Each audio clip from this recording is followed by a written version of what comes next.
That's what they're doing. Yeah, They're that's actually a pretty good strat. Yeah. And it looks like they're going to finally disappear as Waka has spent the last 30 seconds in the air, essentially. But Bulldog in the bot lane now is a dragon, officially, for fair this time. He's going to get cold snapped, so Dendi trying to apply as much pressure as possible. Shad going to continue on. Doesn't look like they'll find Bulldog, though. He'll walk away safely. Did require a couple TPs, though, for the Radiant. They're going to see Dendi gets breathed fire by Bulldog. Wow. Require a couple TPs, just like that. So 10-4. Dendi only a 1K advantage, though. Wow. You'll find in this game, though, that, like I said, rubber band effects. I would be surprised if any team runs away with this. As Arrow's going to connect to Seb. And No-Tail should be able to finish him off, although the Burrow Strike does come. Waga, a little bit too late there, but they'll focus their efforts on Snake King instead. He's going to get shackled, is Waga. No-Tail leaps into the Mud Golems, will get denied. Beautifully done. Big Wyvern ult, though. Looks like Cinderen's going to take a tumble in all likelihood, and Shad might be next. No Sunder available. So great turnaround, 1 for 3. All it cost was No-Tail, who denied himself to neutrals. Well done. Yeah, I mean, nice little start there from Seb with the bait. You see him do this often in his pubs on SK, but follow-up was not there. All right, as we see some action, Knickers, it is you. Which god of the Dota universe is missing from the sentence? Let's see if answering instantly throws the other team off and they pick another one. Was that a guess, or do you actually know? I know this. Okay. The barkeep says that. What? I know. It's B. Oh yeah, That's that actually rings a bell when I say it. I think only No-Tail answered here, so. I know, Sinner answered as well. Okay. Both teams correct. All right, looks like I was correct as well, Jenkins. So if anybody's keeping score at home, Jenkins is losing horribly. Everyone has received Nature's Help. 3 waves of tree ants spawn in each lane and rush the enemy ancient. Wow. This is your kind of buff, my friend. Look at this. Oh, just 3 trees. Oh no, 3 waves of trees. Okay. Yeah. That's a lot. But I guess since they Dendi both got mid. it. He's gonna sidestep the arrow. But Fear's gonna continue on with that bounty hunter, ends up destroying him. And will attempt to get away, but he might be the sacrifice made. Oh! Almost disjoints that, but sadly in his case dies. So 1 for 1. And yeah, the trance against like a TA, not super helpful, I will say. And bot lane Bulldog's going to pop his dragon form and apply a little bit of pressure to that tier 2 tower. Yeah, same thing there, right? Trance just tanking. Oh, arrow connects onto Dendi. Bulldog still with the dragon tail into the breathe fire, and it looks like they will find another kill on Dendi. That is the 5th of the... Wow, I did not think he had died 5 times already. Ooh, Cinderin. As No-Tail giving the answer for a future question in the form of Selamene, but incorrectly spelled. So we'll see if that ends up being correct for any future question. Shad's getting tracked here by Fear. We didn't really talk about the lineups, Jen, because I know you don't care, but do you like a particular lineup if this was a normal game of Dota? Oh, if Bulldog. this was a normal game of Dota. Cinderen's dying, so this is a regular game of Dota. So continue on. You know, I would probably say the Radiant's looking at this fight here. We got a bounty hunter going down. Yeah, it's a 1-for-1 trade in terms of supports. Boom. Applying a little bit of pressure to Shad, but he'll be able to walk away with that really high armor. But TA, Waga, destroying. 6K net worth lead. As the 5th question, I mean, the Radiant really need to get a question correctly. What is the name of Dragon Knight Squire? This one's really easy. You know this one, right? Bram. He's called Bram, right? Yeah. Easy one. It's Stoic, isn't it? It's not Mars or Caden, for sure. It's 2 other characters. Bram, I think? I think it's Bram, too. Oh, I think Bram. it's Bram. Bram? Bram or... Yeah, it has to be that. I'll be it in the last second. Bram is definitely the answer. And both teams get it correct, so both teams shall get a buff. I'm hoping that Mr. Firetoad will end up punishing the Dire here, just for existing. As, oh, this one is awesome. All right, let's watch this first duel. Well, you can duel buildings? What do you mean you can duel buildings? You can duel buildings, as we're going to see the first duel on bot, but Snake King is going to take a tumble, and Bulldog will get 10 damage. Seb, getting off his ult, needs to right-click. There's the duel. Bulldog.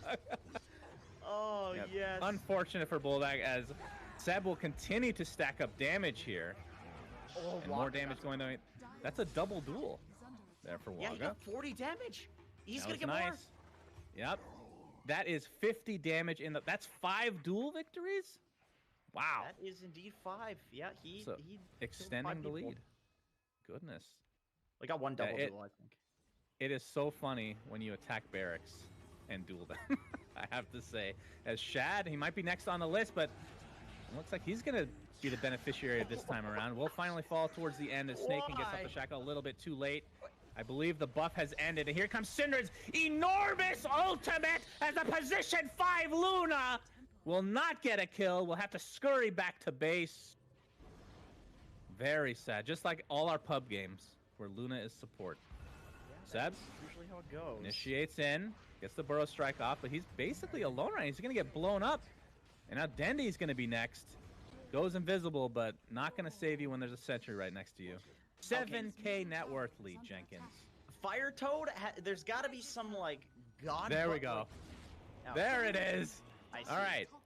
Radiant, get Moonlight Shadow and Track, essentially. And the Dire are all ruptured. But half their team is dead, so it doesn't really benefit them very much. They are indeed just standing still right now. Very poor timing. Very poor timing. In fact, they've gained net worth leads since that buff. They have. It's not so good. And Bulldog's going to try to turn this around. He's going to get that Dragon Form off, but will they be able to get this kill? He's still tracked. All right. Radiant gets something out of that. A little bit of gold. A little bit of track gold. Okay. Not so bad. Now, the real track from Fear comes out, though, so keep that in mind. I wonder if that stacks if they have that buff. Ooh, Seb. He sees him at the center. Oh. And, yeah, he's just going to use it to farm the jungle here. Understandable. Oh, that's not so good. Oh, Bulldog. Very sad indeed. There's actually a smoke here from the Dire. Doesn't look like they're going to find anybody off the bat. They're going to pop the Moonlight Shadow. And they're going to wrap around to try to squeeze in this push coming in from the Radiant. This could spell trouble for Cinderin. I'm just going to call it out now that he will die here. Dire has been very nice. So Rupture and Track coming out. But the Wolves as well in favor of the Radiant. They're going to find Fear to start things out. He has to stand still because of that Rupture. So a huge rubber band comeback mechanic here, Jenkins. This is what you were asking for. Great. This makes a lot of sense that they got the benefit of this. I mean, they need a lot of help, buddy. They need a lot of help. Wyvern comes out. Everybody's a wolf, though. Actually cannot wait to... Shad as a wolf is pretty freaking scary. Cinder's going to pop that ult finally, but dies shortly after. So it's a 2-for-1. Despite the buff, still losing this engagement. Shad? I believe he's not metamorphed as a wolf. I would like to see what that looks like. Is a bit of a troublemaker. He's dead. Say that. There he goes. He has died again. After arriving at the inn in Hauptstadt and getting drunk, what object did Davian throw up? Is this my turn, Jenkins? Well, I mean, this is an easy one. Yeah, this is easy. It's B. It's a ring, of course. Yeah, of course. It is. For fair play, I mean, Denny, okay, to be fair, you did just get Lycan ult. Entire enemy team ruptured, so... Yeah, they're both going to copy each other now, so both get it correct. So both shall receive a buff. Both teams correct, but Radiant has Cinder, so they need all the help they can get as we're going to see the cookies. This is the best effect in the game by far. Whoa. What the cookie cataclysm? I'm leaving you. Whoa. I'm going for a kill in this cookie madness. What the Keep your illusion on, keep your illusion on. Guys, come on. This is so hard to master, actually. I can't move. Oh, I got Syndrin. It's cool. I got Syndrin. Get it. Run, Fear!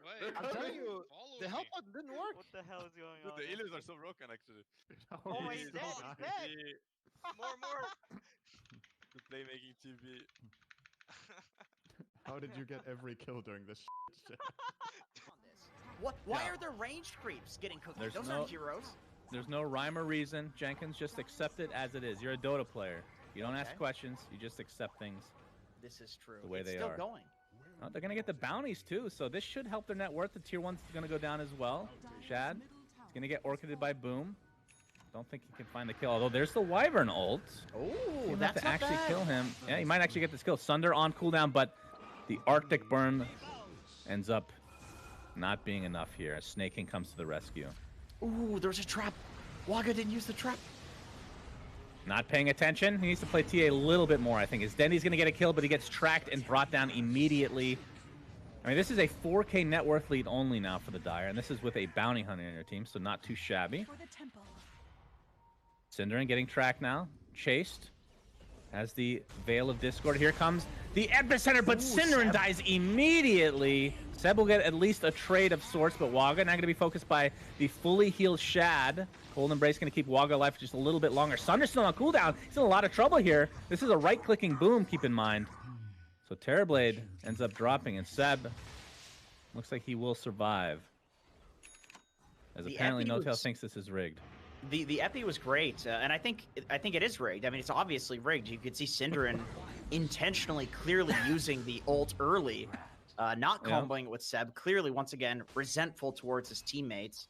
To be fair there, he died after like one proc of the ult. It wouldn't have mattered, my friend. I know you really hate Cinderin. But you know Cinderin, he's meticulous in his griefing ability. He knows what he's doing. Luna was once known as... It's C. Yeah. Easy. She said she was known as the the Scourge. Yeah, the Scourge. Yeah. That isn't what the others called him. I'm going to go with C on this one. I actually don't 100% know. I don't know why I don't know. Should watch it with subtitles next time, maybe. That'll probably help. Both are going to go with C, which I believe is what I went with. Subtitles. So both are correct. Why? Why subtitles? Isn't it? I actually watch in most English? things in subtitles. Yeah, but it helps with dialogue, just remembering it and appreciating it. All right, Guardian Angel buff for the creeps and summons. It looks like Invoker, Mr. Dendy. Looks like this will be his 10th death of the game, and Cinderin's going to follow suit as well. The Cinderin death count, just for those that are wondering, is now at 10 as well. So just trying to make sure that Dendy keeps it even. He's going to try to be out doing that soon, though. I can imagine. Snake King disconnects as he's on the cliff. Will they bad manners kill him? Looks like that will be the case. Oh, wait, that was Seb. Yeah. Looks like Snake King's there, back. he's Never back. mind. He's back. Yeah. All right, good. That That would have been the first rage quit in All-Star match history, so glad to not see it. Yeah. You know, I can understand why he's been disoriented. Needs a minute to clear his head there. I think we need a massive sundering again, just to bring things back into the fold. Yeah. Okay. How long does this Guardian Angel last? Because I do believe there are creep waves with about 50 creeps right now on both sides. It's gone. It has ended. Yeah, it takes a while. Of course, Guardian Angel, any magic damage will still be able to kill them. Very helpful late game. I will say this from personal experience playing this. As, oh, Dendy's dead again. Oh, dear. They're just picking on the poor guy. He probably just woke up to play this match. Just crawled out of bed. Very sad. And he's going to actually buy back into the game. Snake King. Not able to do much with that. Lotus overapplied to Boom. He's going to take the Burrow Strike. It's going to be the double Burrow Strike, in fact. They will find the 1 kill on Boom, which is very helpful because he is a core. And Bulldog looks to be next, so likely a 2-for-1, and all it cost him was a support. Although Bulldog staying alive thanks to that Dragon Blood passive. Brought to you by Netflix. Oh, he's going to blink and TP, and he actually gets away after all said and done. Here on Waga for ignoring team fights. Personal Sunder, as the 8th question is coming up, apparently Seb popped the Ghost Scepter, missed the Burrow Strike initiation. So I'm sure they're going to be able to find him. Marcy is... Oh, this one's super easy. How are they going to get this one wrong? Paralyzed here. I believe all the pictures I've seen of her, she is standing still. So we'll go ahead and go with C here. All right. I'm going to go with D, just in case you're wrong there, Jenkins, just in case. Okay. I would be surprised if anybody gets this one wrong. As they're going to wait for the last second to type, and yeah, both will go with D. C. Okay. Yes, it was too easy, Firetail. We need to punish. Oh my goodness! Wow. The creeps You're looking black hole. Spamming. It's a huge team fight. Start off with the Burrow Strike, Invoker combinations as well. The Dire are being decimated. Bulldog's gonna be next on the list. TA, the last remaining member of the Dire. A huge comeback. All skill for the Radiant. As the Shackle will be used to finish off TA, but that's just the Aegis. Buyback onto No-Tail. He's gonna try to get the arrow off here, but here comes Seb with the Epicenter. Waga able to blink out. Thanks to that refraction. Burrow Strike will disconnect again. That's the opposite of connect, in case you were wondering. Waga, the Lotus is applied. They do see him, though. So another kill for Radiant. What a comeback. That was a huge black hole, Jenkins. Great comeback. Amazing play from Fire Toad there. Really bringing it back here in this game. Seb actually goes in, and he gets a burst strike onto No-Tail. They're going to get him. They're going deep. That is more than a team wipe. That is 6 dead with 0 lost. That's his for Radiant. Into the tier 2 tower. And the net worth lead starting to swing in their, well, not in their favor, but they're not losing by quite as much anymore. As the Rosso War is going to go down, so this is a potential tier 3 tower. As No-Tail begging for a question. It does look like we're going to need a personal sundering here on the Radiant squad to even this out. What is the name of the dragon which Dragonite transforms into? This is really easy as well. Come on, Jenkins. You got this, buddy. Just pick and choose. I will go ahead and say Divine. This will be the Davian Dragonite that he turns into. So Davian turns into a dragon named Davian. That's quite the coincidence, I have to say. I'm going to go with B. To me, it doesn't matter what you change into. Your name is just your name. It just represents you as a person. And so as a dragon, he's still a person to me. Oh, Jenkins that's really nice. Oh! Sacred arrows from all over the place. Getting perma-stunned. This might be the death of everyone. Looks like, oh, actually, Shad will survive thanks to all those stats from Scotty. So it's a 2-for-1. Very nice. My B, boys. Good try, Jenkins. Good try. Not going for BKB and getting the Sags. That's the way to go. Shadow. Bulldog initiates onto Dendi. We're going to follow it up with potentially the initiation from Boom, but he gets hexed on the sideline. Invoker does die at the beginning. Epicenter onto 3 heroes. Boom. He's going to cold embrace himself, though, as it's a 1-for-1. How many Eldworms are still sleeping by the end of the show? I believe that's... Is that spelled correctly? Eldurms? Eldurms? Okay, that's the trick. That's the trick question. If you don't answer, it's 0. You don't answer. No answer. Yeah, I would accept 0, and I'm gonna say 6. I have no idea though. I have absolutely no clue. All right, looks like somebody's gonna get it wrong, if not everyone. I'm gonna finish off one more here in the meantime. So it ends up being a 1-for-3. Radiant bringing this back very nicely. Radiant is correct. So they get the shrink ray. So they're smaller now. Their HP is not reduced, so it's not like the actual shrink ray from Tinker. So now keep in mind, this is a buff because it's harder to click them. Like tracking them is going to be very annoying for Fear. Seb still has the really expensive item though. He's got the aura thing. So pay to lose in this situation. It's very easy. Oh, that's true. Yeah. Well, they can see them, but it's just still hard to click them. You know. So their actual model size is smaller. Yes, correct. And Bulldog gonna have no trouble with that single target stun onto Cinder and into the arrow. All right, so much for the buff. No buff can save Cinder at this point. How can you target me? He's wondering himself. Goodness gracious. The thing is, I think people feel so much visceral hatred for Cinderin that it's like an aura that's larger than any, like, you know, the aura just brings you to him. All people in the pub know what I'm talking about.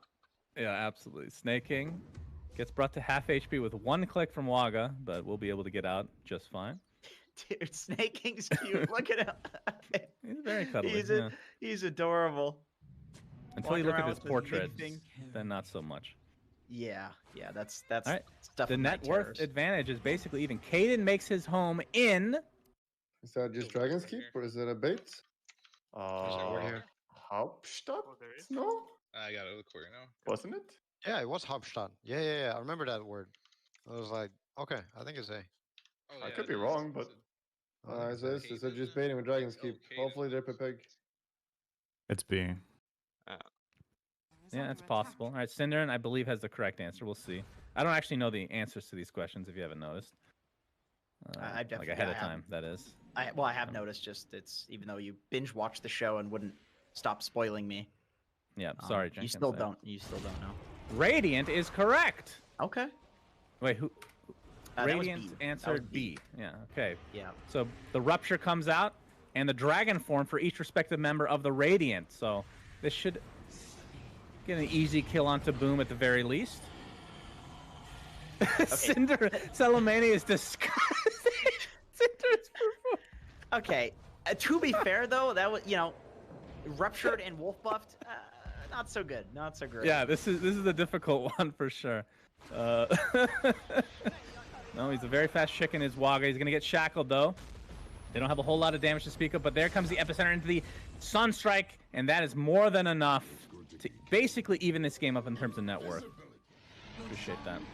Looks like Shad's gonna get the Aegis for himself and the cheese for a future time. Good thing they didn't give that to Cinder. And it's Boom.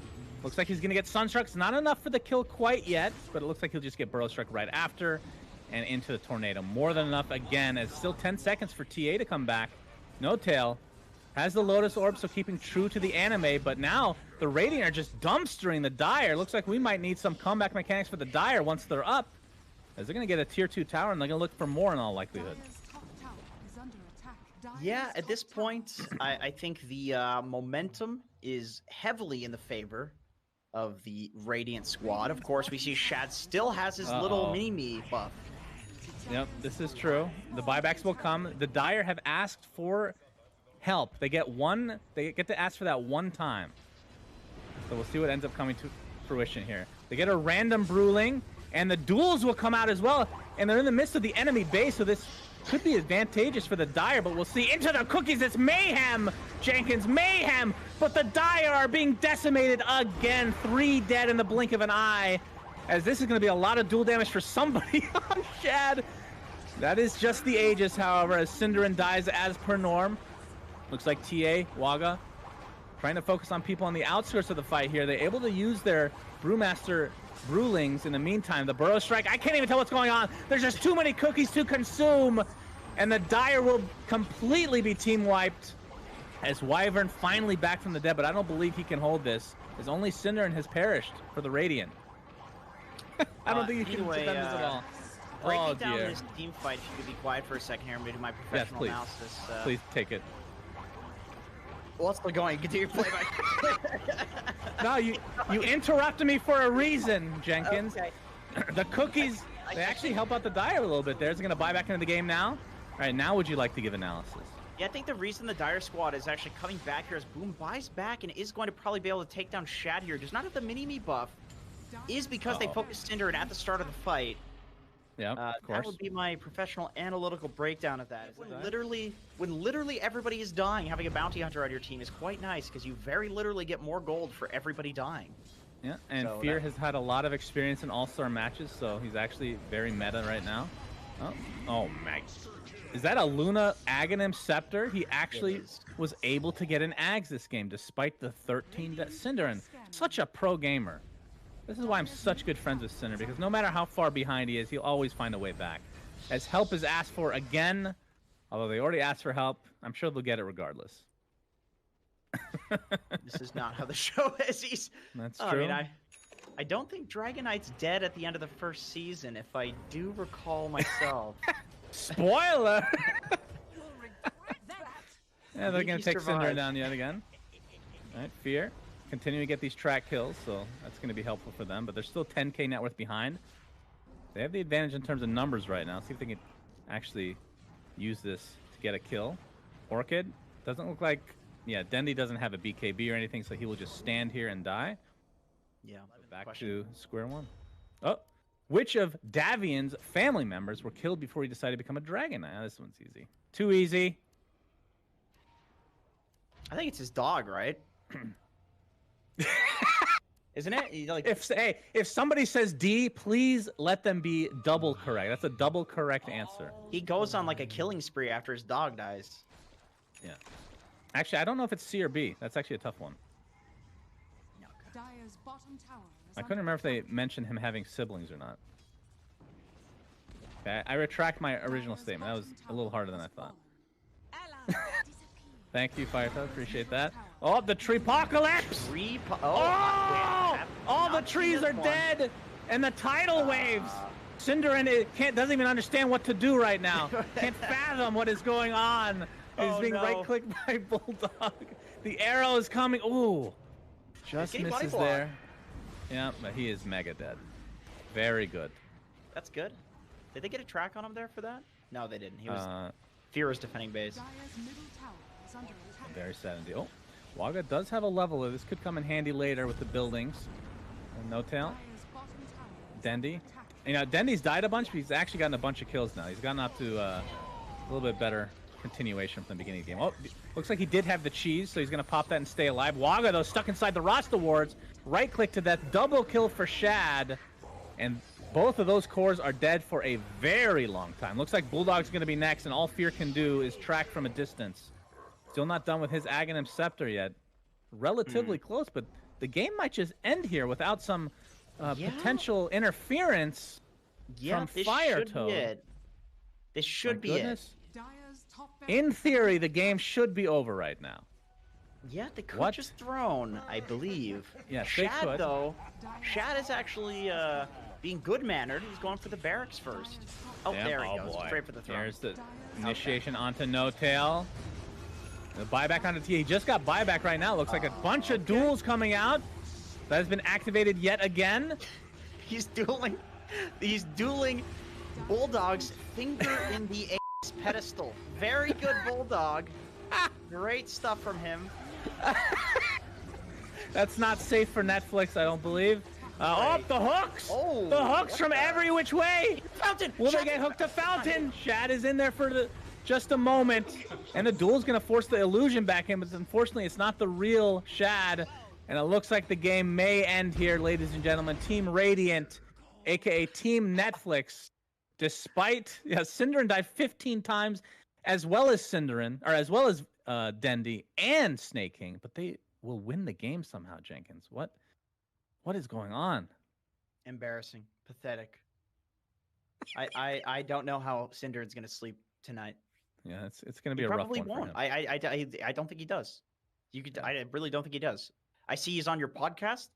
Next day, he's streaming. Opposite hours. How can you do that unless you're... I don't know. Undead. Not dead. Undead. That's a great point. That's a very good point, Jenkins. Thank you for joining us again. So the throne is at 71 health. I'm going to go out on a limb here and say that the game is over now, as the Great Sundering is upon us, but it's too late. Nothing can stop the Radiant. So congratulations to Team Netflix. Thank you so much. Netflix and One Esports, the major, good stuff. This was a very enjoyable all-star match. Thank you to Firetoad, Slacks, everybody for putting this together. Suns fan and Jenkins signing out for now. Goodbye.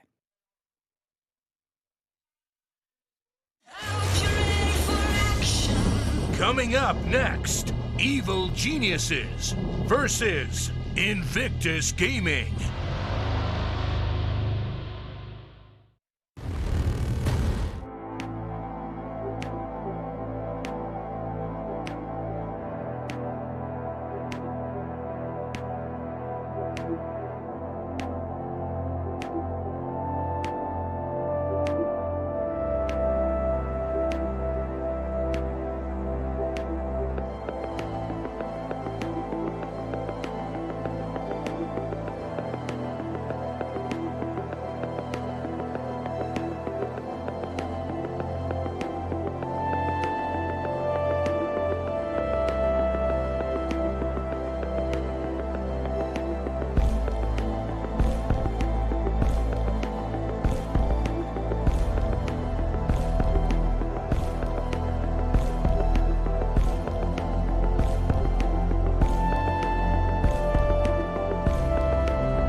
It is grand finals time here for the One Esports Dota 2 Singapore Major, and we are going to dive straight into our pre-match. We have Evil Geniuses and Invictus Gaming. They're going to go head-to-head in the best of 5, and I am joined by Lizard and Gods. And Gods, there is so much to talk about with these two teams, but I want to set the scene a little bit first for IG. This tournament's... let's start with that. You know, there is obviously a whole run that the team has made over the last, like, what, 1.5 years since they were with this roster. But this tournament as a whole, how would you describe IG's run? We've only seen IG for, I guess 3 or 4 days. I think for IG, it's been very solid, playing around Emo especially. Emo's been their big superstar. I would kind of just describe it as clinical at times. They came in as the best team of China. I think, you know, LGD... put their name up saying, hey, maybe we can beat you, but IG, continued to maintain their dominance over the other Chinese teams. Yep, in the region as well. You could see in the regional league that they were always the dominant ones from the beginning of the league up to the end. PSG LGD definitely made a push towards top 3, top 4 at the end of the league, which resulted them being in the tiebreaker in the wild card, in the group stages, and now here, sadly, IG are the stronger ones, sadly for PSG LGD, but for IG, they've just proven their dominance in the Chinese region and very deserving of this grand finals. Absolutely. Both EG and IG actually also coming from tiebreakers in this case, specifically to be playing in this upper bracket, straight up seeded into that upper bracket, meaning that on the other side of IG, there's EG. They've only played 3 series so far, Lizard. Yeah, we haven't really seen a lot of them, right? Like, because they came so well prepared. Every single series that they've taken it very seriously, and you can see the way that they drafted. I would like to note the drafts versus PSG LGD versus the Monkey King drafts with the Viper Razor combination, of course, plus Puck, something that we don't necessarily see very often from EG, and Parker would agree, not only because of the heroes, but the playstyle they adapted. Yeah, it feels like, EG's like playing this game of preparation. It's almost like this game of chess where they didn't play many scrims coming in. They didn't get to play the group stage, the wild card. So instead, they're just playing against their opponents in their heads. They're watching the other teams, what they're doing. They're figuring out how they're going to draft, how they're going to play, because they haven't had the same match experience as many other teams. But, IG themselves also not playing that group stage. So is Arteezy, when he goes to bed, he sees Dota heroes on the ceiling, moving around? Bulba, maybe. I think that would be the better guess, and Fly probably as well. Both of these teams also having quite the history with each other. Now, both organizations go way, way, way, way back, and we'll save you all the details of that. But with these rosters, slight tweaks here and there, but IG last year, in the first major of the year, the Chengdu major, they came 4th. If I remember correctly. 4th or 3rd? Oh, no, they came 3rd, right? They came 3rd, indeed. And they actually were the team to knock out EG in that major. They were able to do so after EG knocked them to the lower bracket in the first round. Sound familiar? Happened here as well. And then there was another major, the Leipzig major. Both teams were playing there as well. And this time, EG knocked IG out of the tournament, where EG moved all the way to the grand finals, but we're not able to take it. For EG, this is a big one. This is a big title to get. If they get it, it will be the first major taken by an NA team ever. And that's mad. That's crazy. Especially with how good EG has been for the last 7 years, basically. They're always in the top, 3 to 6 in TI. They're consistent, solid, standard, but never really breaking it through. Not in the last, 4 years or so. And you can't even say, always the bridesmaid, never the bride, because that would mean that they were second all the time, and that's also not true. The last time they were, though, right? Last time they were second. Yeah. That's the only time they've been in a major finals. The kind of ongoing meme was they'd always get 3rd, like Arteezy 3rd place curse, and I think, they had a lot of 3rd places where, it'd be like Secret, VP, or PSG LGD finishing in that top 2, or Vici Gaming if you go back a few seasons, and it feels like EG here have finally made that breakthrough. And considering the last major, we haven't seen a lot of international dotes, right? Since then, they looked very strong. They really did. They don't look any weaker at the moment. Yeah, EG look incredible. They come here also with the easy road, quote-unquote easy. I don't know if you can call it easy. It is upper bracket. It is the toughest Dota, the best Dota being played, and EG has made it look easy. Let's put it that way. They've played, Gods, you say it time and time again, they have played the cleanest Dota here. They really have. Like, it looks very clinical draft-wise and just play-wise. They're playing aggressive when they're stronger, but they're playing very conservatively when they need to. They understand when their item timings are, whether it's the Alchemist games, even though that was their one loss. Like, they know when to fight. They are really good at controlling Roshan when they're playing that Radiant side. Like, they use the Beastmaster really well, these Vision heroes, and they're just picking and choosing their battles, not worried about playing this, super fast pace. We got to run at them, and, we're going to play our game, is what EG say. Yeah. Speaking of the team on the other side, they obviously did lose to Evil Geniuses already once in the tournament, but history repeats itself, has that tendency, and we interviewed them. They said, yeah, we didn't really prepare, we had no time. I sincerely find that very hard to believe. As they probably expected themselves to be in the grand finals. So we'll see if they have maybe a different set of bans for the opening or a different approach to the game, because IG, they're extremely versatile team. Yeah. They are, and I can't wait to see their opening as well of the drafts. Of course, that's what we're talking about. To be able to have a draft, though, we need to have those players on stage. So it is time to give a warm welcome to our grand finalists.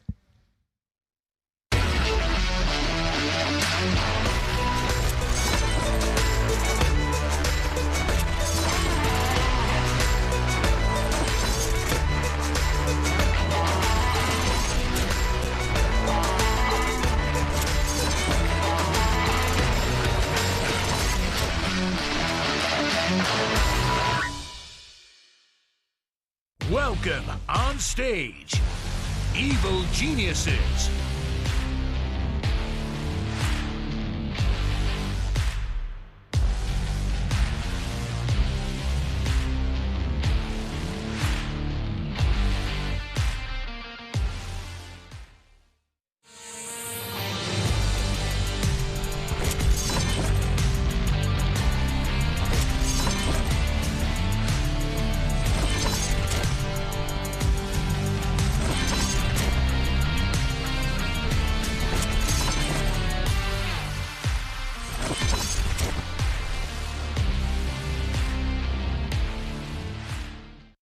Welcome on stage, Invictus Gaming.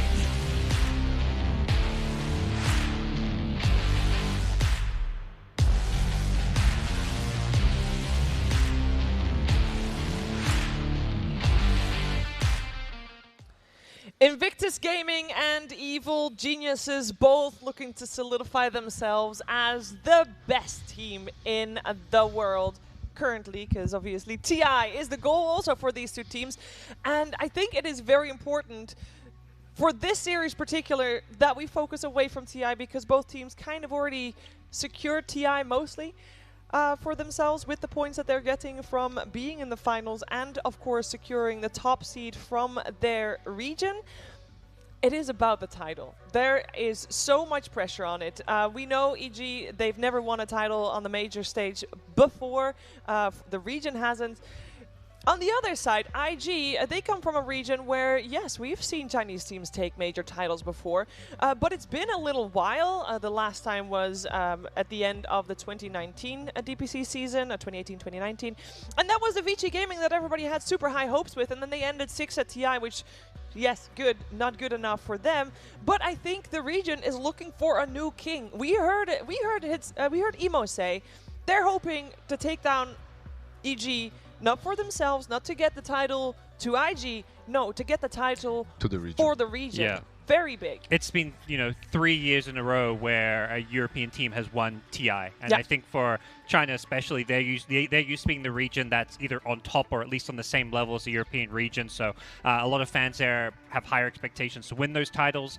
So, yeah, I think it's a really good point for IG. They're doing it for their region. They're competing. And I think NA, same thing, but also for themselves, because they need to prove they can win titles. Yes. EG, despite how amazingly consistent and dominant they've been, particularly in the NA region, I think just for their mentality, their psyche, going to a tournament like TI, they need to remind themselves, hey, we can win tournaments, because they haven't done that really. They've won minors, they've won smaller tournaments. They haven't won a major ever. One minor and one summit. That's it. And yes, they have won other things, but different rosters and all that. And much like the expectations were different for Thunder Predator, let's say, or SCA Neon coming into this tournament. Same goes for IG coming into the regionals. Maybe not necessarily to the same extent. Everyone expected this powerhouse of Elephant to come in, sweep everything away, and be the team that comes out on top, and perhaps the team that gets here to the finals because of all the superstars. However, IG said no, we have something different planned out, and they're here in the finals. Looking forward to seeing what they have in store for us in this game one. So let's start talking some Dota. One of the things that I want to point out is, yes, we've seen EG only 3 series so far, 7 games in total. Both Arteezy and Fly have played 6 different heroes in those 7 games. Gods, that is very diverse. Makes it hard to prepare for them, and I think what EG have shown is they're generally going to save that Arteezy pick for the end of the draft, with the exception of like one game where they first 2 picked an Alchemist. They're a team that have a lot of faith in Arteezy's ability to win the game based on having the last pick of the draft and having that flex opportunity. We'll see now if they go for the same bans like in the first series. I believe Invictus Gaming went with IO Phoenix, meanwhile Evil Geniuses with Earth Spirit plus, sorry, the other way around, Earth Spirit plus Dead Prophet from Invictus Gaming because of crit, obviously, right? So, yeah, and the IO Phoenix from Evil Geniuses. We'll see if they go in a similar direction. It feels like that first pick advantage gets stronger and stronger as we go in the tournament because of some of those key heroes like the Puck, both Abed as well as Emo play an amazing Puck. So I think, you know, it's earlier on some teams valued having last pick of the draft, getting to counter everything, or maybe playing on their preferred side, Radiant Dire. But this is where having first pick, controlling what the bans are. If you have first pick, your opponents have to ban IO, for example. Exactly. And maybe as Puck maybe as well. Exactly. Yeah. So when you don't have first pick, it feels like you just don't have any bans because you're just forced to ban certain heroes. So I have to just put this one thing out there. Mars seems to be the way to go versus the Puck, and because of that, I still think Puck will be one of the top 4 bans or picks in the first stage. However, Mars looked extremely strong in the Secret Series and today in the PSG LGD versus IG Series. Meta is still evolving. We're at the grand finals of the major. Teams are still finding ways of flexing different heroes that are still in the meta to different positions to counterattack these Pucks and Dead Prophets and whatnot. Yeah, and while I think the 2 mid laners maybe play like similar hero pools at times and have a similar way they fit into their teams, the 2 4 positions couldn't be more different. On one side, IG, you have the the range supports, the Shamans, the Lions, and then for EG, it's all about those active 4s, the Tusk, the Earth Spirit, the Tiny we've seen from Crit. So the in-your-face heroes. Yes, Crit is looking to make plays. He wants to win Abed his lane. Often ISS maybe gets left on his own, but I mean, Crit's just looking to make plays. That's his way of playing Dota right now, and I think it's very different when it comes to what IG are doing. Exactly, and when you think about what IG is doing with these Shadow Shamans and Lions, they don't necessarily fare too well against these Tusks and Crit Earth Spirits and whatnot. However, we've seen yesterday as well with Secret, it starts in a snowball and ends up on an impale from Lions. It can work in your favor. It can work. It can work in your favor. If you have IO as well, anything can work in your favor. The big if is if you can survive the lanes, because EG are the best laning stage team in the world right now. That is how they win a lot of their games. That is really what they prioritize with their picks, their play. They're picking these heroes that can just win their lanes, and then they go from there. In the upper bracket so far, we've seen very few comebacks. It has been whoever wins the lanes kind of wins the game, because at this level, teams are not making mistakes to throw away their leads, or at least they normally don't. We definitely had a little moment where a lot of IG fans against PSG LGD were maybe a little sweating in the lower bracket finals. What you just said was proven very much in that second game, in which the lanes were lost and you just can't win the game afterwards. All 3 lanes went in the favor of PSG LGD, so it was just a GG afterwards. GG. But yeah, we'll see. I believe that Invictus Gaming and Evil Geniuses are very solid in their laning stage, and it should be in the most common way. You win one lane, you lose one lane, and one evens out. Yeah. We've seen not too much of either teams this tournament. IG obviously a little bit more because they got dropped to the lower bracket in round 2 of the uppers. How would you describe the growth that these 2 teams have had during this tournament? Would you even consider, for example, EG to have had any growth? Because they came in super hot, still looking super hot. I don't know if there has been a big growth. It's hard to say with EG. I think they did show in that last best of 3 a new look. They had Arteezy win games on both Razor and Bloodseeker, 2 new carries, and carries he wasn't playing during the NADPC League. He played Razor, if you go back 5 or 6 years, was one of his signature picks, but it wasn't the greedy, I'm going to farm my lane, then farm the jungle kind of carry. So whether that's growth or just EG adapting. Oh, that's definitely growth, because if you look at that was also versus the Monkey King, and if you look at the way SA and SCA teams that are usually playing like that with a position 1 that's just crazy and fighting all the time, Aegis Prophet and whatnot, I believe they might have copied or they've been inspired by these different teams, maybe even inspired by IG, because even though they won against them, IG is a team that likes to flex the win condition on the mid lane because they have emo. And when you look at Evil Geniuses, Arteezy definitely is a formidable player, but Abed is we saw what he can do, especially on puck. It's like and that Storm Spirit performance was pretty solid. That's another hero which I feel like has been underpicked this tournament. When we've seen Storm picked in that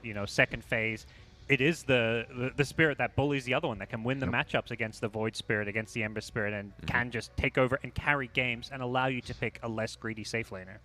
Okay, actually a different ban instantly coming from IG. So that's we haven't seen this. Usually they would ban out the Earth Spirit, right, versus the crit. This time Tusk. But do you ban out both of those? Because one of them is going to be taken, right? We'll have to wait and see. I'm curious because I think for this first game, it looks like IG are going to have first pick, so the pressure is going to be on EG as far as banning those signature big meta picks. So we'll have to see what EG look to take out here in game number 1. Yeah, another hero we should be wary of, or at least IG should be wary of, it is the Alchemist. EG is not afraid to first phase it, and it's definitely something to keep in the back of your mind. Curious how this is going to go down. We do have the IO ban, as said, EG. They kind of have to. Alchemist will then also be banned out by IG, and let's see if EG, without having first pick, remove the puck, because if they leave it in, IG will pick it up. And the Tusk as well. It's like we saw the future. And it's incredible. Yeah, let's see. The puck, probable ban by Evil Geniuses. That Prophet perhaps as well, even though IG were usually the team that does ban out that Prophet. So, or Evil Geniuses can go in a different direction. And, okay, puck, never mind. Everything else. I thought that they might ban out JT, because it looks like IG has started picking his heroes earlier and earlier because they want to secure his Mars or his Timbersaw, these kind of heroes. Yeah, we've seen that banned out against them quite a bit, the Timbersaw especially. They go for the Phoenix here, first round. They have played it on both Kaka and Ollie, so having a little bit of a flex with the 4 and 5. Mostly it's been played as their 5. And I have I have to think about a series that was earlier today, and I believe, Lizard, you do not like Mirana first pick. Not a personal favorite, but in the series before, it was flexed to the mid position, in which Emo just dominated super hard. And when you're IG and you pick that Mirana, you can flex the hero from 4 to offlane to mid lane, and because of that, it's a really good pick. And for EG right now, they needed a hero that deals with Yegg. They pick it up, but because of that, they give away the Mars. And I think they had no plans to pick the Mars themselves. So that's where I'm totally okay with this. I think their plan is to go for more their style of offlaners, the Beastmaster, the Timbersaw for themselves for Ice Ice Ice. I don't think they just, once they saw that Phoenix pick, they're like, okay, they're going to get Mars Phoenix. What are we going to play? The Beastmaster. We're going to play the Ice Ice Ice Beastmaster. They're on the Dire side this time. Usually they're picking this on Radiant, but either way, it's this hero that pushes lanes, gives them that map control, and a very strong pairing with the Mirana, which typically is played in the 4 position when EG are running this. Very kind of NA DPC meta. Mirana was one of the most picked 4s because Earth Spirit was just getting banned every game. 4 position players love to play this greedy 4 Mirana. And on the other side, we have the Phoenix-Mars combination. We see that it is still strong. However, it is not the end-all be-all that it used to be. Now you just have to buy BKB and you're fine. Yeah, and you can see that Invictus Gaming, they realize exactly that. Because of that, Jug is going out. You don't want to be playing versus these heroes that already have a BKB with them. So Jug possibly one of the better bans. Maybe they can look towards the Troll as well, Heroes. The other cores that just do well versus Mars and Phoenix. Yep. And it's very much EG in comfort zone because they played against this exact Mars Phoenix before. They had the Beastmaster. The Beastmaster went for a BKB hero that doesn't normally get it. They had BKB on their other cores. Like, this is not something new for them or any team at this point, but EG just considering how few games they've played, it's almost to me an advantage they're playing against something for a second time now. My biggest question is which one of the cores on the side of Invictus Gaming will be playing that true win condition, because they can flex things up. We've talked about this. Emo with some Morphlings or something similar that in the past have been banned out against them. His TA has been amazing. TA, the Storm Spirit as well, pretty formidable. And I gotta say, Storm Spirit, one of those heroes I think both teams have to be worried about. That's what Abed did. You've got Beastmaster, that hero that can give you all that vision, and you want to jump that backline. Jump a hero like Phoenix before he can get his spells off. So I like Storm a lot against this Phoenix Mars because they don't bring that reliable lockdown or disable to kind of deal with it. Yeah, and talking about growth, there are two heroes that have grown pretty much on every single team in the last couple of days. That's Phantom Lancer, that I expected way more at the early stages of this tournament, and the second one is Phantom Assassin. Yeah. So maybe one of these two will go out through. And if you're speaking about two cores there, let me throw two supports in the mix. Shadow Shaman and Lion, both still available for picking. Ooh. Both of them very much available. Lion, if he's picked into Invictus Gaming, I don't necessarily like him way too much into Beastmaster. Boars are hitting you, Necros are hitting you, you're scouted by the Hawk and whatnot. But if you are Invictus Gaming, you have Kaka, and we've seen what he can do on the hero. Yeah. There we go, with the Phantom Lancer banned out by Evil Geniuses. It's going to be interesting to see what Fly and RTZ get to play this game. We got a bit of a heavy focus on getting cores out of the way. Yeah, with the Phantom Lancer banned out, maybe Evil Geniuses are looking towards that Morphling. Haven't seen it, but it's possible. Terrorblade as well, that's in the pool that they've played.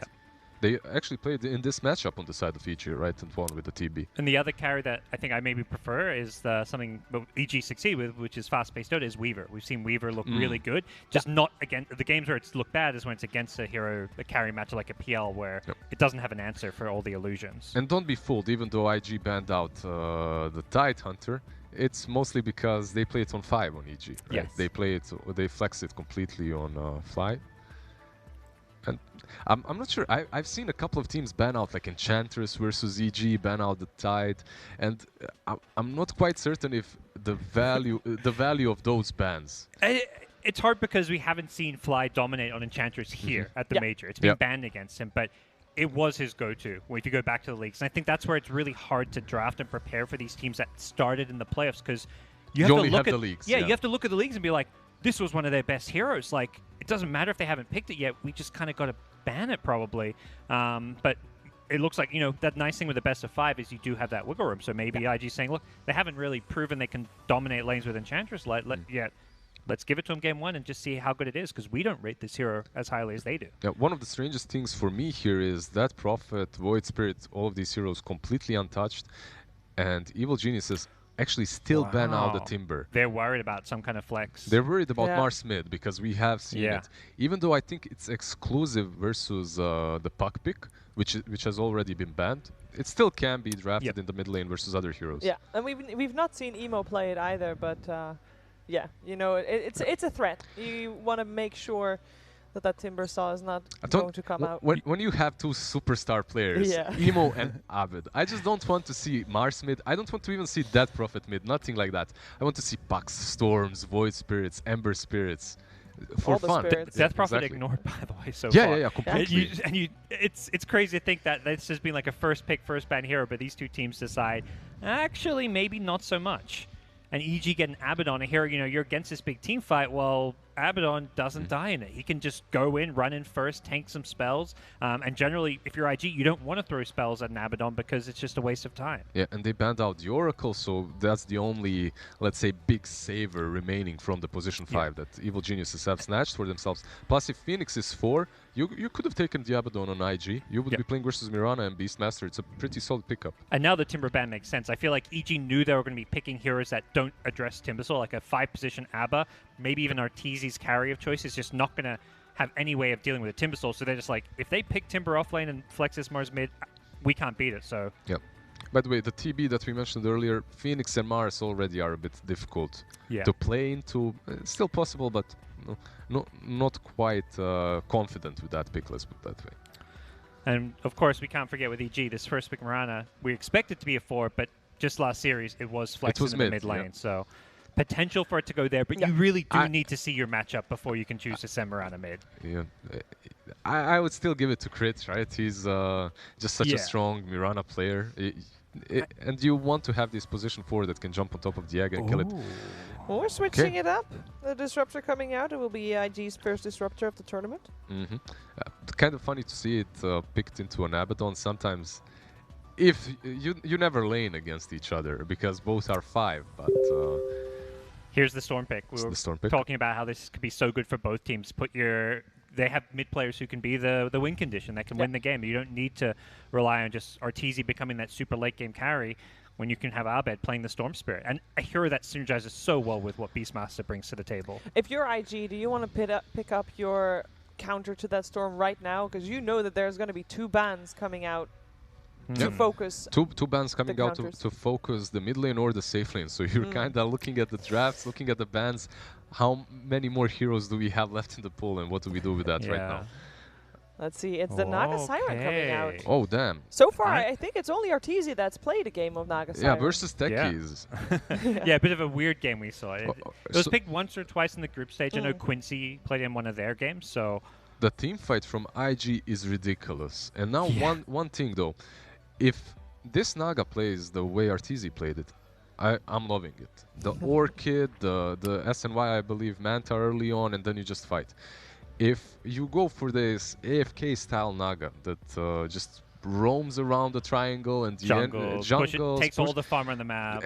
It was so bad during the leagues. This was the one hero that would lose for anyone if played like that. And I think that's also just the carry in general right now is like you cannot afford to be playing this passive farm your jungle style. You have to be linking up with your team early to mid game, even before you get your farming items. So why is it picked up here? Why 4th pick Naga Siren?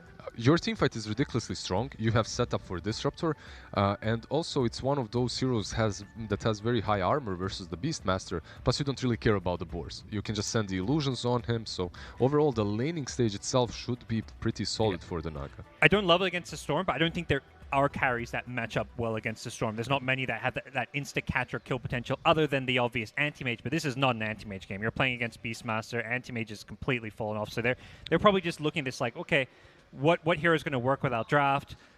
Storm doesn't like destroy Naga. Naga doesn't destroy Storm. You do have the ensnare if you ever catch the Storm, which is kind of hard to do. You get that upgraded ensnare as well through Pierce's spell immunity. Could come in handy. But IG still right now they're all in that team fight, and I feel like Storm in general is a hero. His playstyle does well against these heavy team fight lineups because you can just kind of play the outside of the fight. You can hit and run. You can cut waves. You can do a lot of annoying things, which Abed is so good at. And none of these heroes, I would say, are great against Storm Spirit. It's IG actually that ban out the anti-mage versus Evil Geniuses. They do need that one hard carry that matches up against Naga. My question is, will they go for that route, or will they put Abed on that big winning condition of Storm and then give something that just fights early on for Arteezy, like that Bloodseeker that we've seen yesterday? Could be they're taking their time here. They still have a lot of their bonus time left compared to IG. IG only has 5 seconds remaining in their bonus time. They used most of it to think about their Disruptor pick. And they're running Disruptor right now. I'd be quite worried about Abed Storm jumping me because he's going to be first focused, most likely. You can see that they banned out the Queen of Pain. And even though that's a matchup that can really go out of control for Co-op. But same goes for Storm. If you do well enough in the laning stage, you get that Orchid before Queen of Pain gets used, or the Orchid, you're just hunting her throughout the whole matchup. So let's see what the other ban is. Most likely another mid laner, right? So Void Spirit is still in the pool, Death Prophet's still in the pool. And to be fair, all spirits are still in the pool. Yeah, I kind of like I mean, Co-op brings the Orchid, but having a hero like one of those spirits that maybe doesn't lane amazing against Storm, but gives you a way to catch and kill Storm later on, like the Ember particularly for me. The ban that they did was my favorite. I think that Prophet would have been the best for Invictus Gaming, because you don't necessarily have to think about the laning itself, but your objective taking capabilities, and if Naga will be the AFK farmer, who's going to do anything on the map for you? You need... That's so true. And even when Naga joins up, that's not a hero that particularly takes Roche or pushes towers that fast or effectively, so Death Prophet would have kind of filled that gap. Let's see what they go for. Oh. That's some next level greed coming from IG. Now they have done it before, but it's usually Bloodseeker safe lane, Weaver safe lane, something similar. And all then the things we said before, in terms of lanes and how well the lanes do normally sets you up for a win or a loss, how would you rate that, the laning stage for IG, Lizard? At the laning stage, for me, necessarily isn't the problem. The problem is when this Storm pops off and just starts hunting the Morphling and the Naga. Disruptor is difficult for him, but the laning stage should be fine for them. And they go with the Lesh. I love it. I was thinking, okay, who's the heroes that deal with illusion? And you mentioned fast pace. Yeah. Leshrac for Arteezy. This is something I don't think IG's ready for. It takes objectives, it pushes the tempo, it deals with those Naga illusions. Completely different playstyle. This is... You made this, I made this. Saying to South America and SCA. Yeah, this is the Neon safe lane carry that we saw Skem play time and time again. And I really like this approach, because when you look at IG, they're full greed. You have Morphling on the mid lane. Obviously, he's not going to go for the standard route. He will be more active early on. He will have to. But he is still a Morphling on the mid lane, plus Naga safe lane. I really think that evil geniuses have them a little bit outdrafted here. I tend to agree. I think for IG, it's going to be really hard to get to that stage where they can capitalize on having this Naga and Morphling farm. Yep. The way they do it, though, is going to be that big team fight. I think Naga needs to be active early on, needs to join the fights. You've got this crazy team fight around the sleep with Disruptor follow-up, Mars Phoenix. EG can't really team fight into that unless they kind of start snowballing ahead with their draft. Yep. Do you then feel like IG has the edge here, or would you still go for EG? I would still go for EG. I think the way I've seen Abed play this You would go with them anyway. Look, I see Abed Puck, I see Abed Storm, you know. That's enough for me. Easy choice. I think there's a lot with you. I mean, I go for EG, you're also going for EG, so how can you judge gods for going for EG? I have a feeling that we might see some history being made here with the amount of teamfight possibility coming from IG. Yeah. If they turn it, they will turn it with Naga into the Disruptor royalty, into the egg and everything. There's a lot of pressure on IG to get their team fight going. I'm curious to hear from Lacoste and ODPixel if they feel like that amount of team fight from IG will come in time. Could be, you know, but the EG, they ran something similar with the Razor draft where they didn't really have the super late game, because right now they're playing against two Agi cores and both of their cores are intelligent, so they need to have a good advantage, you know, coming after the laning stage, 10-15 minutes in, they need to have an advantage. Leshrac is a good pick, you know, to deal with the Naga Siren. OD, you got anything to add, anything smart? I mean, I'm just sort of blown away by how greedy IG's gone. I mean, Morphling and Naga, I've got to be honest, I'll be completely surprised if EG aren't able to punish this. I think EG's going to be able to run them over. I just don't see this level of greed, you know, teams getting away with it in the grand finals of a major. Well, let's find out if IG can get away with this greed or if EG will take the first game of this best-of-5 grand finals. ODPixel and Lacoste, take it away. Thank you very much. But yeah, Lacoste, I mean, obviously a lot of greed with the final two cores of IG. They do have that phenomenal setup and team fight around it. Yeah, I remember the old cheats, you know, greed is good. You know, sometimes I think in this game it could be punished. Like, EG, they have they have a fast lineup, they have a maneuverable lineup with the Storm Spirit, Beastmaster. I want to see if Arteezy once again gets like an earlier bot so that he can be moving around the map, something that he did on Razor, just to put some more pressure, like you're going to bring that one extra hero. Yeah, and you like the way that EG ended up, you know, going for the Arteezy Lesh when you consider what was in the pool. This was pretty much the best thing to A lot of the carries were banned out, like those Radiance type of carries, also like... You had a really good point, you know, maybe it would be a good Lifestealer game because they had really nothing, but then they picked Morphling and they're like, maybe they did not want to go for it. So they decided to go for Leshrac, something that deals well with the illusions. Right now, Leshrac, just jungling. Just jungle Lesh. He's checking out the lanes, making sure that they get the matchups that they want. Arteezy will continue to head down bottom. something that they've done before. Multiple times already throughout this major, just leave Ice on the safe lane, especially when they were playing Alchemist with the Acid Spray. And the Tusk, this time around, they don't have that strong of a tri-lane, but it's still super strong. I remember historically, you know, Disruptor, he was not considered, like every single time, when, like the tri-lanes were a thing, everyone was playing it, you see a Disruptor, you want to aggressive tri-lane, because what he brings is pretty much just a Thunderstrike. We'll see. Top lane with this setup now, Ice. Have to deal with Fly and Kaka putting the pressure on. Should be able to find some decent CS underneath the tower. And this mid lane matchup, definitely eyes on how well Emo is going to be able to do against Arbed, how much he's going to be able to get up lane. Bottom lane, Ollie. Oh, going to be just slightly off the mark with the stun, but it doesn't matter. EG will be the ones to claim first blood with the tri-lane. Right now, they're thinking, do we help Kaka on the top lane? Made the big pull, will deny some of the creeps, will get level 2 by that.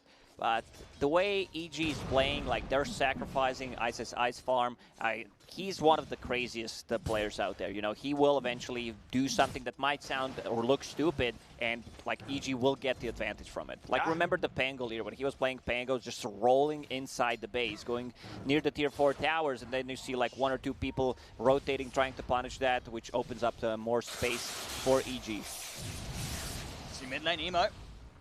Try and get up aggressive onto Arbed.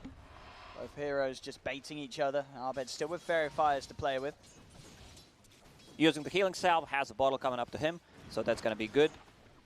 Emo, ooh, that arrow. Nah, Emo's got to be careful. These movements over from Crit, and we're seeing already in the mid matchup, Arbed is just having a phenomenal time against Emo in the 1v1. 11 for 6 against the 6 for 4. Arbed, if there's no rotations or any input from the rest of the members of IG around this mid lane, we're going to see Arbed get some very quick item timings. He will be. Also, Mirana without Marcy doesn't seem that strong. She does not have anyone to guide the arrows. Arbed just playing very aggressive on a mid lane with 1-1-1 build. You know, it's a Morphling, very hard to kill, but Arbed so far doing a really, really good job. 15 nice crushing. CS, 8 denies. He has more denies than Morphling has CS, which is pretty impressive. See top lane, they do get the kill onto Ice. See if Crit can get the return kill onto Kaka. He's got the stick charges. And Crit running him down. Let's see if Kaka can get away from this. He can. He's into these trees. Crit won't be able to follow. So able to get something done up top. Of course, this is the lane where we do imagine EG are going to have the tougher time with the way it's been set up. We'll see how much Crit sticks around to make it a little safer for Ice. When you have offlaner on the safe lane and he gets a bottle, like I want to see if they will be able to like contest the 5-minute bounty rune. If you don't get it, like there should be Crit also pressuring the bottom lane 5 minutes in, just securing the bounties, especially since JT picked up that bottle, you know, so that they don't get any value from the bounties. See, Arbed did try and go for the rune, but with a quick waveform, Emo is in. We'll be able to stop Arbed from getting the refill on his bottom, but still this mid lane, 21 and 11 against the 8 for 4. Emo pretty much having just no game at all so far in this laning stage, as Arbed has completely demolished him. He still needs 50 gold to finish off his bottle. Level 4, Storm 5.25. Looks really good for Arbed. Now bottom flight. It's going to be all right here with RTZ by his side. JT and Ollie not going to try and dive anymore. CS at the moment down on the bottom lane. JT 24-1 against RTZ's 18-1. RTZ try and turn, but as soon as the spells come out, JT's able to push him away. Make sure that he's not able to get too much damage done with the Edict. It's up top, Kaka. Trying to prepare the jungle. Oh, the glimpse. He does not want him to refill the bottle. He might get the kill here, Fly. He's got the shield, but JT's going to have another God's Rebuke in a couple of seconds. And Fly, oh, he's he gone. Got him. Now, that was such nicely done by Oli. Using Glimpse just to secure that Arteezy is not going to pick up the bounty, refill his bottle, then the spear, they get the rune. Meanwhile, Arteezy is getting some free CS on the bottom lane, uncontested. Once this goes on up top, Ice, he's back to getting quite a bit out of this lane. We're seeing, of course, still the edge for Fly at the moment. He's the top farmer on the board, Fly. as there is no pressure onto the Naga Siren with this lane setup. Fly getting all the space in the world. And EG's lineup. I mean, is it going to be up to EG to make any sort of rotation up towards the Naga Siren? I mean, when are we going to see EG start to group together and go? Is it, how early is that going to happen this game? Once Beastmaster hits level 6 and gets book 1, they could potentially threaten a kill on Naga with just one hero rotating. Kaka will still be invis.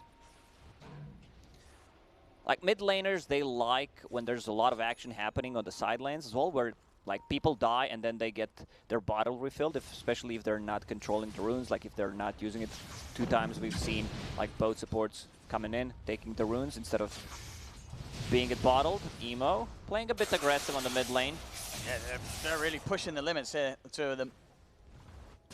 Abed and Emo really testing each other's capabilities to keep themselves alive. We are going to see Abed go for the reset. TP's back to base. Emo is also going to have to back up, and the refill does at the bot.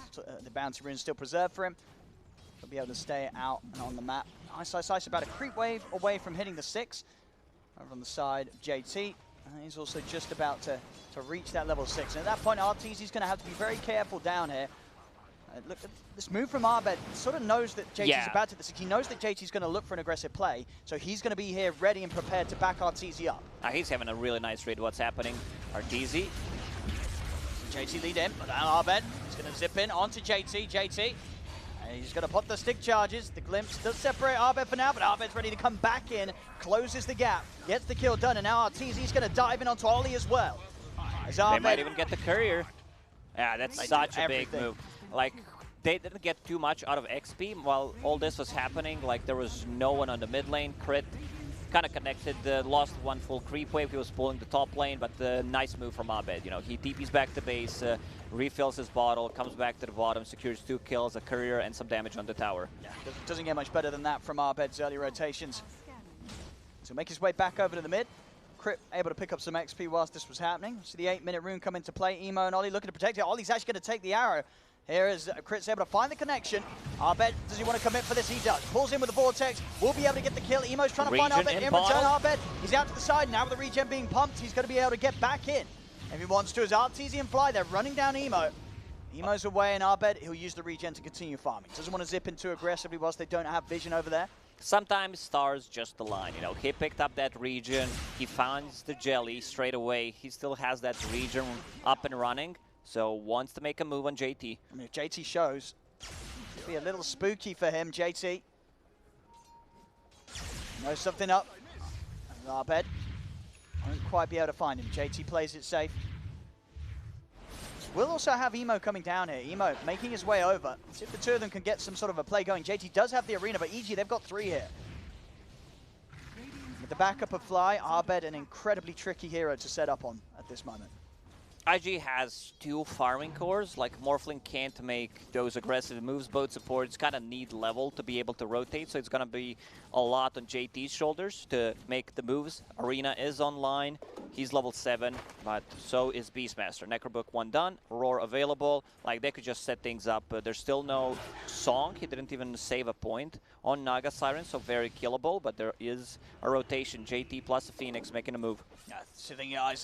Definitely the easier of the cores to take down right now. They'll drop the arena, and there's no chance for Ice. Easy rotation onto the Beastmaster. Same time around mid, though. Abed able to get the jump in onto Ollie.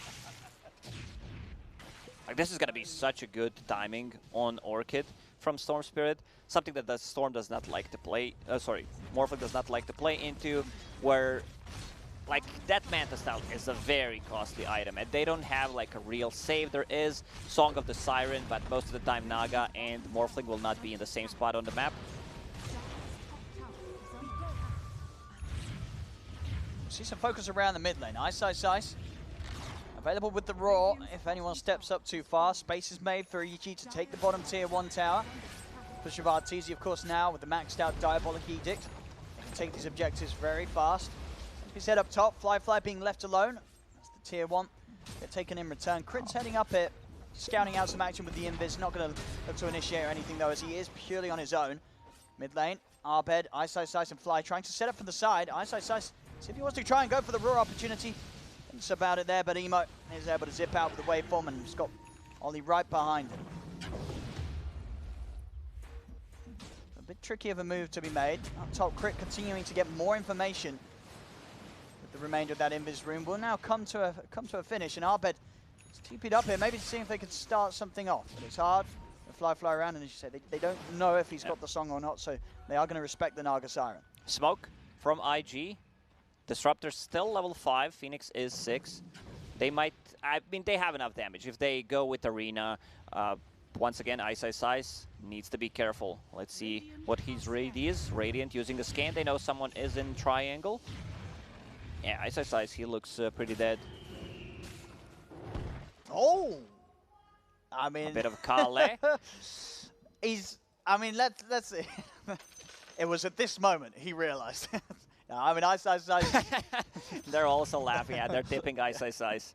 You know, just giving that money so he can retire earlier. Just keep collecting it. What I like about EG is like warding. Like these two wards that they have on the bottom part of the map are pretty much the similar, exact same wards that they had when they played Alchemist offlane when he had the 9-minute Battle Fury. Yes. And those two wards did not get dewarded. Like you can scout the rotations, possibly like also smoke rotations when people are coming to tier 2 tower, any rotations in the lane, TP rotations, and the deep ward inside like this area, but still did not get dewarded. So probably expecting the same thing to happen here. Ice. You know, we already said he looks pretty dead. He's going to throw out the Roar there as well. Be able to achieve anything with it, or maybe he will actually, because Ollie is set up very low. Crit and RTZ able to come in and get Ollie in return. Won't be able to chase for more though. Karka and JT a bit too speedy of a target, because they're out there. I talked about the itemization on RTZ, like the earlier Boots of Travel. You can kind of see the patterns in what EG is doing, pretty much the similar style of playing. Picks up the Boots of Travel when he was playing the Razor. Like, he needs to be greeted this time around, because he is the core. Like, he needs to be able to scale. Morana ulti. JT, no dust. Oh! He spears him there. RTZ actually not going to latch on to anything as he goes straight through the trees.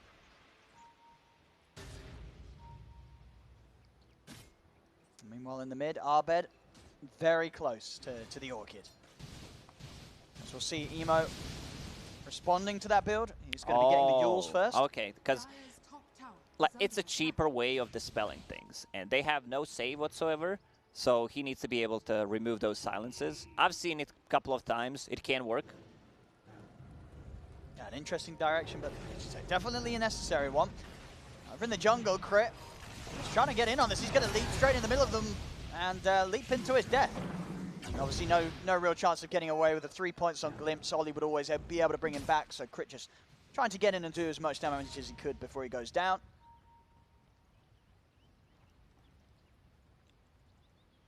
Arbed with this stack. Beastmaster, he's really struggling this time. Like, he got caught 3 times. The start of his early game wasn't really good because he was playing into dual lane against the Beastmaster. He's going to go for JT, but JT did get the arena down. What's over from RTZ, and the arena wall still holding back EG. So not able to set up anything off the back of that Roar attempt. Of course, likewise for JT, his ult also on cooldown.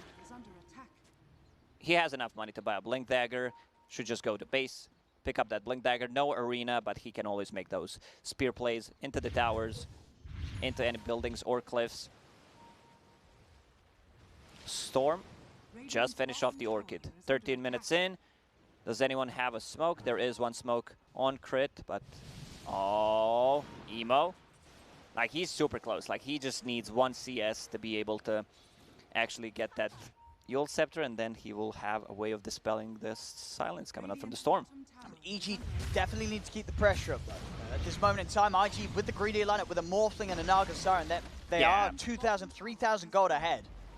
They feel, you know, much safer going into the late game. Their team fight is much stronger.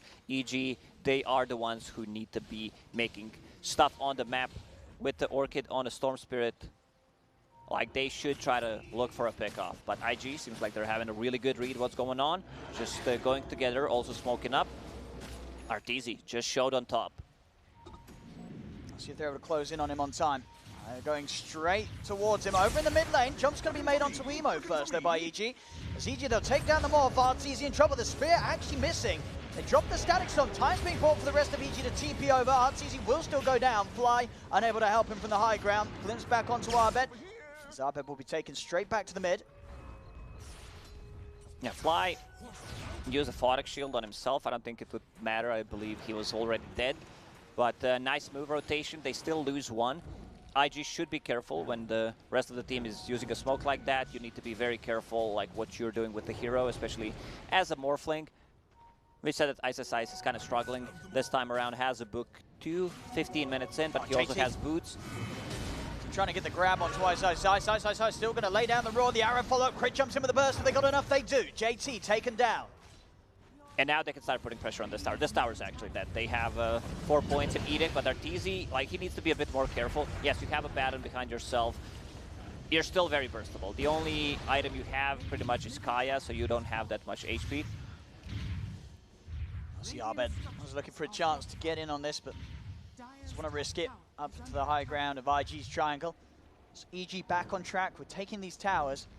Still yet to slow down the farm, really, of Fly. 9k net worth coming in.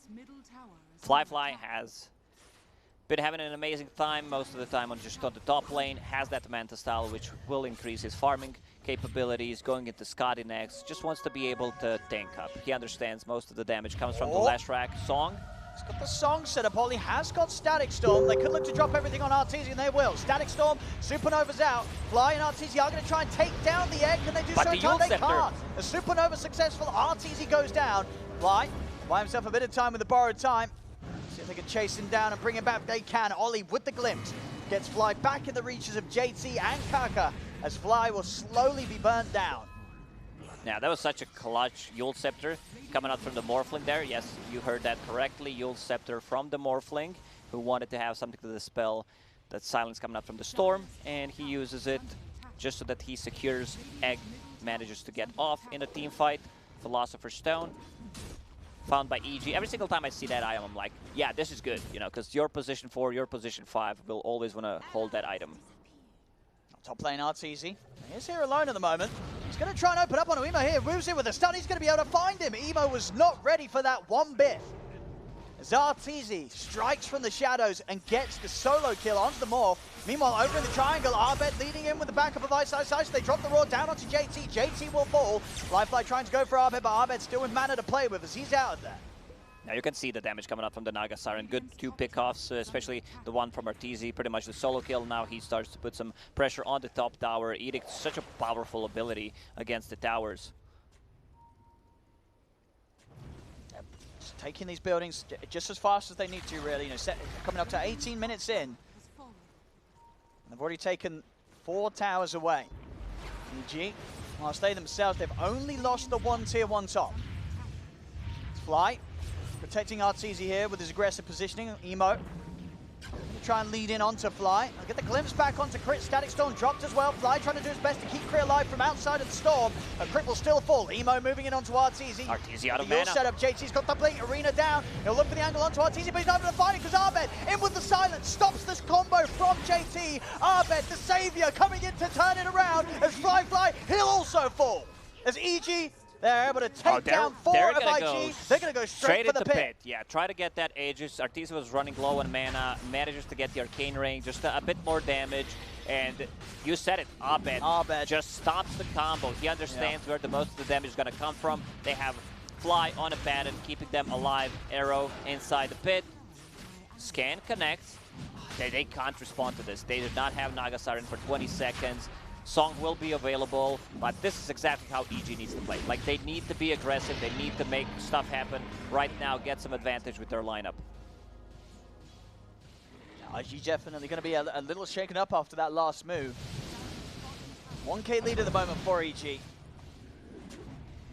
Still in a very close position here between these two teams where EG are getting these objectives, but it's not like IG's cores are falling behind in farm. Both Emo, especially Fly, getting a lot out of the game right now, and already halfway pretty much towards the Skadi Fly.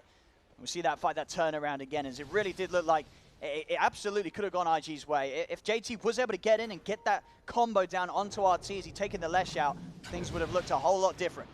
Arrow. Ooh.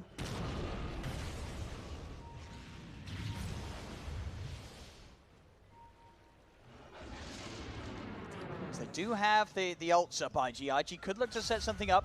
See a lot harder now that there is that Aegis on Arteezy. He got him again! He's ult into Emo.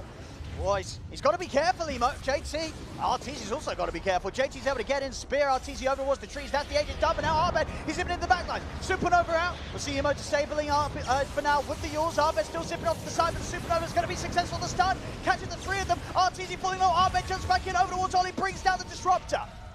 Song set up from Fly being used here to actually allow IG to back away. Oh man, this was such a big move. Like, he caught Morphling, but there was no real follow-up. They just needed one extra stun, either an arrow or Storm Spirit jumping in. Then Storm jumps on the Phoenix, who manages to get the Supernova off. And once again, those Yule Scepters, just keeping them in the air so the egg can go off. Like a bit of a throw there. Arteezy, like, he lost the Bloodstone charges as well. On top of that, he thought he was tanky, but the team was not there. No, not at all. Just a little too far forward away from the rest of the squad, and not the usage out of the Aegis that EG kind of need to get when they're running a lineup like this. These sort of deaths and slowdowns in the process that they're going for with their draft, it's gonna hurt.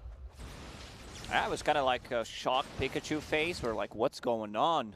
Where's the rest of the team? And this will slow them down. Like, still, Morphling doesn't deal that much damage. He didn't get the Manta style, you know, so you don't get the stats. Yule Scepter is a cheaper way of dispelling things. Now going into E-Blade, so that's going to help out quite a lot with just dealing the damage.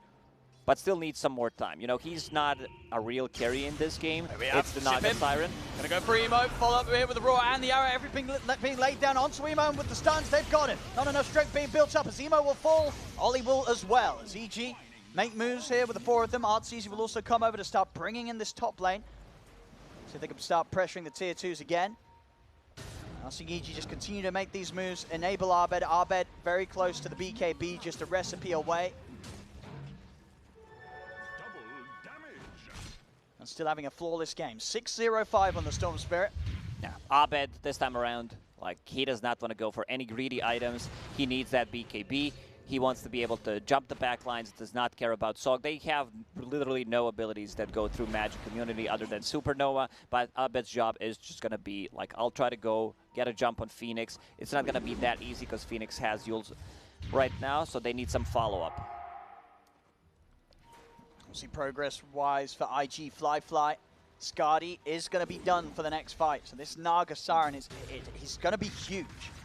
EG, they're going to have to be really prepared to deal with and keep their distance from Fly. If they get any sort of lockdown onto the cores, Fly will tear them apart.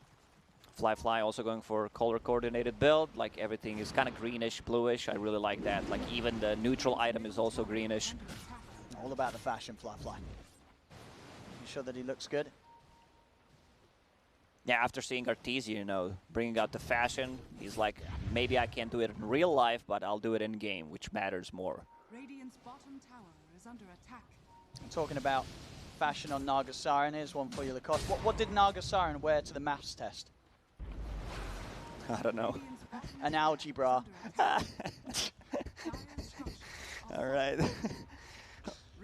So, Morphling, you know, still put some pressure. He's not that easy to kill, but if they try to surprise him one more time, there is always going to be this Sunray right now. Also, Phoenix is getting a ton of farm. Yule Scepter going for that Hex.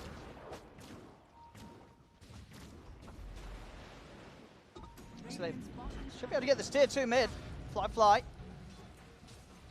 Oh, he's got the song set up. Oh, they're a little too close to each other. Ice and Crit. They're looking pretty tasty here. Ollie, he lays down the Storm combo. They're caught in it. They'll try and do their best to split, but the arena's down. Evo comes in, blows up Crit, takes down Ice. Oh, yeah. That was such a beautiful song on Mirana.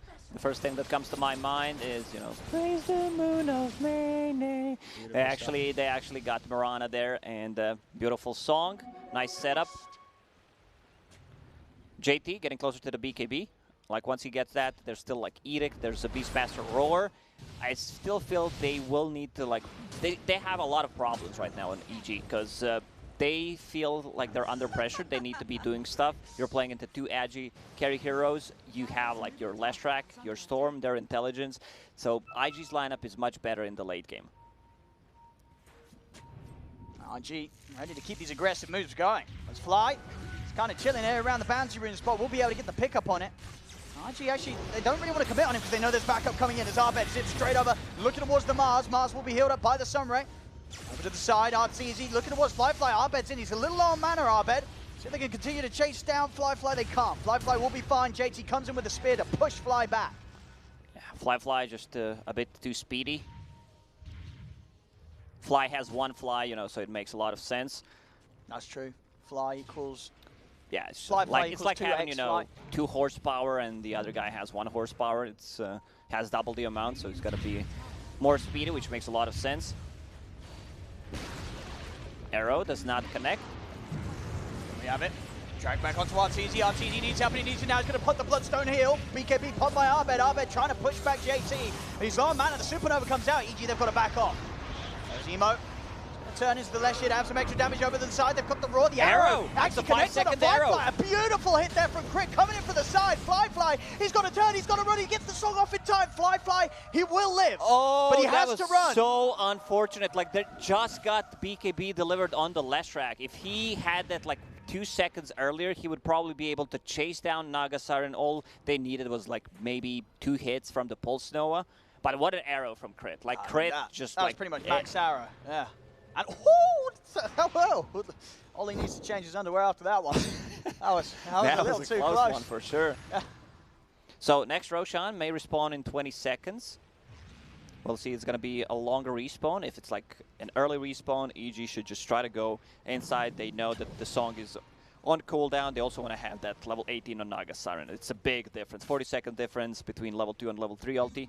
Now we'll check this fight again, as you say, just getting on Arteezy. Didn't quite have the BKB delivered yet, so EG struggled to really take that fight to its full potential. Here comes Sniper. Look at this. I mean, it was the combo as well. The Roar from Ice actually pushing the Naga Siren into the arrow. So a real combo play there between the 2 of them. Yeah, the real combo was actually overlapping stunts. And unfortunately, you know, it was a sick arrow, but they needed just a little bit more damage, like 200 damage. JT. And JT's getting gone on here, already back in the action on the backlines. Arbed's jumping over towards Kaka. Kaka's not able to dive out in time, and Emo, he's been caught on the front. Emo's down.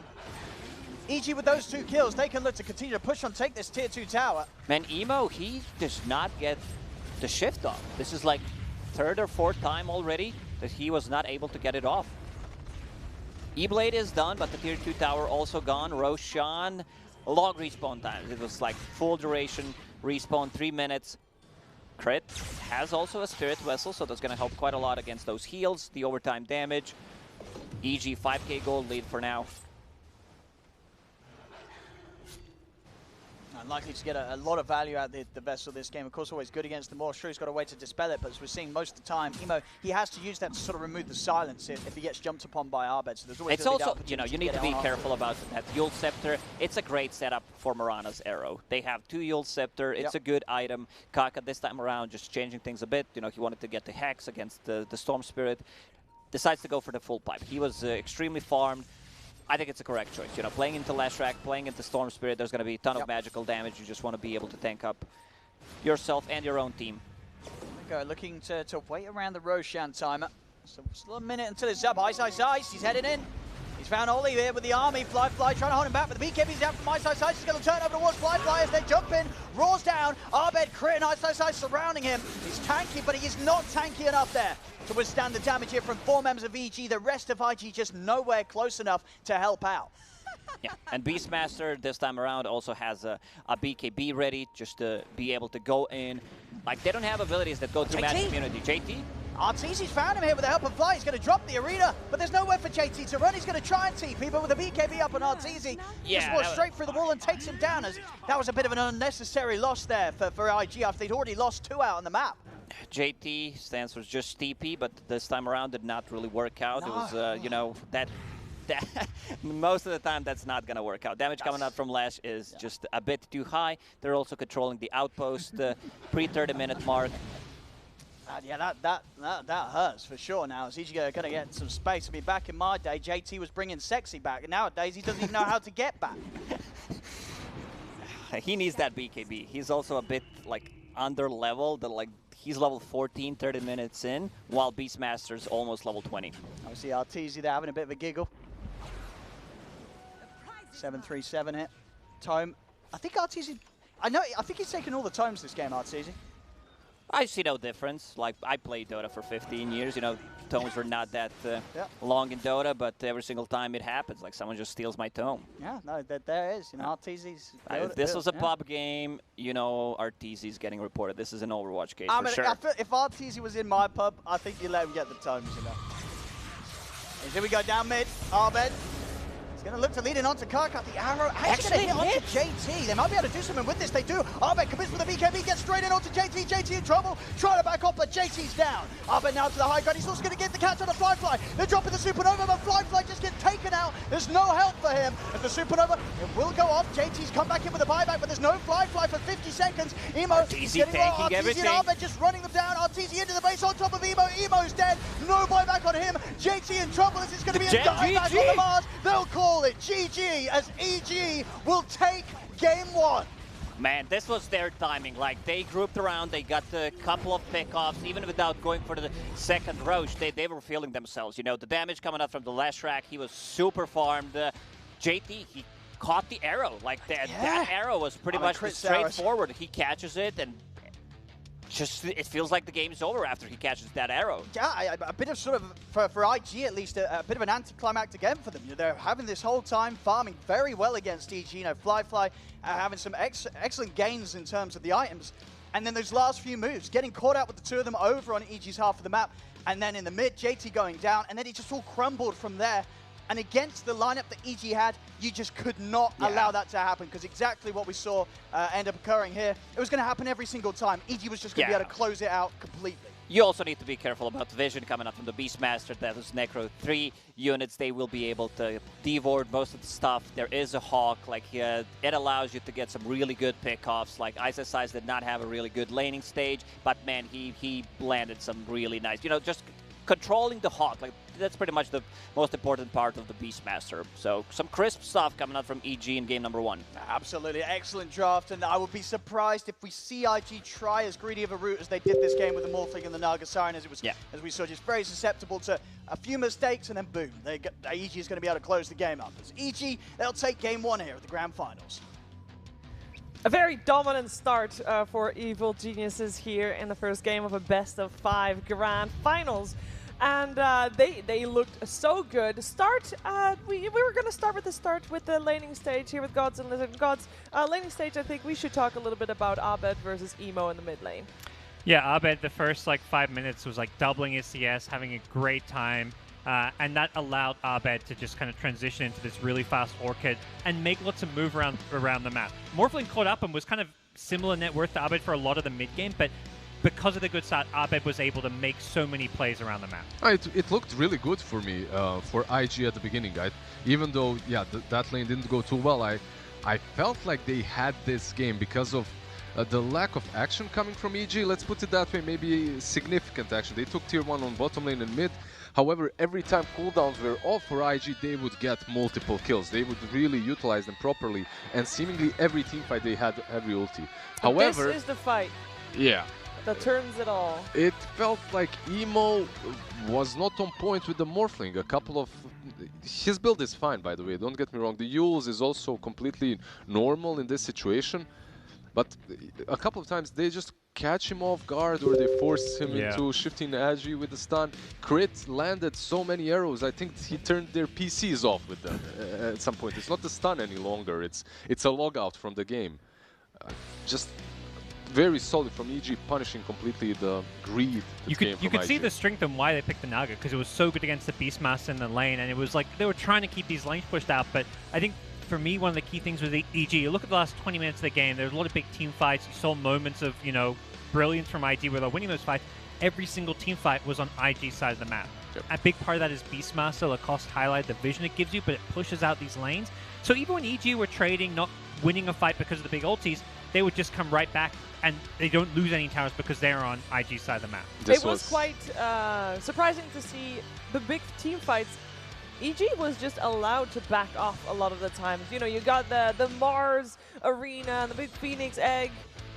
And then it's like, okay, we'll just wait a second and then we'll come back and then all your ultimates are going to be on cooldown and then we'll win the fight because you threw everything already. Yep, that's one of the best Crit things. enjoying that one. Yeah.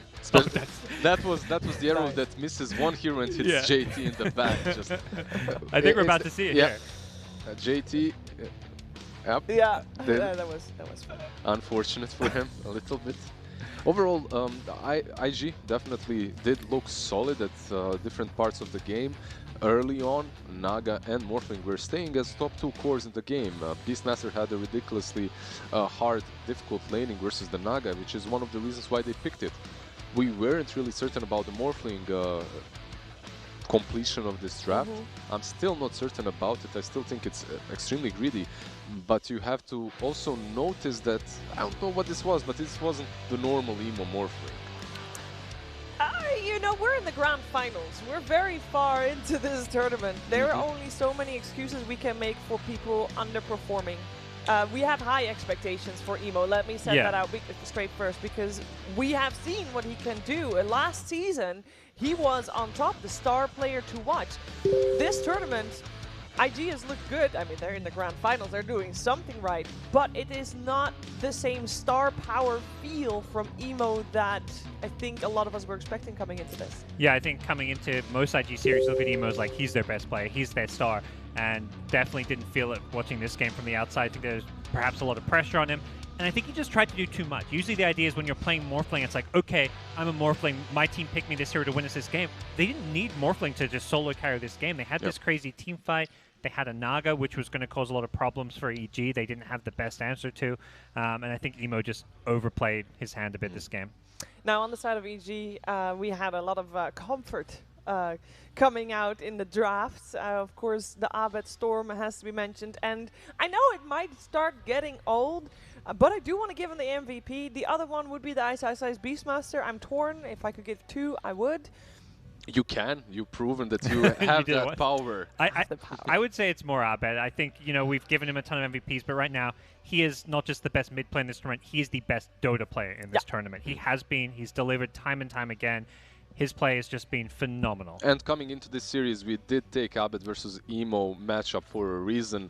This is the lane to look out for. Who wins the matchup might just win the game. And Abed definitely handled him in those first couple of minutes on the first couple of CSs. And there we go with the Ice as well. The positioning of the Hawk is as pointed out, and overall, just solid performance all around. I mean, they won. They looked very solid, and this game was the game that IG was able to prepare for most, right? You come into the first game of a best-of-5 grand finals. First game is what you are able to write out on paper, basically, the majority of the draft. And I'm a little worried that this is what they came up with, Lizard. For EG, possibilities are endless at the moment. It looks like they can pretty much play anything that's played by the rest of the pack, and they can perform just as well, if not even better. For IG, Morphling and Naga, this is...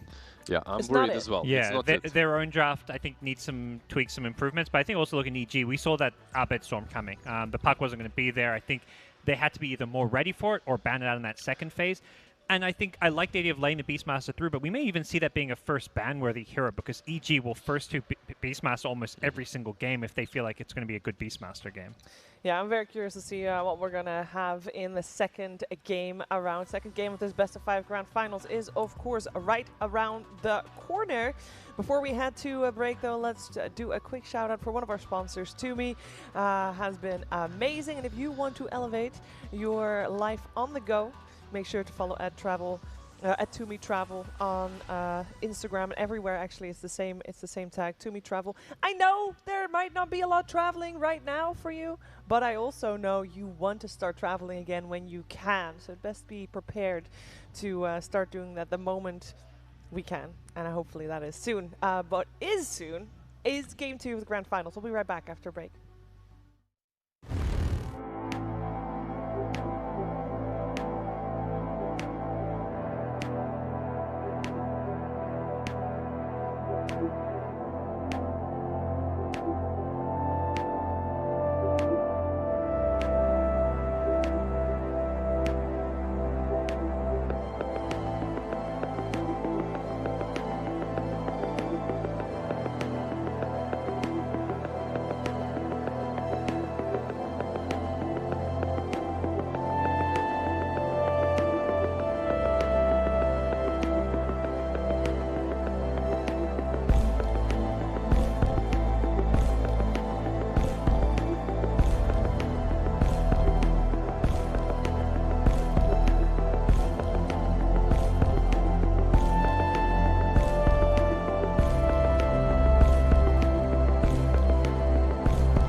pressure, rising on the edge of taking everything. Life is a game, I'm born to win it. See me burning through the atmosphere. I'm born to win. Your life is a game and I'm born to win. I'm born to win.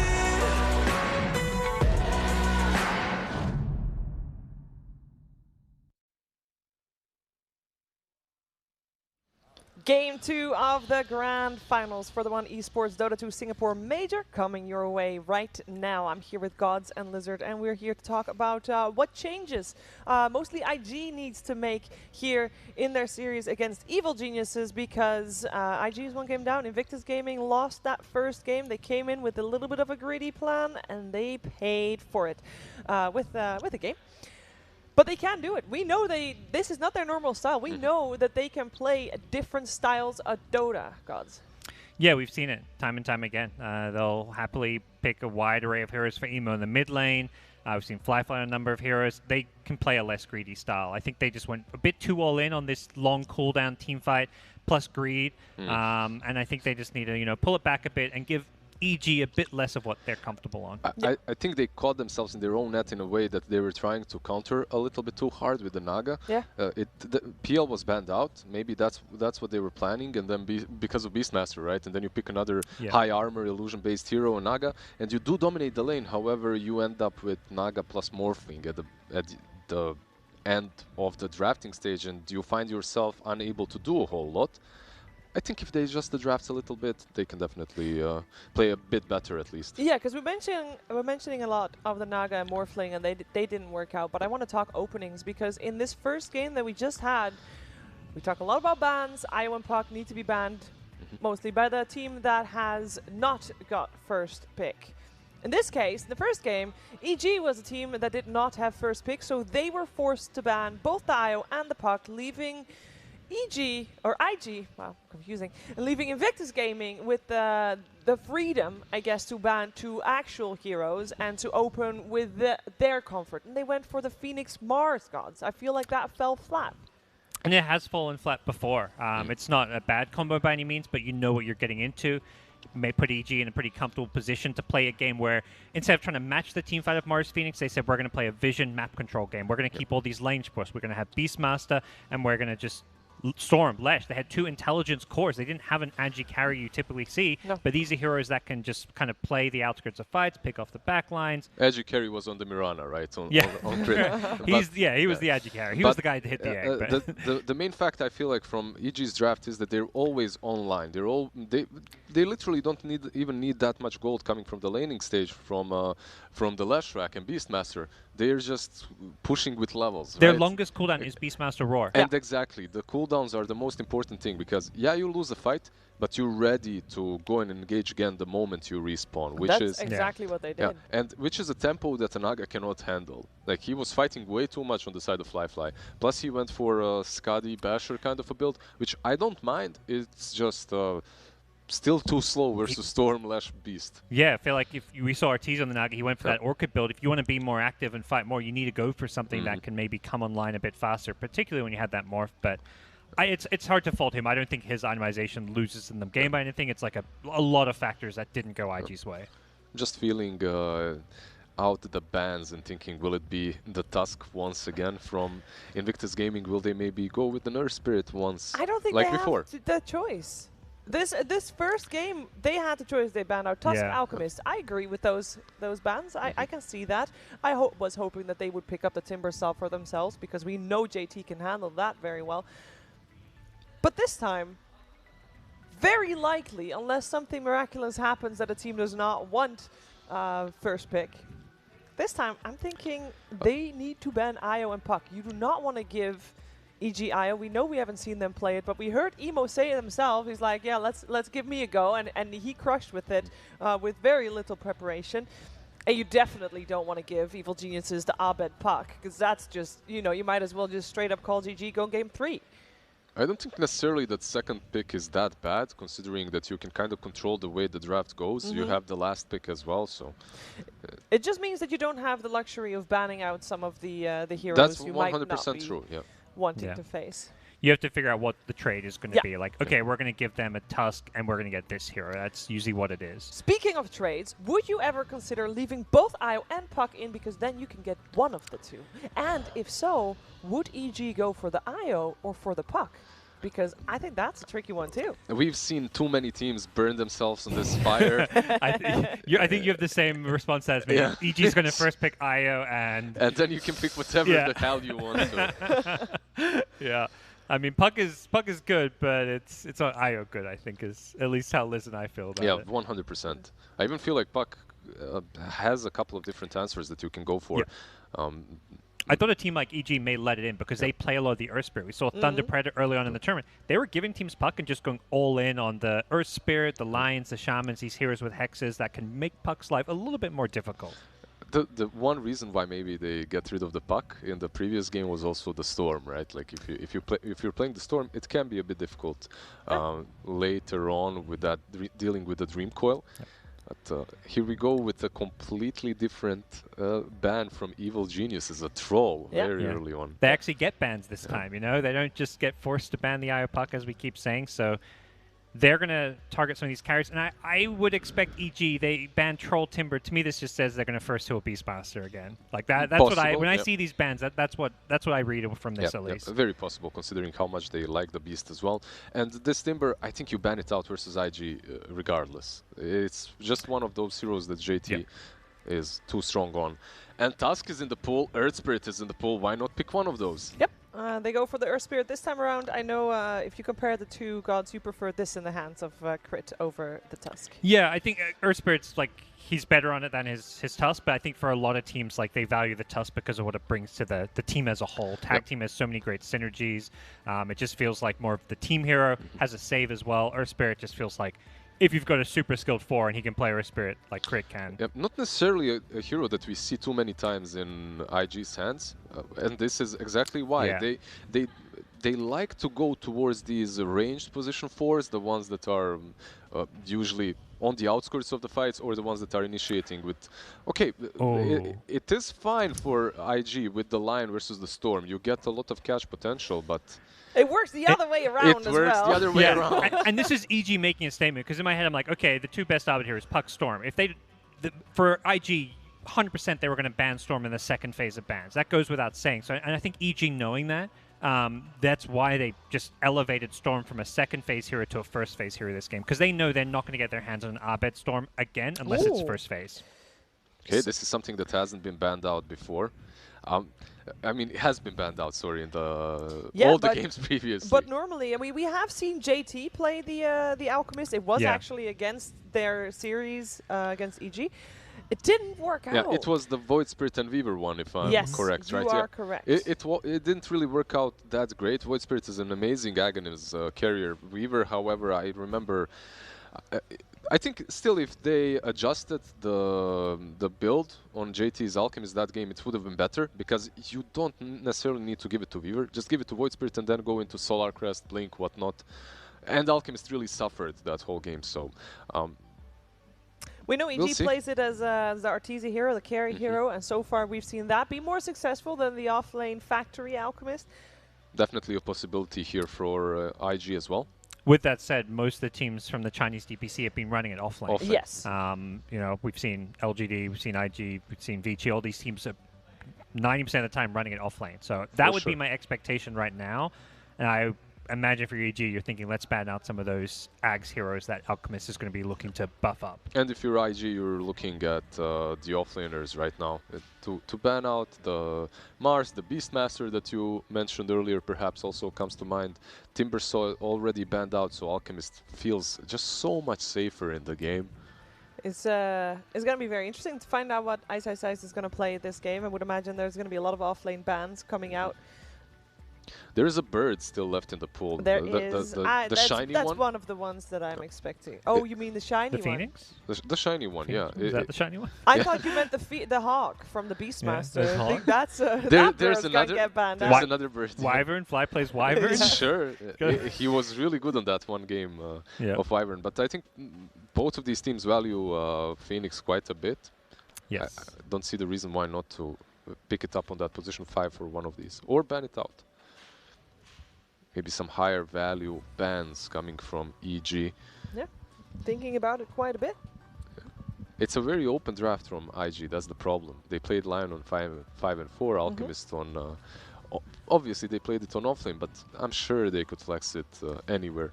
So far this tournament, this major, only Kaka has played Lion for IG. Yep. I believe in the regionals they've had Lion on 5 too, but I don't like it at all on 5. It's just it's not that much of a strong laner on position 5 on the safe lane, and he needs farm. He needs one of these items. Aether Lance, Blink does not necessarily do nearly as much without farm. Gyrocopter banned out by EG. Okay, they're aiming at not only the potential of a carry gyro that benefits from the Aghanims, but also that position 5. It's Ollie himself who's played it numerous times in that 5 role in. Is it the Jug next? What do you think? For a ban? Yeah. Unless EG themselves want to play it, they don't have that last pick of the draft, so they could be taking it for themselves. Yep. There's Ursa in the pool as well, but I'm thinking about these heroes that are good with the Aghanims. Wait, Monkey King is still in the pool, but these two teams don't necessarily value it that much, it looks like. That we've not seen Monkey played by either of these teams the entire major, which is unusual. Yeah, I'm sure Invictus Gaming, if they wanted to, they could. There you go. Yeah, I'm sure that they won't be able to pick it because it's been banned out. And this is where, yeah, some of those, you know, what are often considered those phase 1 heroes still in the pool. The Phoenix, the Death Prophet, both still lurking around, although we saw last game 1 draft, Death Prophet no longer that high value pick as it was for many other teams.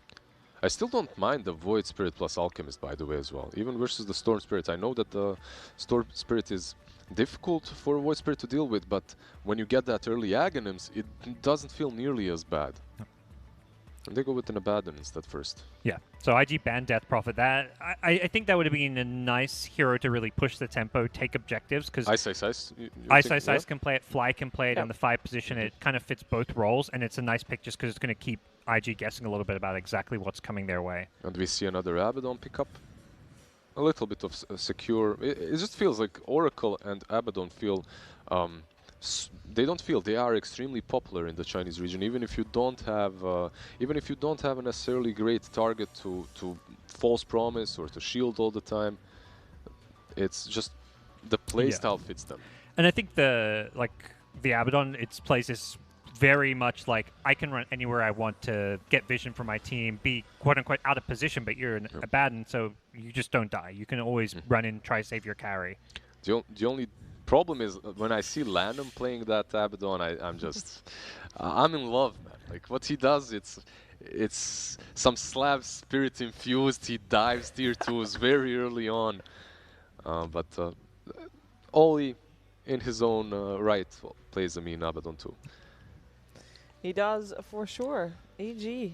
At this stage of the game, it was the same point for Invictus Gaming previously. This 3rd pick is where most of the time has been spent because you define the rest of your draft. Beastmaster will be the pickup. We talked about it. It worked out so well in game 1, and Ice will have a field day with it. And the Void Spirit, as you mentioned, Lizard coming out still for IG. Looking way more and more like, I mean, offlane Alchemist. I feel like even from the start, it was kind of headed that direction just because that's been the meta coming out from IG and the teams they compete against. Now you've got that mid laner that you can pull an Ag Scepter to. Not the best lane versus the Storm, but as far as the game as a whole, especially if you're getting pulled an early Ag Scepter, that can cause Storm a lot of problems. He's going to have to go for that safe build. Orchid, then BKB right away afterwards. You get that Aghanim, suddenly you have the stacks on your spell, plus you have the silence. It's just very strong versus Storm Spirit. EG now have to decide whether to pick the position 5 or the carry, and they go with an Ancient Apparition. Traditional counter to the Alchemist, and great against Abaddon. Yes and no, because this is an Alchemist on the offlane, right? Sure. And because of that, it doesn't really... He's not going to fight. Yeah, it doesn't really bother him that much that you're going to ulti him. He's still going to give away his Aghanims, Scepters. But he can't farm when he's dead. That's true. Hopefully, what they're thinking is we have Roar, we have Storm Spirit. It's the pick-off game. Yeah, so much magic damage, the pick-off game. I think it's very much a playstyle thing where they feel like they see how this game is going to go and they're not going to want to fight IG and like head on 5v5s, and they're like, okay, basically what Storm, AA I think in Storm is one of the best two hero synergies, like one of the best hero synergies for an AA, because Storm is so good at finding those pickoffs around the map. And I'm sorry, look at the bans. Evil Genius is actually with a Tide Hunter. Wow. With your AA pick, I believe that you are forcing IG into the offlane role Alchemist. However, there's a mind game happening now between the coaches, between the drafters, and you know that IG already played that Alchemist on the offlane, didn't work out for them really well. Won't they try and you know, mind game, you pick the same draft but then switch it on the safe lane? They probably would, right? And part of it, I think, is also, I feel like almost every time I've seen EG go for this Beastmaster pick, they protect it with a Tide ban. Because when teams have picked Beastmaster into them, they pick Tide every time. For Ice and EG as a team, they just see Tide as like the best hero in the game against Beastmaster. Yeah, we've talked about this on previous panels as well. Anchor Smash just makes life so much easier versus all the summons, also your passive versus the roar. But they already have Abaddon on the side of Invictus Gaming for the Beastmaster roar. He can be able to... Last ban Lycan coming out for EG. I like it. I can definitely see that being a hero that would cause a lot of problems. It would allow IG to just play much faster tempo, not give EG time to come online. There, it really does feel like a game of item timings where Storm's BKB timing needs to come out quickly. And what's the timing on Alchemist and Lycan? Brotherly love. You give him agonyms so that he can bite you. Is that the combo now? Then you run around. Seems like some anti-synergy almost. 100%. 100%. Like, don't do this. If you're turning the Alchemist into carry by biting him, Alchemist may as well just buy some, you know, Battle Fury BKB himself. No, I'm still not sold that this is... okay, my problem with this is Jug would be pretty solid for IG. Not great versus Beastmaster, but one of the last remaining good Aghanims heroes, right? And they ban it out. Yeah, because we are also still looking for an Arteezy hero for Evil Geniuses. And in terms of bans, we obviously had a couple, but the Jug is one of the most common ones still in the pool. PA now also removed. We've seen how well PA does versus Alchemist. TB, Morphling are still left in the pool. That no, are TB banned. TB Morphling banned. still in though. He's so dark, I can only see his eyes. Yeah. Morphling possibly an option, one of the best heroes versus Alchemist. I'm not loving Morphling just because I feel like EG as a team in their playstyle hasn't looked as good with those greedier carries, but they may just be at a point where they're There's looking Ursa like, as well, what's right? left? And Ursa AA just sounds like a stronger lane. Like typically AA is a hero that you want to have a good lane partner with. The Wraith King comes to mind, but you don't want to pick Wraith King usually into the Alchemist. And we've seen this story before. Here we go. We have. And it was a very similar draft they played against PSG LGD. They did have the Bloodseeker, the Storm, the Beastmaster, and the Earth Spirit. The only difference is an AA instead of the Phoenix. Four heroes of the same in the same draft when they played their third game in the upper bracket finals against PSG LGD. Feels maybe even better with the AA. You have that possibility of sniping. Get everyone low, give Bloodseeker some movement speed. Oh, yeah. And again, it's EG not getting too greedy. When they have this Storm mid for Abed, they're not picking that hard carry because they just want to play this tempo game on the other side of the map, and they just know there's less farm to go around. You don't need to win the game from the carry role when you have a Storm Spirit mid. IG have to dig deep now to figure out how to deal with this very, very early aggression, let's put it that way, oriented Evil Geniuses draft. But they've seen them play something similar, so... Do they have to switch it up and go for the Alchemist and the carry role? Because I feel like he's not going to have time to get his Ag or a Ags complete. Maybe he's going to get one Ags for Void Spirit, but then they have to fight. So I don't know if that's... And there's no obvious safe laner that benefits from the Ags, I feel. 2 seconds. Yeah. They are... Wow. I believe that might be our first Faceless Void. Out of left field. That's a grand finals right there. That's a grand finals pick. Hey, his Axe is all right, you know. It's better than like the Weaver Axe, you know. It's a hero that, as a carry, can have an impact with his Axe Scepter. Yeah, it's a catch for the Storm Spirit as well. The Axe for the Void, Faceless Void. What is it, Lizard? Is it still the Time Walk kit, right? Time Walk kit, exactly. I assume it's changed. I'm sorry. I mean, for people at home, there's a lot of people watching, and hopefully there's a lot of people watching also that have just, you know, figured out what is this what is this hero, What is this hero? I've not seen this before. I thought the only Void in the game was Void Spirit. Yeah. Is it? It's still the same. You jump in, you hit everyone around you. Yeah, I believe so. Yeah. Exactly. And then you can go for early Battle Fury plus the Aghanim's from Alchemist for that AOE hits or Maelstrom maybe. You can farm really fast with it. Like, it doesn't sound terrible to me, but it's still a Faceless Void, and that kind of doesn't sound the best at times. I feel like the trifecta of Crits, Earth Spirit, Abed, Storm, and the Beastmaster of Ice Ice Ice, they played this multiple times already, this major. How can you go against that? I think they're going to take this one, Lizard. Then again, this must be some cheese pick that they have prepared. We haven't seen Void at all. I'm willing to, you know, mix things up a little. Let's go crazy a little bit. Yeah, is a golden Faceless Void. I was so tempted to go IG2 this game. I just feel like playing Void into Bloodseeker is pretty rough, actually. Yeah, but he has a lot of very rough matchups too. All right, let's hear from Lacoste and Owen. I know, Owen, you have played a lot of Faceless Void. Please, shine some light on this pick. I mean, well, this hero, yeah, so I'm a level 25 Void at a terrible MMR, but I can confirm this hero is legitimately one of the worst carries in the game. This hero is absolutely terrible. I don't know what they're doing. We don't want to hear it, Owen. I'm ready to be blown away, but I have no idea how they're going to make a Faceless Void work in 2021. All right, Lacoste? Yeah, this, you know, they have Void Spirit, they have Faceless Avoid, which people didn't tend to pick it at all. I believe this is the first showing of the hero, and might be the last one, considering what they have. They have 0 damage inside the Chronosphere as well. Maybe just trying to put a bid in to try and get the hero buff for the next patch, so I can appreciate that from IG. That's a smart way of thinking.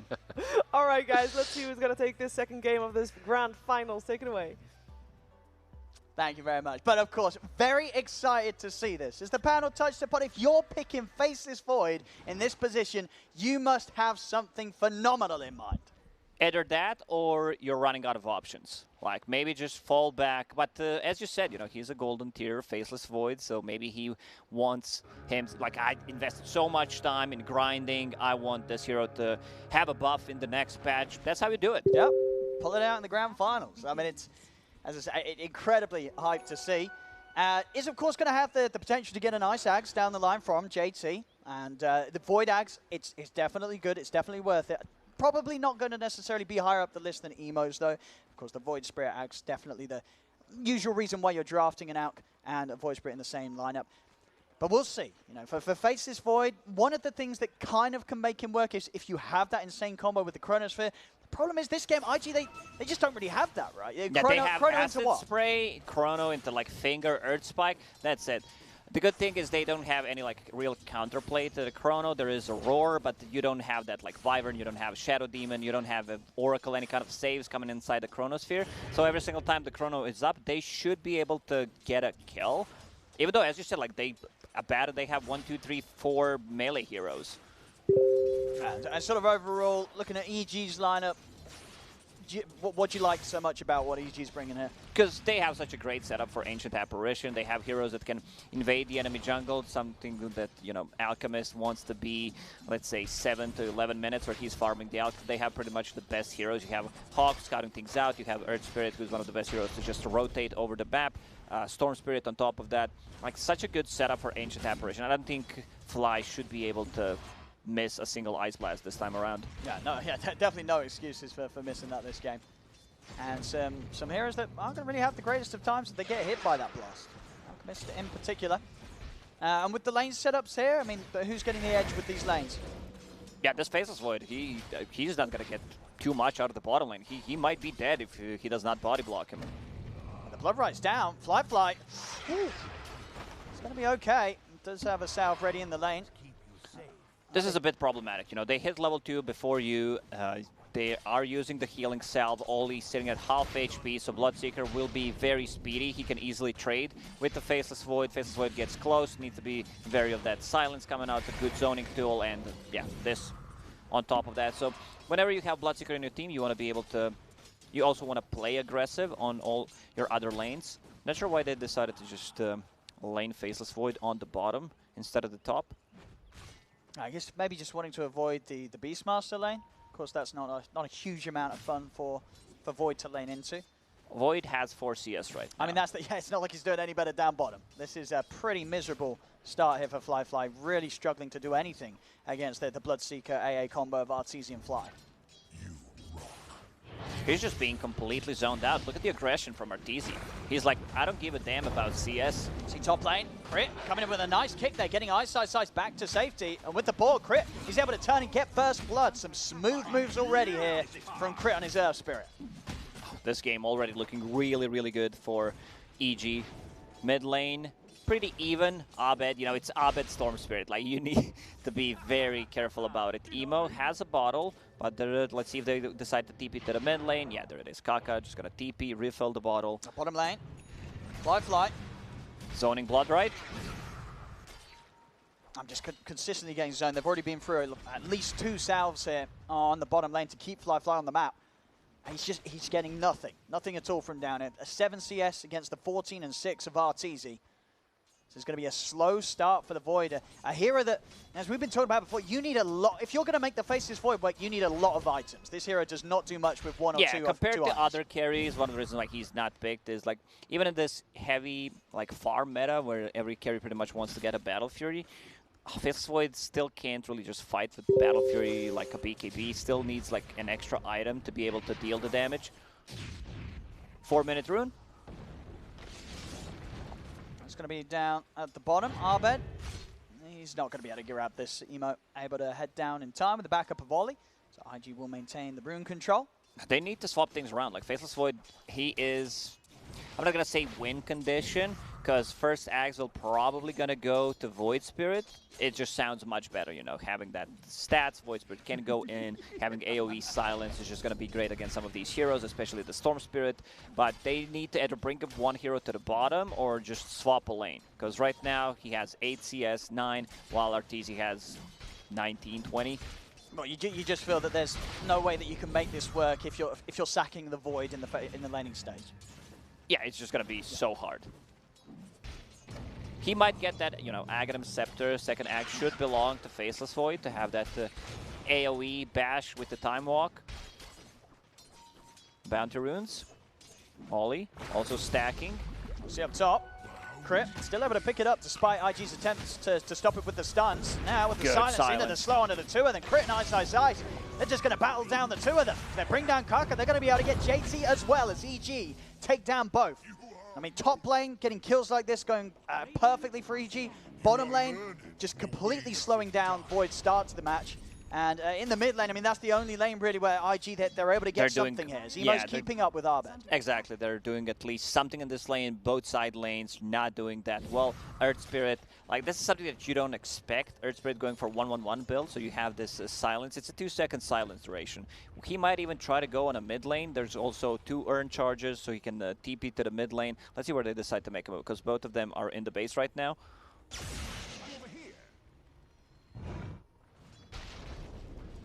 Bottom lane, Fly. He's got to be very careful if that is going to be the lane that they choose to make moves on towards. Maybe for now, Abed just returning towards the mid lane. 6-minute rune is up. It's going to be down bottom. Abed, he's hit 6 himself, so he's able to go and grab that. Kaka will stop him from being able to turn and get aggressive onto Emo. They don't have enough damage. He wants to go for Kaka. He knows that Kaka's spells are on cooldown. See if he can punish him, as there's very little that Emo could do to keep Abed off, as Abed reads the situation perfectly. Knows that he can't get punished for getting in aggressively. He's been able to turn towards Emo. Emo, he may be able to take him down. He does have 8 stick charges. That should be enough to zip away. Emo already using the Remnant. Nothing else to grab Abed. Astral Step in a second. It's like he knows. It's like he's actually counting. Emo's underneath the tower. I mean, Abed's still got a Fairy Fire. He's still got a Fairy Fire to play with. Plus the Fairy Fire and the stick charges. Emo's got to get out of it. Crit rotating, but a bit too late. I think he had enough time if he hit himself to actually TP to the mid lane, try to help Abed, but maybe Abed was just saying, I don't need the help. I got this. I mean, and just a textbook showing of Abed knowing his limits perfectly on this hero.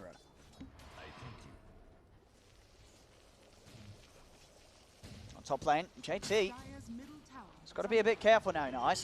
He's hit the 6. He's got the Roar. Crit's ever in position. They can make a go onto JT. Especially before he hits level 6. They just brought a Lion on the bottom, but I don't think they cared too much about him. Like, Bloodseeker is very tanky. His armor is super high, especially when sitting near the tower. It's 12, so you don't really feel those right-click damage. Faceless Void will need some more XP to hit level 5. We can see the rotation. Arbed's ready to come in. Looking for Fly. They're able to get the vortex straight down into the blood right. Fly will get the jump onto the side, but Arbed still with mana to go. The Aphotic Shield comes out on Fly. It's not enough to save him.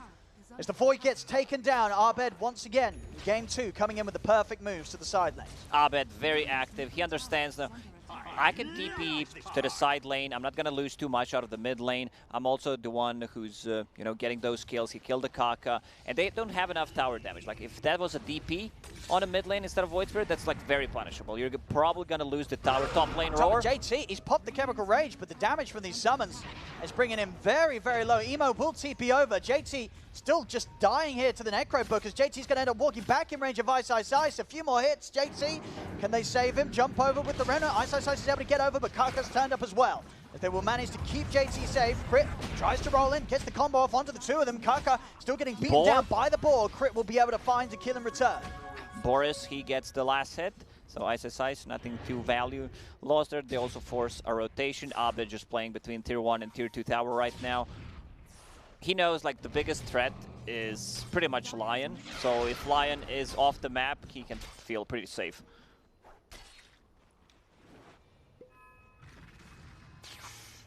Bottom lane, Arteezy's now got the 6, so Fly has to be careful of any moves they make with backup. Top lane Emo. It's okay. No Roar still for 30 seconds. JT now sticking away from the lane completely. Arbed still aggressive here, looking for moves in the mid lane. Bottom, Crit comes in with a rotation, and just a +1, that's all that's needed there for Arteezy to be able to take down Fly. Fly, man, he's struggling. For people who are just tuning in, this is not a position 5. You know, Faceless Void, he's just struggling. Like, they completely dominated that lane. Arteezy, like, he's staying almost double the net worth at the moment. Going into Maelstrom. Look at him over here. He's taking some stacks and he's taking some kills. As Emo will jump over, Arbed immediately TPing out, but the Remnant is there. Arbed will get punished. That's a big kill. You know, he tried to go for a very greedy play. He gets a kill, tries to take the stack. Like, pretty much Storm Spirit is the best one. So I expect them to try to invade this stack. They see it's pretty big. This is where Alchemist is going to farm his Aghanim Scepter. That's Crit. Tries to get over here around the 10-minute rune spawn. Kaka's able to turn. They've got the setup. They've got the lockdown. Crit won't be able to interrupt the bounty rune being taken, and IG will punish him for that. Ice having a much better game than in the previous one. Like, he's super farm, staying near the top of the net worth. Has a book, so speed, getting closer to book 2. Like, he's just gonna be the one dominating the top part of the map. But I also want to see him, like, possibly rotate and invade that triangle, try to steal some stacks from the Alchemist. I want to do some in mid. Fly does have the 6. He's gonna open up with the Chrono onto Arbed. Do they have the damage with the finger? They bring him low, they've got it. Now Arteezy looking for the counterplay though. Blood Right's down there. Take down Fly in return. Arteezy trying to charge over towards Kaka. Emo jumps in as well over from the side. Ice bringing the boards in. Kaka getting slowed. Crit catching them there with the rocks. Silence and slowed as they bring down Kaka. Raw sets up onto Ollie as they may have lost Arbed, but EG hit back and take way more from IG.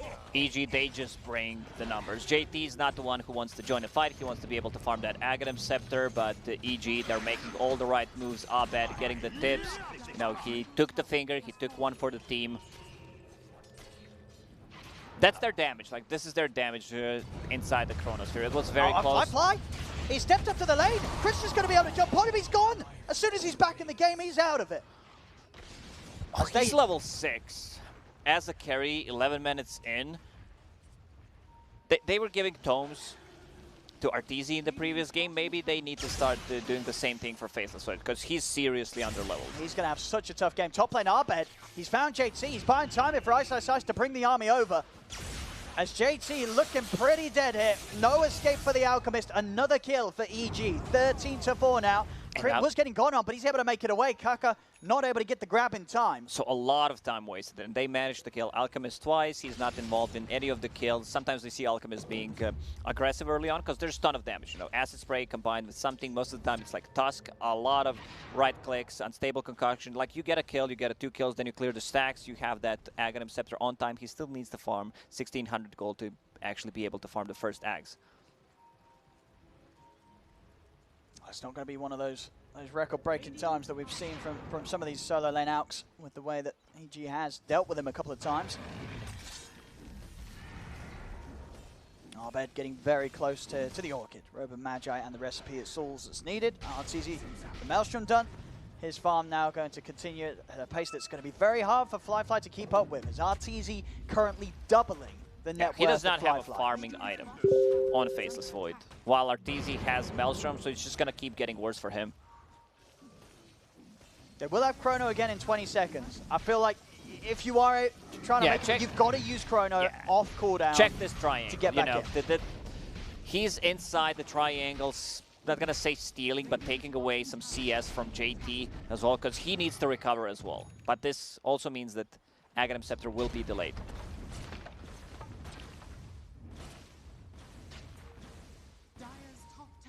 I'm trying to get some pressure onto the bottom tier 1.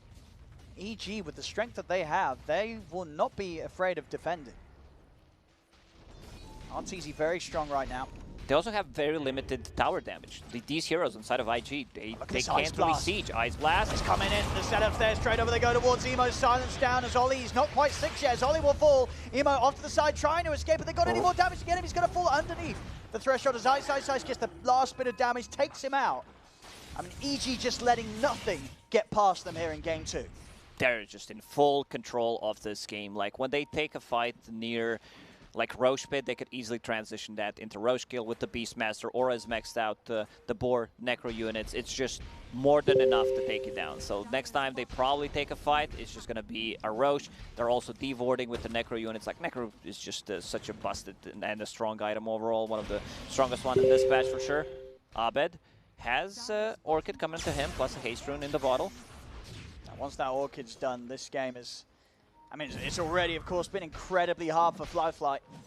0-4-1 with the Orchid in play. He's got to pretty much hope that Ollie's always by his side. Otherwise, Arbed will have no trouble pretty much taking down Flyfly solo. Lion still holding a tome. He just gave it to Abaddon. Abaddon is also level 5. 15 minutes in, they smoke. They have the Aghanim Scepter complete. He gives it to Void Spirit, of course. The AoE silence, 2 charges. They need to make stuff happen right now. Like, they need to get some kind of a kill, like multiple kills. Crit. Yeah, he'll gladly take that one. Oh, he stopped the finger. He was like trying to, you know, cast it, but was afraid that he might get out actually with the Rolling Boulder. Yeah, they don't leave anything to chance. That's Flyfly. Still about 700 off the Maelstrom. As meanwhile, Arteezy, BKB is going to be pretty much done on top of his Maelstrom at the same time that Flyfly finishes his Maelstrom. So Arteezy close to a full item ahead of Flyfly. This time around, he's also going for BKB. Beastmaster, after finishing the Necro 3, doesn't care too much about any of the spells other than the Chronosphere. They have nothing else and wants to be able to, you know, deal with the silence. Look at this smoke. Ollie does have 6, so he'll have some time to buy himself with borrowed time. But of course the rest of IG, they'll let him go. Unless they see an opportunity for a Chronosphere, Flyfly is around. But with Ollie gone, IG will retreat. JT going for second Aghanim Scepter. He was thinking, do I need a Blink Dagger? Do I get the Axe here? Got the blast. There with the combo crit. Good He's silence. He's on the Flyfly again. The setup's there. Flyfly falls in an instant. As EG, they'll clean up Kaka. Emo's trying to bring down Arbed with him. A concoction flies over. Arbed does get stunned up. They'll get the trade onto the Storm Spirit crit. Also having to be a bit careful, but Ice he's coming in with the backup, and he's got a Roar at the ready. Roars JT. The Necro books out as they bring down the Alchemist. They'll take down 3. It's just so much. Abaddon already used his Aphotic Shield. Ice sees that it came out, goes in, uses the Roar on Alchemist to shut him down. Once again, this is the 3rd death for JT. Man, Farmless Void, he's not really having a good time. Like, he's level 8, does not have a single item pretty much. 17 minutes in. This is a good kill, you know. They rely so much on Void Spirit to actually be able to do stuff. They gave Tome of Knowledge to Void Spirit, because first it was Lion holding it, then he gave it to Abba. Abba's like, I'm fine, you know, I just got level 6. At least for IG, able to take down Arbed in that fight, but other than that, The game just not getting any easier for Fly. As Maelstrom is done. There's still so much catching up to do. There's all their value and net worth, of course, with the Ags going over as well. Really resting on Emo. Emo, he has to have a perfect game really to hold them in on this one, IG. It's just going to get worse for them. Like, Faceless Void is not going to feel comfortable going in. He needs a BKB. Even when he gets a BKB, I just want to see if that's going to be his next item, because he needs to be able to protect them against the silences. They still have AA Blast. They still have Roar. Dire using a scan inside the pit. They know something is up. Chronosphere is up. We've seen one Chrono, right? Just the one. Just the one so far in the mid lane. Not being able to find a chance to use it again. They are coming over, and Roshan not quite taken out. And EG, they're prepared for this. They're backing off, smoking up themselves to prepare for the attempt here from IG. It's JT. Finding a target here. Hawks are out. So setting up the vision. Emo moving over to the backlines. Crit's going to roll over towards Ollie. Does get blocked off. Blood Bright's down. BKB popped by Arteezy. Commits over towards Ollie. Emo they need to stun Emo. Out immediately, but Arbed's in. Grabs him with the Vortex. Stops the escape from the Void Spirit. Ollie falls as the borrowed time comes to an end. You see Crit and Ice. They even see if they can chase down for more. They know that JT still around it. Crit, he's in. He knows exactly where JT is. It's the slow. Ice has the Roar at the ready as there's no escape for JT. As EG, they'll take the three of them down. Yeah, that was such a good, rotation. They use the smoke. They get out of the pit. They understand, they are coming. They also use the scan, so they probably know something is up. Crit there, sitting behind the trees, breaking also the smoke going in. Like, Abed is so careful. Like, you could see that he did not want to go in until Rupture was used, and then like, yeah, we'll just pull the Void Spirit, we'll kill him. There's not going to be enough damage. If we take down Void Spirit, this is where most of the damage just comes from. Faceless Void, after getting the Maelstrom, going for a BKB, I can understand that. Let's see if he can, get that Aghanim Scepter on time. But still, he's never going to feel comfortable playing into Rupture, into Roar, into AA Blast. It's just not good of a Faceless Void game. And then the wards are up there, quickly pinged out. As EG see IG preparing around the area. DD room ready for the next fight on Abed. You have the best Aegis carrier in the game. Stormtrooper Abed pretty much always gets the same item build. Orchid Rush, then he gets Arcane Boots to have a bit more mana into BKB. AA Blast misses. A little too low mana to keep going here, Abed. Forces back a couple of TPs. ZG bringing in the mid lane. TP's down towards the bottom. They want to try and get Fly. They show like a couple of heroes mid, Crit and Arteezy. They'll start setting up for bottom. Fly. He's been ruptured. He's going to go for the TP out. Crit, he's in. He's got the Yules, puts a stop to the escape. Fly will go down yet again. He was thinking about using that Chronosphere. Like, Crit missed the Roar, but has a Yule Scepter to cancel the TP. Such a nice move from EG. EG, they're just completely dominating this game. Moving around the map, they have a BKB on a Beastmaster. AA, he was saving some money, bought a shard. A good shard. Like, this allows Ancient Apparition to possibly like even farm and push the creep waves. 40 DPS and attack speed reduced by 20.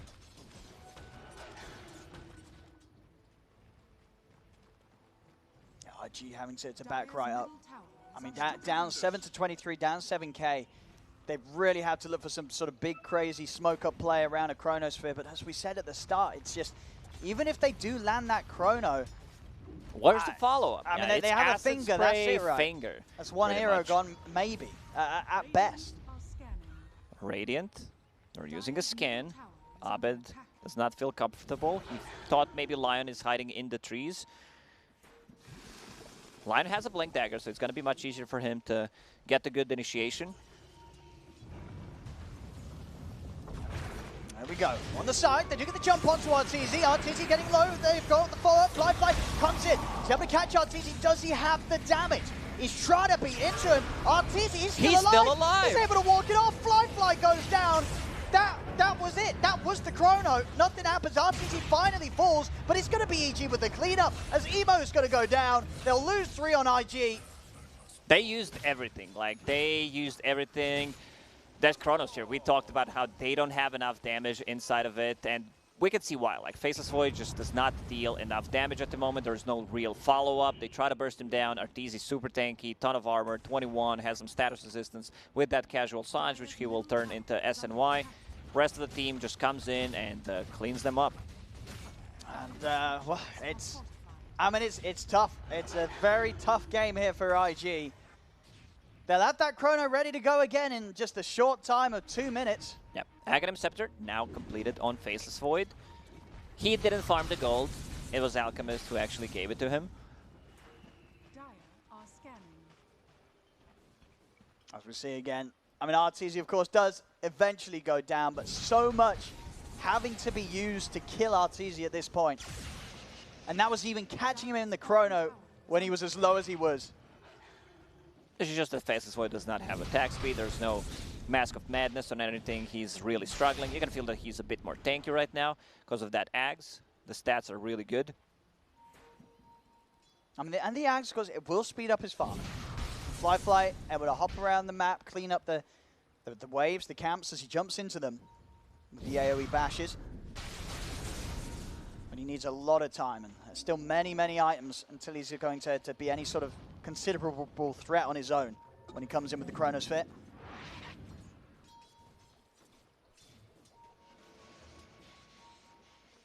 That's Arbed coming in with a huge zip hit, and he's on the hunt, and he's actually found him. Arbed hunting through the tree line, catches Emo, as there's just no hiding. There is no hiding from Arbed. Straight into silence. They're not overlapping any of their abilities. Pretty much, man, Crit has been amazing this game. He's been involved in 21 out of 27 kills, all over the place. You know, like, either player is super bad when he has more than 3 earn charges, or the game is going so well that he does not even need to use it. He has 9 earn charges. You know, that's how dominant they are. Yeah, 6-2 and 15. I mean, this is what happens when EG's able to get their hands on that crit spirit in the first few picks. I'm pretty sure we've just seen him have perfect games every time. Every time he's got his spirit this tournament. There's a TP on the ground in the river near the mid. No one wants to touch that. After seeing what happened to Puppey, after picking up the bottle, they're like, nah, we're good. Crit. Starting things off here onto Ollie. I think JT and Flyfly will look to get out of it. They're on the run, JT, Kaka, and Flyfly. They don't want to take any sort of fight here. Kaka, his TP still on cooldown, so he won't make it away. Crit, chasing Abaddon. Ollie is going to go for the TP out. They've got ways to cancel it, though, as Crit. The Rolling Boulder back up and available. There's 2 more kills for EG. Just 29-8. The killing just never stopping this game.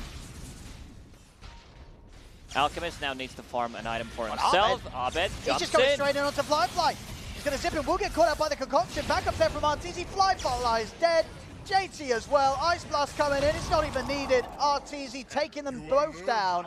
After seeing them GG out a bit like early in the previous game, I would not be surprised if they like take one more fight, especially if EG takes the Roche before that, where they understand like we can't do anything in this game because it looks pretty over. You know, 15k gold lead is just EG who's all over the map, making the right moves, maneuverable heroes. The space where IG can farm is just non-existent. Like they can farm pretty much whatever comes to their towers right now. They're gonna go in. They're gonna get those barracks. 6 seconds until Faceless Void respawns. We'll have Chronosphere when he's back up. And with the racks gone, nothing IG can do to push back EG. 17k lead. Arteezy well on the way to his Abyssal. Flyfly still struggling to get the BKB finished. Should be able to have it for the next fight. Probably. Well, still needs to farm quite a lot of gold. Next Roche may respawn in 2 seconds. Let's see if it's going to be a longer respawn timer. EG should have the Roche. But, you know, IG does not want to give them that. It's going to be a minute and 20 seconds. If they give them Roche, Cheese, and Aegis on both cores, they're just not going to have enough damage because they need to play around the cooldown. The Chronosphere, 160 seconds is just a bit too high and very punishable.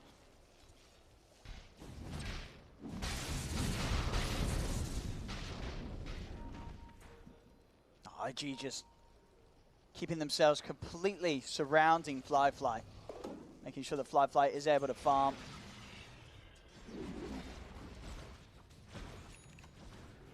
There it is. BKB's done. So Fly will have now a bit of a better chance of jumping in, getting the chrono off. Whether that's going to make much of a difference, though. Okay, Alchemist, he bought Shard, Berserker Potion, so they have a Dispel mechanic, which is okay. It can't Dispel Roar. It's a soft Dispel. But they can Dispel Silences, which is really nice. Also Lincoln Sphere on Void Spirit. On Abed. Zip it. He's just going to go straight in. He comes with the BKBs over towards Kaka. The Ice Blast will land onto Fly. Kaka goes down, buys back immediately. They're chasing over to Fly. He's popped the BKB. The chrono onto nothing. He got the boars. The Roar's there. Fly's dead. They He's might out call of the it. game. I think they will. Oh man, Chronosphere on 2 boars in the end. Like, man, Abed, he understands. I jumped Lion. They don't have enough damage. Like, I go on top of him. Even if I get caught by the Chronosphere, they will not have enough damage to kill me. Earth Spirit is the one who's controlling a Baton. Just some really, really good showing from EG. This game was so one-sided. I mean, as a Void player, I appreciate Fly's bid at trying to get Void buffed, but doing it in a grand finals, this is a bit of a risky game to do in it. I don't think we're going to be seeing Void again in this grand final series. Oh, for sure not. Like, I think they kind of ran out of options. You know, they were like, what do we do? Ran out of time. Maybe it's time to bring out some big guns. And it was a water gun in the end. Yeah, I mean, wow, EG, thanks to that, and thanks to, of course, as you said, EG's just perfect play and a brilliant draft. Once again, EG coming in with 5 heroes that they have no struggle playing this game from the lanes onwards. They just crush it on all fronts. They're up 2-0 now, and I don't know what I just got to do, but they've got to come in with something completely different, Lacoste. Yeah, they need to do 180, or what some people call 360, which is not correct, you know, but if they do 360, it might be 3-0, but they definitely need to bounce back. They need to make something different, because EG, they got their number. They absolutely do, especially in a game like this. EG now up 2-0 against IG in this best of 5. And with EG on most of their comfort heroes, it looked so easy for them, especially up against the Faceless Void of IG. It was a little bit of a questionable last pick coming out from Invictus Gaming, here to talk about Game 2 and preparing for Game 3, I mean, with Gods and Lizards. A little bit. And I want to start with the Faceless Void, because we were very harsh on the hero when he got picked. We heard our commentators being very harsh on the hero as well. But we are that for a reason, and I want to just, you know, there's a lot of people who's like, oh, I haven't seen it. Why is it bad, Gods?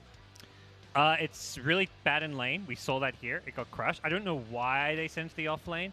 The Hero's Toolkit just doesn't do a whole lot at many stages of the game. You're built around a Chronosphere, which is this like team fight spell, but you need heroes that synergize with the Chronosphere, which they didn't have. And even if they do, I think it's a carry that just doesn't feel like you carry the game. You're relying on your teammates to do damage in your Chronosphere. Yeah, 2 patches ago he was pretty strong, pretty broken, picked in almost every single game. So I'm not really sad that we haven't seen him. I felt like, okay, if they're picking Faceless Void on Fly, he was like throughout history really strong on the hero. Maybe they have something planned. And they said before this match that they haven't prepared at all for EG, and I'm like, okay, maybe they lied, they're messing with us, mind games. No, I think they were honest. Yeah. They just didn't prepare, and now Faceless Void comes out in that last pick when you don't know what else to do. Aghanims on him, like, he couldn't even kill a creep wave, you noticed that, right? In my head, I'm like, oh, I remember the carry Void. You go Battle Fury on Maelstrom into Ags, it's a pretty good farming item. One, I mean, it came way too late because IG were getting wrecked this game, so that Axe was not at a good timing. But even so, he time walks a creep wave and it's half health. It's like not even half health, and I'm just like, oh, this Axe is just bad. Like, and the other thing that if you want to make a Faceless Void work, I guess you have to have a lot of follow-up damage in the Chronosphere. We didn't see that either. It was a little bit of a, I don't know, almost like a mismatch, perhaps, a little bit coming out for Invictus Gaming, and it makes you wonder. This was their last pick. We know that they only had 2 seconds to pick their last hero. Yep. And it almost felt like, you know, they had a strategy somewhere, it probably wasn't what they had in mind, but they decided to do it anyway because it was the only option left available. Frustration coming out from Invictus Gaming here because they are now 1 game away from not being the champion at this major. Yep. On the side of Invictus Gaming, nobody has ever won a major. Yeah. Just tells the story of the whole game. It was a missed attempt at the draft. Yeah, and that's the thing. There are a lot of people be laughing at the chrono there, and maybe like thinking this Void played terribly. But I think draft-wise, the game-wise, everything was lost and fallen apart at this point. Maybe the players were a little tilted, but there's nothing you can do when EG is outmaneuvering you. With heroes like Storm that can just always jump you, catch the backlines, Beastmaster, they always see you as well. It's impossible to land spells against this EG draft. They were everywhere. They played very fast on the side of EG, and they're making a great case for themselves for taking the series 3-0, which, once again, for people wondering, Evil Geniuses has never won a major. I know Fly and Crit have won a major. Ice has won a major as well. Abed and Arteezy, never. The team, the region, never. So it would mean a lot to EG to be able to take that 3rd game. And I can't see, at the moment, I can't see IG winning a game here because they've not shown to us that they can go toe-to-toe with EG. Yeah, full 180 or, as Lacoste said, 360 is necessary from them. I hope not a 360 in there for them. Yeah, I just don't, maybe go... Don't try to counterpick. Go back to your own stuff. Go back to your own drafts. I feel like in that first game, they really found themselves in a position in which IG usually is, and that is they let you have your own game, and then they pick some heroes that really work against that are out of the meta. Throughout the regionals, throughout the major, they have been picking heroes that are out of the meta. Maybe not out of the meta, but let's say Mirana mid. Naga last game as well. This time it's the Void. Really, they reach. They find different solutions.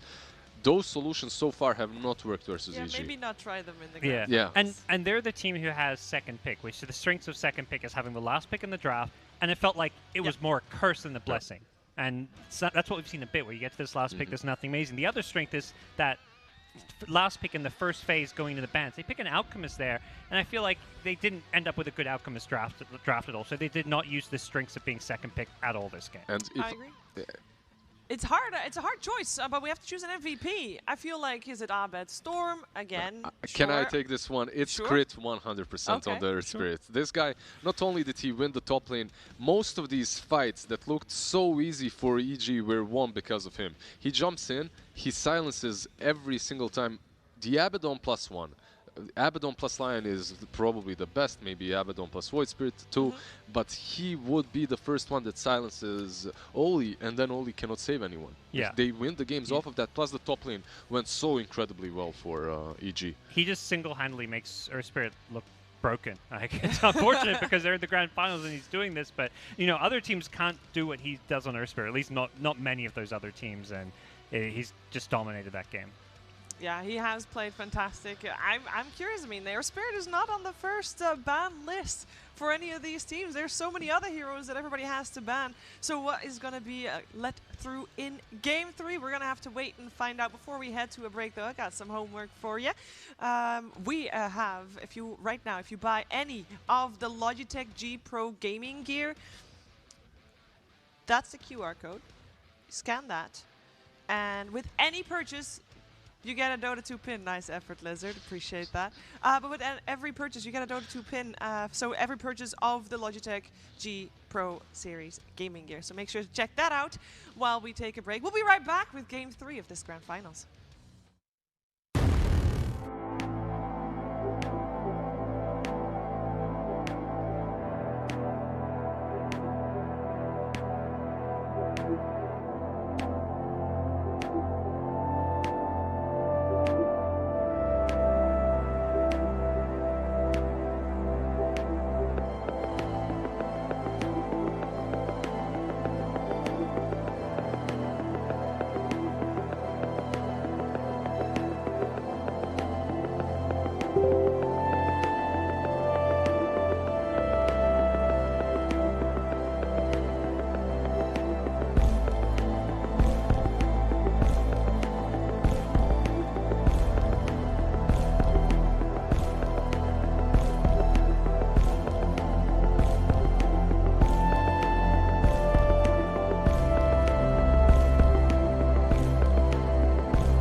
Crossing on the edge of taking everything. Life is a game I'm born to win it. See me burning through the atmosphere. I'm born to win. Your life is a game and I'm born to win. I'm born to win.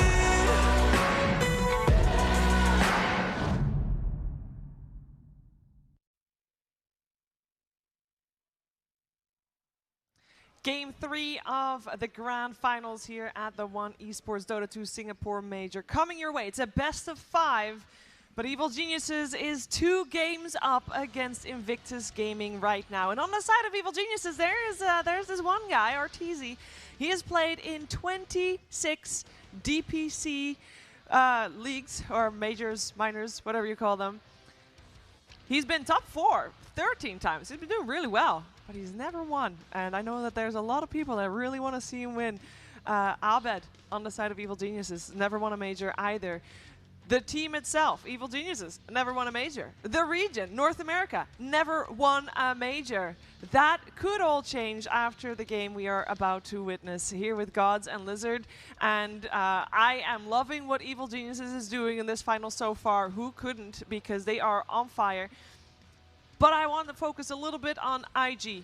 I want to know how we can, I don't know, maybe muddy the clean Dota that EG is playing. How can they make EG be out of their comfort, Gods? Yeah, I feel like we come into these drafts and we're always talking about, like, okay, are they going to ban certain X, Y, Z here, or are they going to change the bans list? I think we need to start talking less about the bans and more about what IG, what are they picking for themselves? Yeah.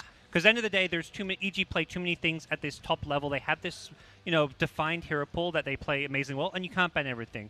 IG, figure out what you're going to play. Forget, I mean, obviously you're going to ban some stuff that EG plays, but worry about yourselves. Yeah, I'm completely with him on this, because this is, the problem is IG's style is to let you have your stuff, let you have what you think is strong, and then they're going to work around that. Yeah. The problem is you don't even know what EG is going to pick.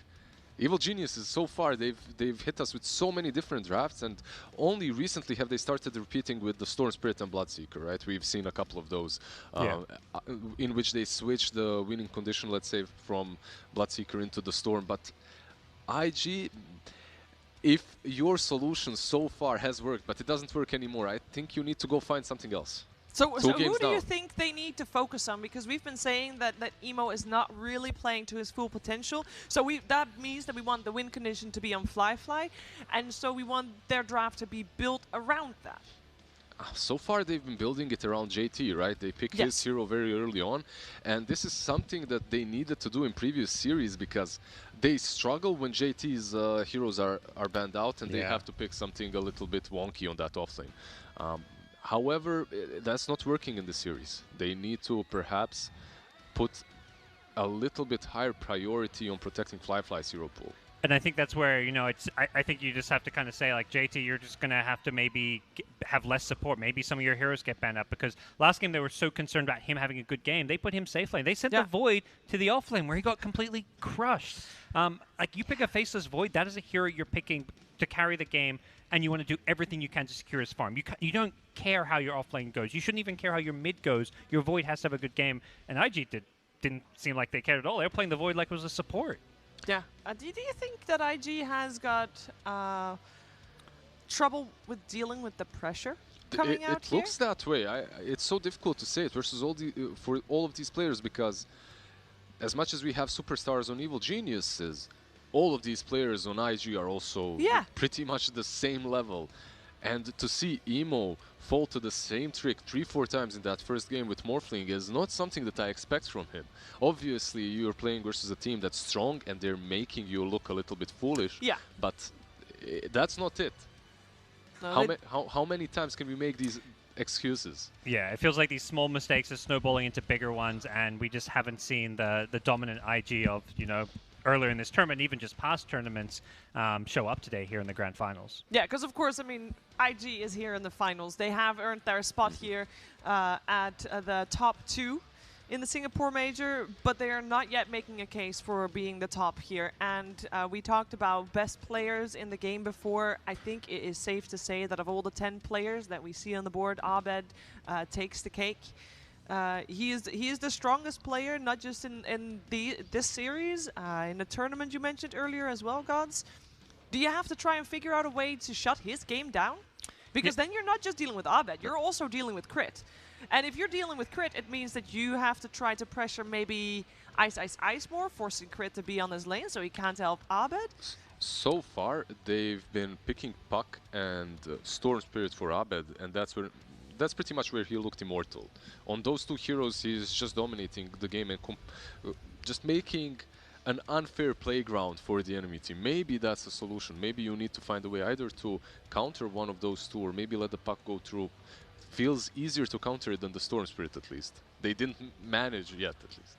Yeah, and I think a big problem with this matchup for IG is just the way you mentioned Crit and what he does for Abed's lane. It's the matchup of the 4 positions, the different play styles. Crit is just that little bit more active. He's going to be securing more runes. He's going to be playing around Abed, whereas it feels like with IG and Kaka, it's more of playing around JT. And I think that in itself gives EG a big matchup advantage, which you can't just adjust your whole team identity in the middle, like going into the grand finals of a tournament. It's incredibly difficult to do, and IG is suffering because of it. Yeah, we've not seen a lot of flexibility in Kaka's heroes pool. He's mostly been Lion and Shadow Shaman in the majority of the games. Some Phoenix here and there as well, right? Yeah, some Phoenix. He played one Rubik game, and then they played him on Tusk once, and it didn't work out. It was one of their losses against PSG LGD today, but that's the only time that they have tried to give him any kinds of these in-your-face position fours that we know Crit shines on. Yeah. In the past, he was like amazing on these heroes too. You go back to the days when he was playing on Newbie. He was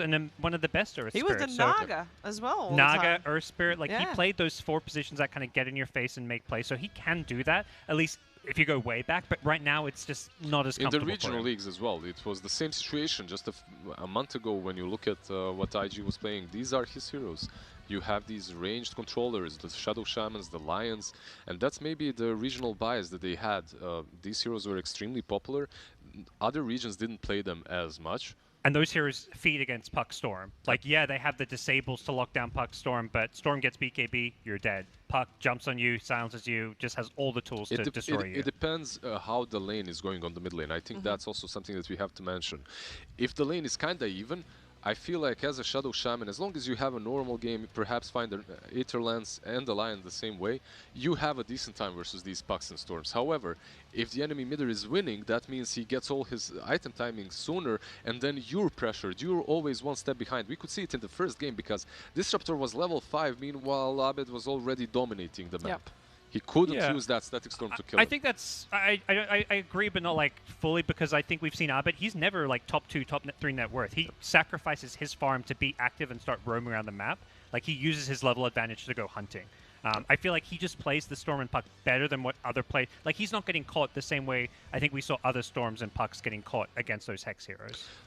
So far, then again, so far they've been dominating all their games. So he's ahead. And I'm saying it's much easier to play when you have the vision, when you know everything, and when you don't have to be resorting to these split pushes in which that's where actually Lion and Shadow Shaman come to, you know, like they hiding in the trees, catching you when you try to split the map open. You can't hide when you're playing against Beastmaster. This hero always has Hawk on you, Necrobooks, Boars. They're just scouting everything, and I think the Beastmaster is like one of those key heroes for EG that allowed Abed to have a free game, not just the Crit 4 position roaming around. Well, IG fully agrees with you because that is their first ban. They are, of course, this time on the first pick side, and that means that they have the luxury of actually banning out actual heroes other than the IO and the Puck. Yeah, they switch things out a little bit. The Earth Spirit might be the next one. We'll see. Maybe Tusk, maybe Earth Spirit, Tusk. Okay. I think if you're IG, your Emo plays a great Storm. If they're maybe discussing, you know, if EG banned the Puck again, do we take the Storm with our second pick, for example? Like, I don't know if it's the first overall pick, but it may be something where they just want to make sure Abed is not in his comfort zone. I wouldn't mind seeing that whatsoever, because Emo like you mentioned, on that Storm Spirit, feels much like Abed. Maybe you just snatch it straight first up. Pick over. You first pick it. It's so contested in the series. Well, do you really want to lose to a Storm Spirit 3 games of the Grand Finals? If you think you can get it second pick, maybe EG's going to be thinking that. So maybe EG are going to first pick it. It feels like a key hero. Maybe EG is going to value it less, though. A big part of the success we mentioned was the Beastmaster. So maybe without Beastmaster, EG could head a totally different direction. But they can still go for both Earth Spirit and Storm Spirit, and that's also a proven recipe for success. IG will take up the Phoenix. Little word there. They opened with that, the first game of this best of 5 series, and this was the combination of the Phoenix Mars that they opened with. They did it in the same sense, where they were the ones with first pick, and they prioritized the Phoenix. And JT's heroes right now are still all in the pool. If you think about it, the Timbersaw, the Mars, all left remaining, so they might get drawn into that idea of getting this good combination with the Phoenix first, something that clearly didn't work out for them so far in the series. Evil Geniuses now, do they pick the... I already like the Storm versus the Phoenix. That's already a nice target that you can jump on easily, eliminate before that egg. We saw Crit go for the... there it is. Pick Storm Spirit. I mean, it's kind of the same situation as last game. EG picked it second, but IG only had one hero to respond to it. So it's kind of you're picking it in a very similar spot, and IG adjust their picks. They go for a Nyx Assassin, and we kind of called for this. We want something a bit more active, a bit more playmaking for Kaka, and he gets it here. And this is premeditated because they insta-picked it. This is something they knew. Okay, Storm's coming, Earth Spirit's coming, Nyx Assassin is the one we want. Also very flexible, can be a 5, can be a 4. You can put Kaka as well on that Phoenix that he loves to play so much. And Evil Geniuses, meanwhile, they're not flexing things up whatsoever. It's Crit Third Spirit, it's Abed Storm. You know this, you've seen this before. It works, why change it? And I actually don't mind it at all. I think Nyx Assassin, after suffering that break nerf, he no longer has break on his ultimate Vendetta hit. He's fallen off in my top tier heroes, even versus the Storm Spirit. A lot of, I feel like the talk I've heard from analysts around Nyx is just like, this Heroes of 4 is like B or C tier even. Like, it just feels weak compared to the Earth Spirits, the Tusks. But we like that they're changing it up, right? It might not be the best hero of the tournament. Has not had a lot of light of day here in Singapore. Yeah, the other things did not work out for them. My worry for Invictus Gaming is that they might be identifying the wrong problem in their draft, because if I was to change something from the last one, it would probably be Faceless Void, not my position 4. And in the first draft, it would probably be the greed that they had between the Naga and the Morphling on the mid lane, not the position 4 again.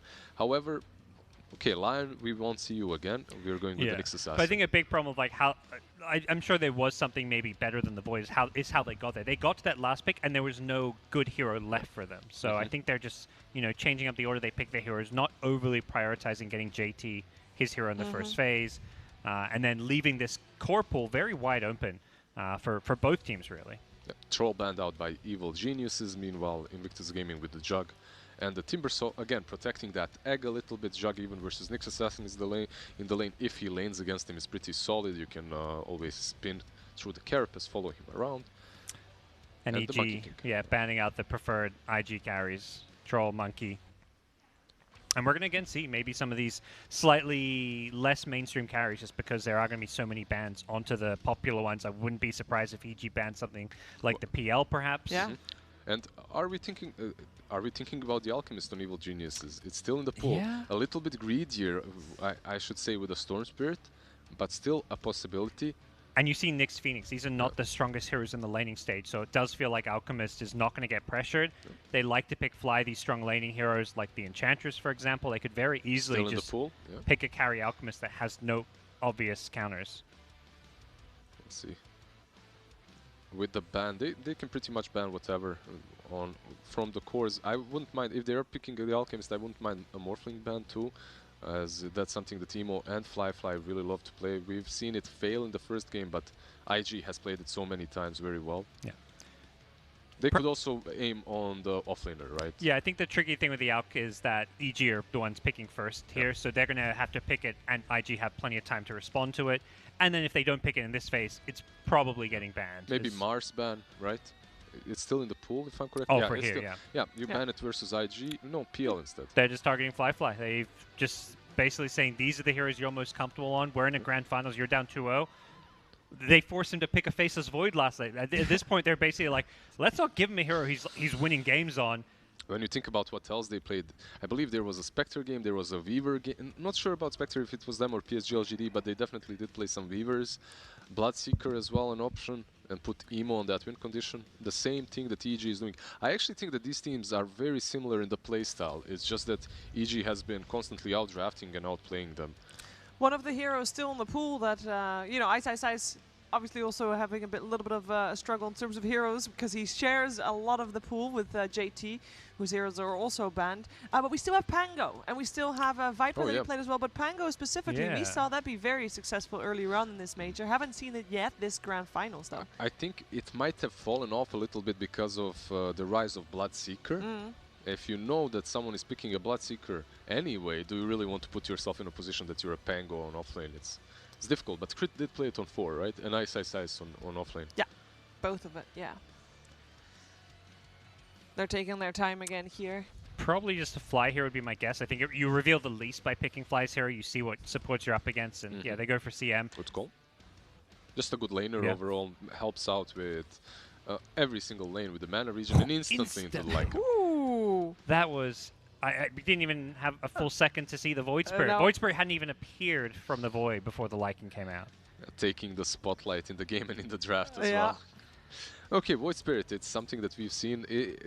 This could be an Alchemist again for Invictus Gaming. Very dangerous versus the Storm and the Lycan, who are very aggressive early on. Win rate on Radiant, 0%. Well, I think EG is looking to try and up that a little bit. It's just the teams who are picking it. Yeah, you know? yeah, exactly. It's probably some EU teams picking it or something. One hero that's still in the pool that can be played in a lot of positions, Death Prophet. Seeing that kind of little bit of a shift in popularity.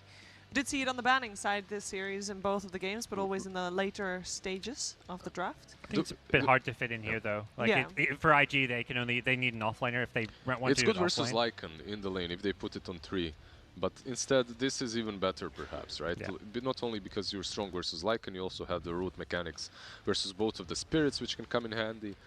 Defends your towers a little bit from this early onslaught, but Lycan can be shifted. It can be an offlane. Well, I think it was always going to be an offlane for EG. And I think EG is going to be looking for that carry that they can later on build an Accept on Lycan and buy it.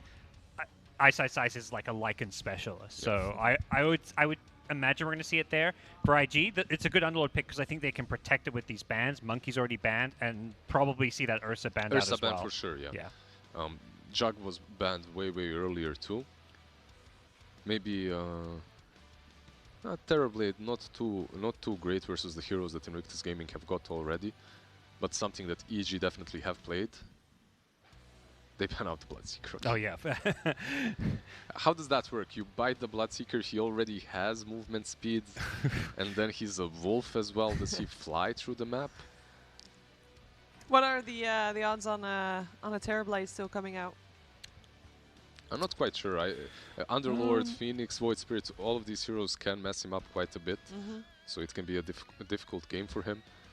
The Ursa ban, I think, is very probable, right? Do you agree? Yeah, even though it was an RTZ hero during more of the DPC leagues, and I don't think we've seen it here yet on the main stage, and well, the major for EG, just from other teams. Correct. But it's just so good for this game, it feels like. It's hero that can kill the Supernova, has some built-in status resist against a lot of this disables. You know, the roots can be a little annoying, but it just feels like a perfect hero for EG to round out their draft with. So just waiting for that RTZ ban. Yeah, I mean the carry pull itself is really strong. This is interesting. They've seen this EG look where they just don't pick these carries when they have the Storm. So maybe they're just thinking they're going to be going for that tempo hero. We've seen Leshrac, we've seen Bloodseeker. Razor's still in the pool. That's another hero we could see again from EG. Maybe even the Lycan safe lane. It's maybe not probable, but the way that they're playing recently, would you say that they would be the team that picks Bloodseeker the most few days ago? You wouldn't, right? True. And when they have Lycan Storm, do you even if they are looking for a safe lane, do you really want another hero that's going to be greedy like an Ursa who's building Battle Fury or whatnot? It feels like they may be better off going back for that Razor they picked earlier on.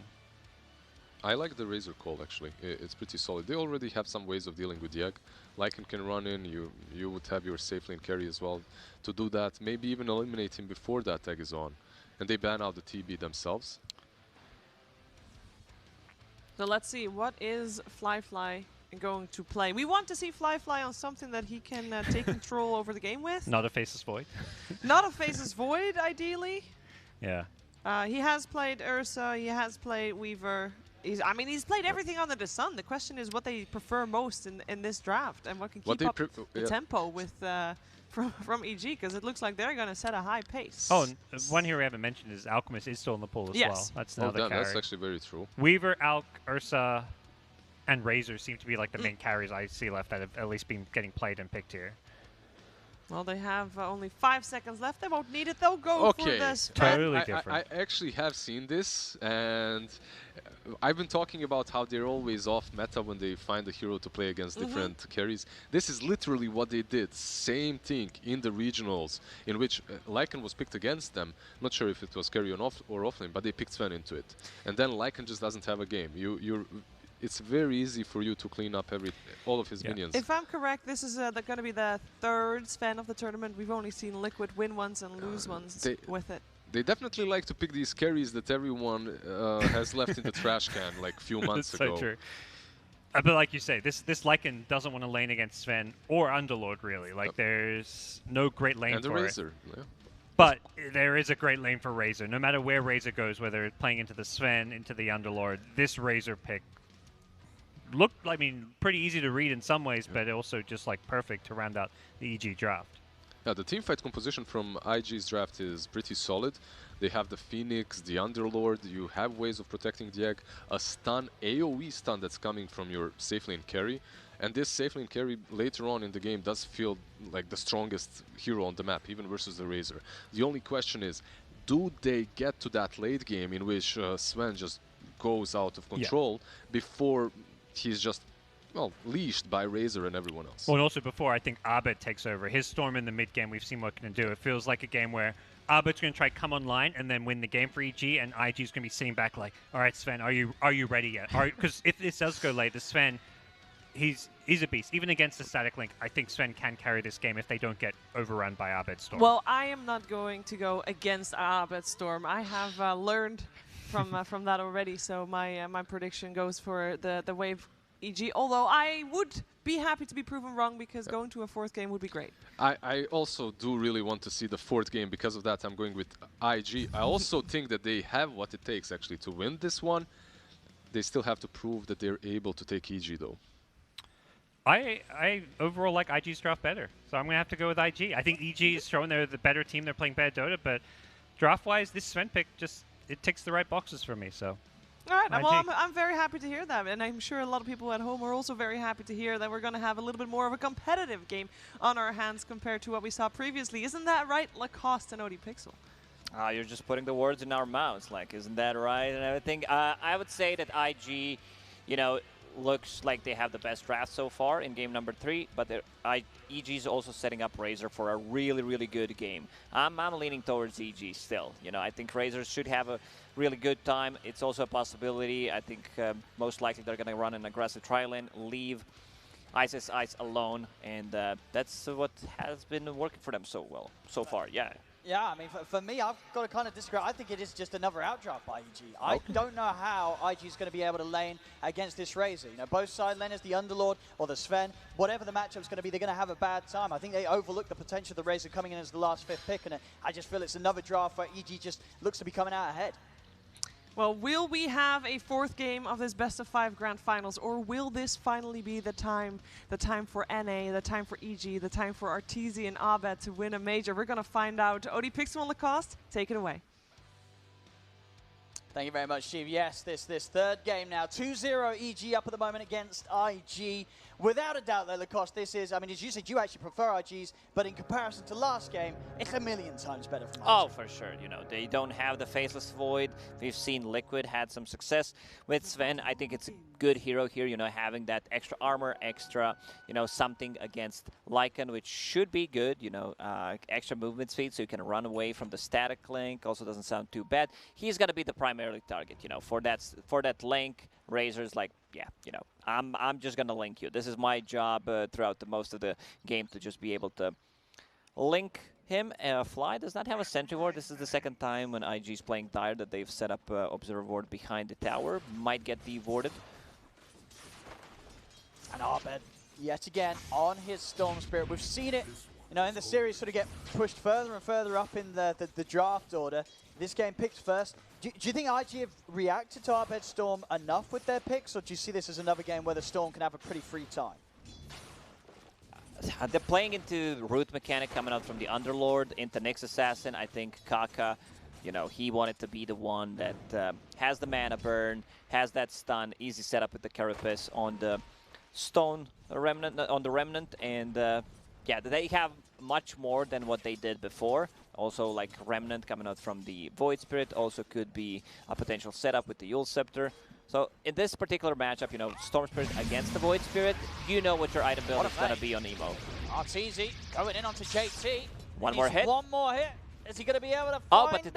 No, he can't get it anymore. Like the Tango plus the armor coming up from the tier 2 tower and some extra regeneration will keep him alive.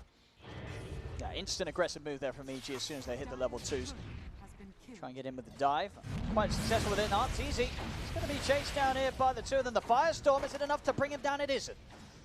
He'll get a Tango going. Kaka still continue to chase down. We'll have stun again in a second. If Kaka lands the stun, Arteezy's looking pretty dead, and he'll be able to do so. Kaka getting first blood for IG.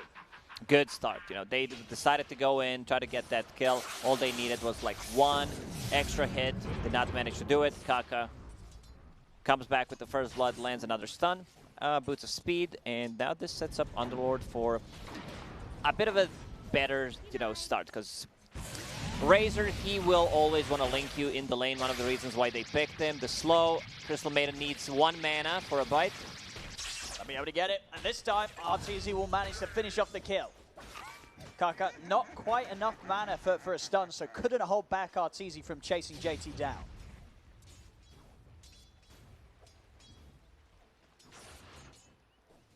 That's mid lane. Matchup so far, Abed versus Emo. The ledge for Emo at the moment.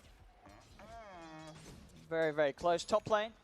Do see Ice struggling to be able to step up and get the CSs. It's almost certainly is just going to be a lane where Fly, he's going to have a good time. We're going to get a pretty free farming Sven up here with the backup of Volley. Yeah, you don't really threaten a kill with Lycan and the Earth Spirit unless you make like a really, really big mistake. You go for some kind of a dive. He should have a really decent time. Earth Spirit trying to make a move on a mid lane, something we've seen before. Every single time at this moment, Crit, they'll look for the opening, see if they can grab Emo. Abed steps forward with the Vortex back into the Remnant. Is it enough? The pulse is out, and that will be enough to save him. Emo keeping himself alive against that patented move that Crit always makes around this time. And he will have a healing cell, which will bring him to pretty much the full HP. And this is what they want to have, you know, Lycan on the top lane, getting some extra XP, because Crit, they can't kill the top lane. So leaving Lycan alone, Sven with 2 points in cleave will push out the lane always. He wants also to be able to farm the side camp potentially, or the small camp, and then like your Lycan will also farm.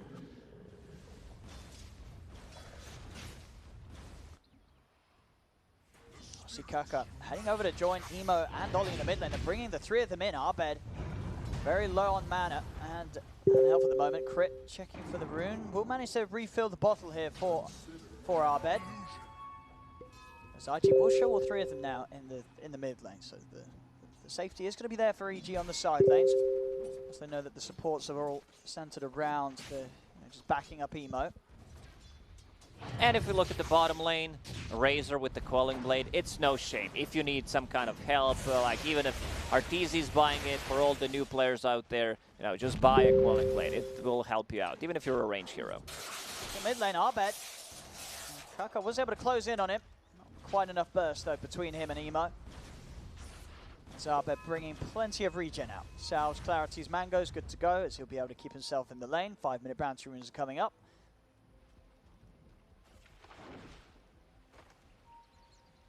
Still just, you know, Fly having just a much better time compared to what he was able to find in the lane last game. The setup has been so much better. This time, actually able to hit some creeps here on the Sven. Oh, yeah. They are not making any stacks so far, and that I've seen Ancients not stack, nothing in the jungle stack. Sven would love to have. So maybe Phoenix eventually, you know, if Sven goes to the jungle a bit earlier, then Phoenix takes over the lane, Sven can just farm.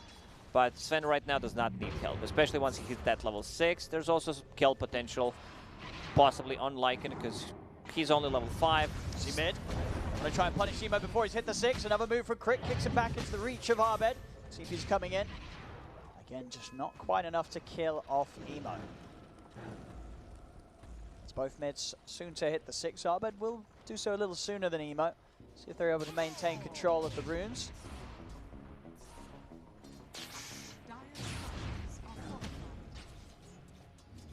Also having the attention of Kaka coming over towards the mid as well. And still Crit, he's going to be the one to grab it. Takes it away. Kaka won't be able to make the move in on this. Of course, with these sort of moments with Kaka coming over towards the mid, it is giving more and more space for RTZ down bottom to continue to get ahead in this matchup. 30 for 8 against the 15 for 3 of JT. As JT having slightly tougher time than that of Ice on the other half of the map. Storm Spirit, he got level 6. He's going back to base. Let's see if he decides to make an aggressive move on the bottom lane. Lane is in a good state, you know. He has, but he's moving top. Lycan just hit level 6. Does not like. Ideally, we would want to have a Necro Book as well, so you can make a move. Crit is already there, level 3, still saving a point. Puts another point in Boulder Smash. Off the mark with initiation and multiple TPs coming in from IG. So they bring him over both Emo and Kaka.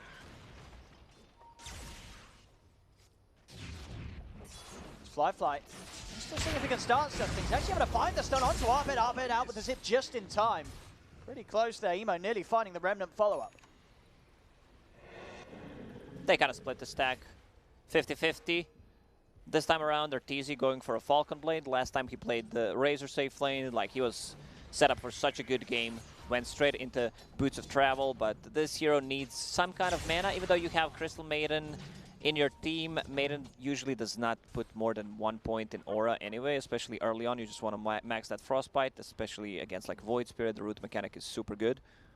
So I can understand why he's, you know, getting that a bit of damage, a bit of a tankiness, and some extra mana regen. I really want to try and catch Arbed out around the mid again. Kaka just sitting on the sidelines, just in case the aggression's there from EG onto Emo. 8-minute runes, he's flying Arbed, they're ready to try and hold for the top one. Remnant's down, she ends up spawning bottom anyway. So again, IG maintaining control of the power runes. Crit, he's going to be able to get himself in, force Ollie to take it, so it won't be saved for Emo. What a move from Crit, you know, he uses a TP just to secure that the enemy mid laner does not get a refill on the bottle, that he does not get any power rune. Underlord playing very aggressive here. Already starting to rift out though. Ward up on the cliff around the mid. They know that the movement was being made towards him. JT not hanging around any longer than he needs to. That's Fly. We'll see what sort of build-up he goes for on this Sven. It's going to be the Mask of Madness. See if it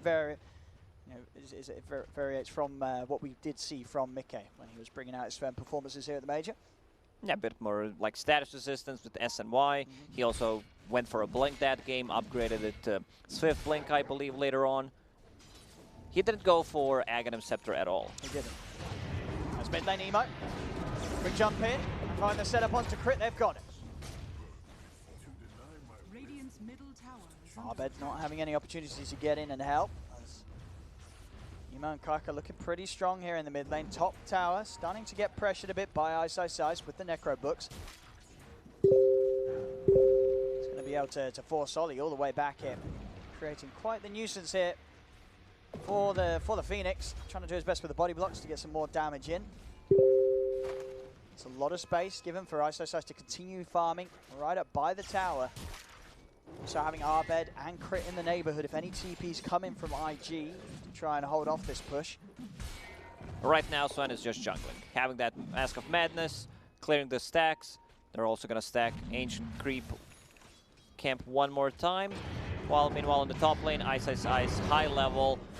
Ollie's a bit under leveled. Like, he's level 3 on Phoenix. He needs the tome.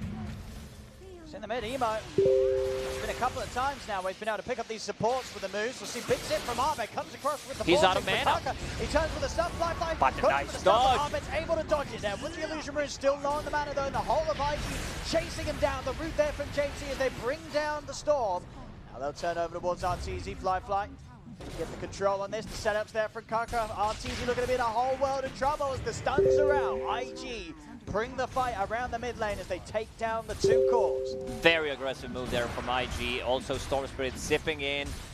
And then like nice dodge with the illusion rune, but does not pop a mango. He had one mango to work with, I believe, and also a bottle charge. Maybe he could have gotten out of the trouble, but decided to focus on the voice line. There's always that temptation. Space being brought for Ice though with all the action going on mid. Starts to get the levels on the Necro book. Overall 2k lead here for IG, and Fly continues to be in a perfect spot as the Sven. And that dream scenario of getting involved in early action, cleaning up the ancient stacks. This Sven is going to get pretty be big. Yeah, this time around, Fly, much better game, especially compared to Faceless Void. In game number 2, Phoenix still struggling a bit with the levels, you know, trying to take some XP from those stacks. And the one who's also having a really good time is Underlord. Like, he's going for Road of Atos against the Storm Spirit, so Abed, he needs a BKB. Like, after he finishes that Orchid, BKB is pretty much a must-have. See top. They're going to look to see if they can burst out Ice, caught in the route, they can. IG even looking to reset and get out of there at the same time. Mid Ahmed goes in with the dive. Him and Crit able to collapse onto Ollie. So something in return, but again, these trades each and every time favoring that of IG, as IG keeping the stronger hold on this early game. They're moving together as a unit, Sven being, you know, very active. He doesn't necessarily need to be involved in the kills, but he shows up. They're like, yeah, we can't really fight Sven right now. He feels super strong, has Yasha, Bracer, Mask of Madness, going into that Sanj, you know, the extra movement speed to break the link from the Razor is going to be really good. They're going to try and catch them with the smoke, EG. As they've got to be careful, as Fly has got strength ready to pop. He can turn if they don't quite get the quick kill that they're looking for. Mid lane as well, also a hard place to fight into. JT's around.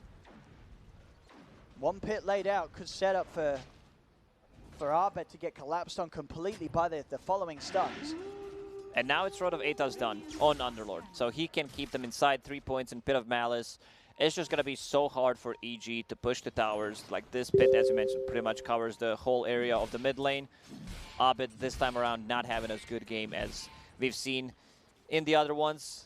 Struggling a bit. They have the counters playing into Nyx Assassin. He's about to be level 8 compared to Emo, who's like level 10. I talked about the items but didn't finish my sentence where, like, whenever you play against the Storm Spirit as a Void Spirit, most of the time it's just going to be Yule Scepter to be able to dispel that flag. Getting caught. He's going to go down. We'll see if Ice Crit can get anything in return. They can. Crit rolls in, gets the connection onto Ollie.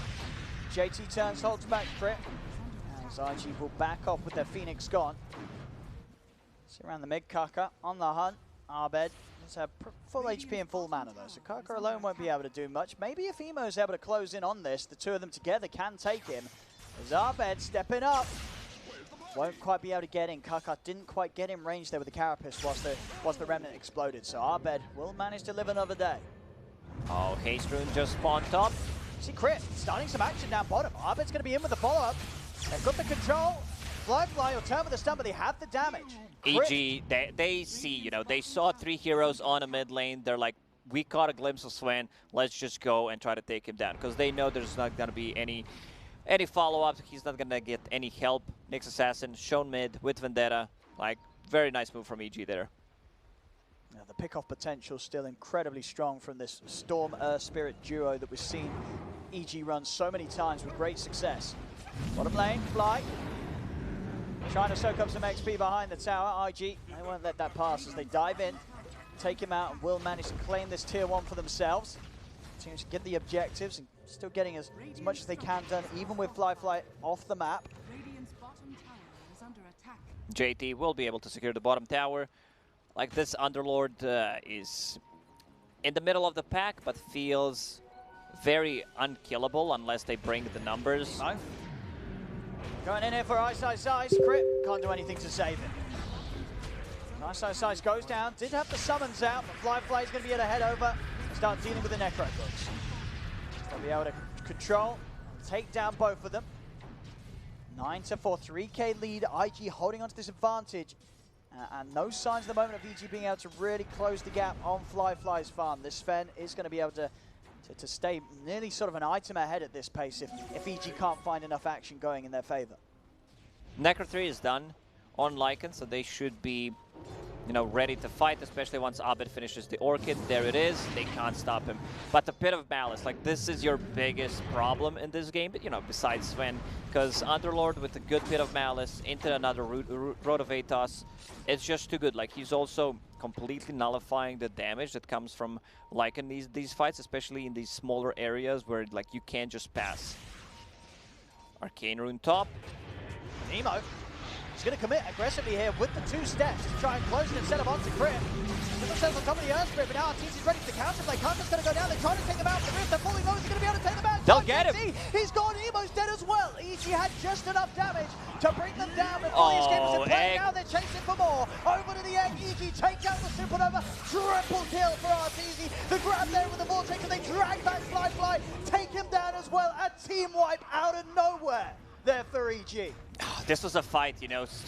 Void Spirit, he goes in, he uses a Yule Scepter on himself, and yeah, just a perfect setup for Earth Spirit to use his abilities. Abed, meanwhile, picks up that Arcane Rune on the Storm Spirit.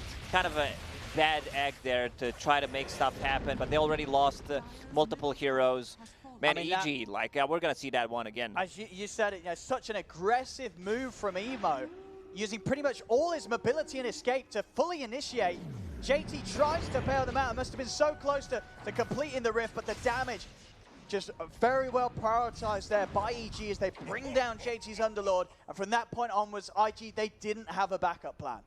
They did not. You know, they get the good jump, they get the good initiation, and as you mentioned, like Emo using all of his abilities pretty much to close the gap, then aggressive Yule Scepter, he has nothing to protect himself with anymore. 9-10, that lead that IG had closed completely there off the back of that team fight. As you can see there, all that progress that IG were building up off the back of a solid start with the lanes and with Fly's farm, it's just gone in an instant. I want to see what Arteezy's next item is going to be. Last time when he was playing Razor, he got so much value from a Blink Dagger pickup. I believe it was against Ami's Monkey King, where he just wanted to get on top of him. And then this might be also the item build here, you know, against the Sven. Now that you have a BKB, you don't care about any of the abilities pretty much that they can throw at you. So it could be a really nice pickup. EG, they're now in a position to go for Roche. It has been scanned out immediately by IG, and IG have the ults ready to go. They've got Supernova at the ready for this fight. Emo's trying to head in with the Invis. Sentry's down. They've seen him. The silence for Quint. The pullback with the Vortex. Emo's in trouble. He'll buy some time with the Yules, but he's straight back down into the stun as Crit catches him perfectly. JC, he's bailing them out. They'll try and bring down Ice. Ice will fall to the Firestorm. The rest of IG taken out of there. But again, IG losing the team fights. And once again, Emo, he's on the front. He's just not prepared for EG to react as quickly as they do. He feels that he's so strong with the Invis. Sentry's laid down. EG know he's there. And Crit, instant setup there with the silence into the stun. There's no escape for Emo. Oh, they just have his number this time around because like Emo is playing so aggressive. Like they have Necrobook units, they're trying to go for Roche. You know there's going to be Sentry there like 99% of the time. He still decides to go for that play. And he gets punished. Definitely starting to hurt IG. After he was having a very solid start, I think pretty much 7-0-2 at the beginning. These 2 kills now back-to-back on Emo, slowing the momentum down. EG over to the side, Crit finds the catch onto Ollie. Ollie can't catch a break this game. Like, they have so many tools to deal with him. They don't really have that, you know, high attack speed hero, but also he did not really place some good eggs this time around. Crit is in again. He's able to find JT, kicks him back over to the rest of the team. EG move over. JT's gone. Another silence, another roll. Crits in over towards Emo. The full-on flare with the vortex of Ahmed. As Emo's gone again, the tip's starting to come out. As Crit is just setting up kill after kill after kill. As you said it, they can't catch a break, IG, but they seem to consistently catch a Crit. As he's on them every single time. Crit has just been amazing. A bit of a slower start to his Earth Spirit. Didn't manage to find any openings early on, but his rolls, his silences, like the spell casting, everything was pretty much on point. And this should be the free Roche. No, I don't think after those last few events, IG's going to risk going over there again. As EG controlling this area perfectly. Not leaving any chance for IG to even begin to think of setting up around Roshan. As Abed, he's going to have the Aegis ready for the next fight. RTZ was thinking, do I get a Sanj? Do I get a Blink Dagger? He saw how the last fight went, decided to go for that Blink Dagger, which I really, really like. You know, being able to just jump on the Sven. Like, he's never going to feel that comfortable playing into Razor. And they've shut down Emo. Emo was having such a good time. Now he's nowhere near his second item. He's 3 back-to-back deaths, just destroying his early game completely. One more move like that, and Emo's impact is going to fall off entirely in this game. It's top lane EG. At the tier 2s. See if IG want to do anything about this. You know, obviously, with the way the last few fights have gone, it's very hard for them to make that call, especially into the Aegis. In the mid, Crit, ice, and Abed. Oh, they're ready not to look again. for Emo, he's pushing down the lane. The silence is there from Crit, buying enough time to line up the roll. As another death. Bottom lane, RTZ is coming in with the BKB and the static link. They're looking to take him out. JT is going to be able to bring Flying Kaka back to safety.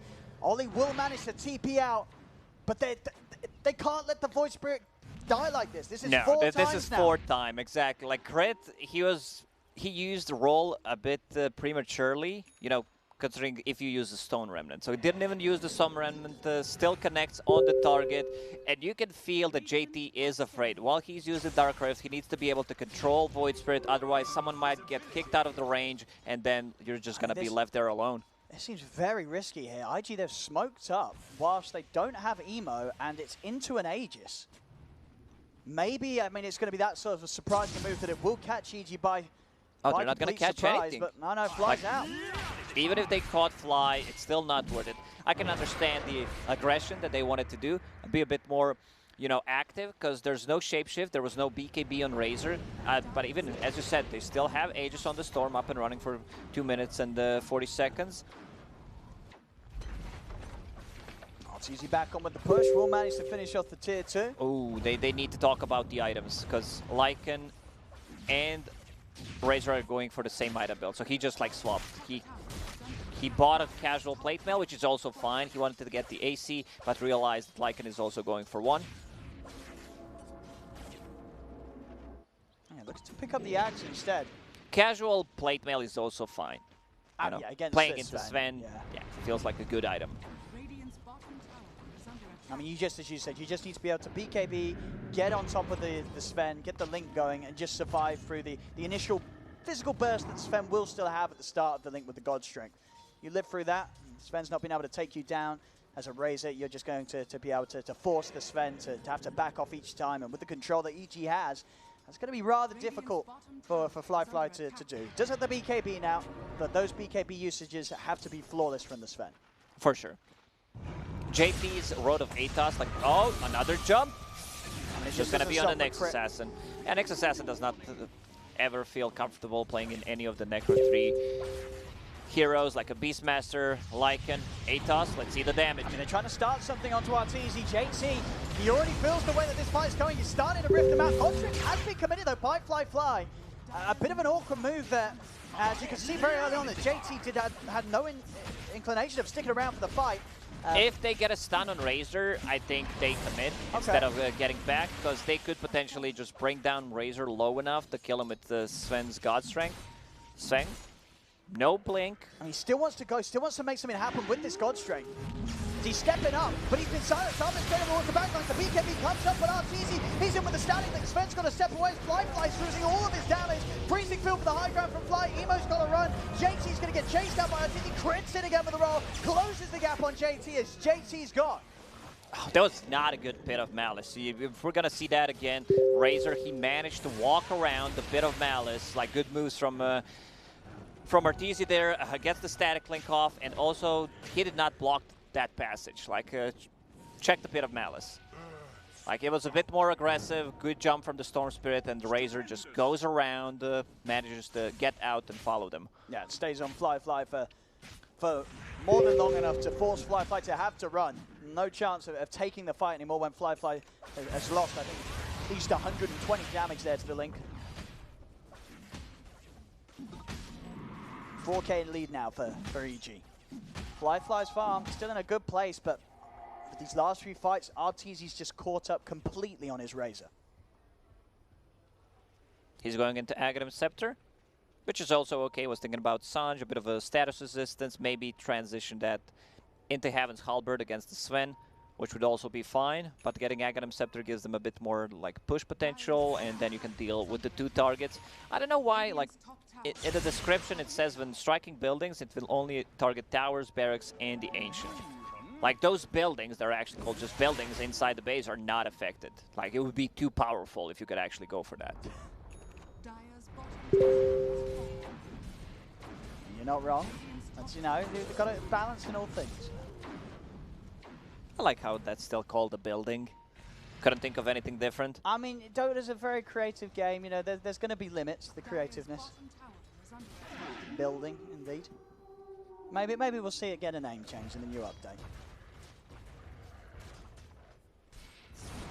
So here we have it, bottom lane. Tier 2, getting pressured by Ice. And again, this is just, you can't do anything. You can't do anything here if you're IG. You can't turn up to these pushes from EG right now. You've got to try and look to get the trades going, and they'll take the tier 1 top, IG. Crit has a BKB. Urn of Shadows, BKB. It's massive. Yeah. Lycan units trying to push on the bottom lane. They also have a siege creep.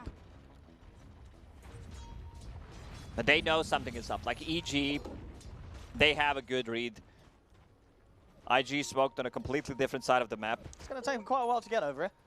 But they're heading in the right direction.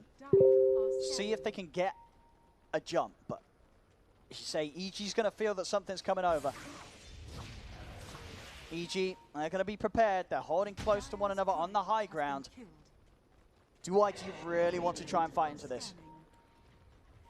EG, they have vision on the high ground. They're scouting things out. They're sure that there are no wards from the enemy team with the Necros, and now they're going to start pushing in some damage, forcing a glyph from IG. Next Roche may respawn in 30 seconds. Around the next objective they'll look for, Arteezy will have the full Aghanims. So as well, they EG, they lose a curry in the river, but that pretty much gives up the whole move of IG. As IG will have to get back to showing themselves in the mid lane. And really just prepare for the high ground defense. Fighting EG outside of the base has ended terribly the last few times that IG's tried to go for it. Mid lane. To the opening here on That's a good jump. The chainstone's coming out. Arbeid jumps to the back line, but RTZ's going to get blown off. As he's taken down 100-0 now with the God Strike. Fly turns over towards Crit. Crit's escape is going to be blocked off. IG able to find that opening as RTZ wasn't quite ready for that opening stun. I mean, if he pops a BKB there, not sure if Blink Dagger was ready, but he needs to be careful. They have so many stuns, like stun from Sven, stun from Next Assassin. Let's see the Roche respawn, minute and 5 seconds, so Arteezy will be out, but need to be a bit more careful. Standing in just a little bit too close to the base and not quite prepared. I didn't know that IG was all up there, and the pace had kind of slowed down. Things had started to calm off a little bit, so Arteezy just getting a bit of a rude awakening there from that jump of IG. Radiant's top tower is under attack. Let's see what IG can do with this. 15 seconds though until Arteezy's back up, so not too long whatsoever. And IG will respect that as soon as the respawn comes in. Keep themselves their half of the map. Damage coming out from the Sven is still super high. He also finds a really good neutral item, like Spider Legs. That's going to give you move speed, ability to go over the cliffs. So, like, that static link is not going to be that great. He has a lot of movement speed from the Warcry, Mask of Madness, S and Y might be able to just blink and break it. Abed closing in onto Emo. The follow-up silence there for Crit. They grab him back with the Vortex. Emo's gone. And we're seeing it every single game, really, when Ice he's on these Beastmasters, he's on these Lycans. The micro, the vision game that he gets Phoenix as well. And Arteezy, he's dealing with JT. He's on him with the static link. JT looking to get out here with the rift, and they got the damage. They do. JT's not getting home tonight. Crit understands, like, we have enough damage to bring him down. Rolls onto the Phoenix, almost gets like a solo kill until Sven shows up. Buyback from Nyx Assassin. Otherwise, they're going to start losing the base. Arteezy stepping up to the high ground. And with the push of Ice's army, the tier 3's gone. IG, what can they do to slow this? Ice popping the ult, in fact, ready to look to maybe even pressure a dive. They'll force out another buyback from IG as Emo. That's a big one. Looking for the setup. BKB is available from Abed. He's going to pop it immediately. Turnover one, Firefly. He's boarding the Sven. Firefly's going to put the BKB and run. The Supernova's out. EG steps to the side, keep their distance, wait for the ult to finish. This is so big from EG. They just forced them to use 2 buybacks. They got the tower, and they also forced the egg plus the BKB from Sven. Roshan is up. They could go in. Like, they have enough damage. Necrobook is available. There's also AC on Lycan right now. So much minus armor coming out. They just have enough. Arteezy finishing off the Aghanim Scepter as well. He also found the Spider Legs, so it's going to have a bit easier time chasing Sven with that static link. This is spotted out. It's Aegis and Cheese. IG, they don't want to let this get away. As they're coming in with the smoke, they have got strength. No Supernova, no Rift either, so JT won't be able to bail them out if the fight goes wrong. No BKB for 20 as well on Sven. EG, they go back. They're holding the high ground. They know that they are aware of this. Look at Crit positioning. Crit trying to dispel any sort of smoke movement that IG attempt from the low ground, but IG very hesitant about making moves into this triangle. Ollie. Get the ward down. At the vision advantage, they're going to try and jump Emo. He's going to look to commit straight away to Armin. Crit. He's able to land the 3-man silence. Pushes the back. IG, they've got a split. As they'll jump forward from Armin. They're looking to want Firefly trying to TP out the rest of the BKB. Firefly, he'll make it out of there. JT trying to bail the rest of the map, but Emo's dead. Out for 90. Ollie's trying to TP away, but Crit's in with the stun. Stops the TP escape.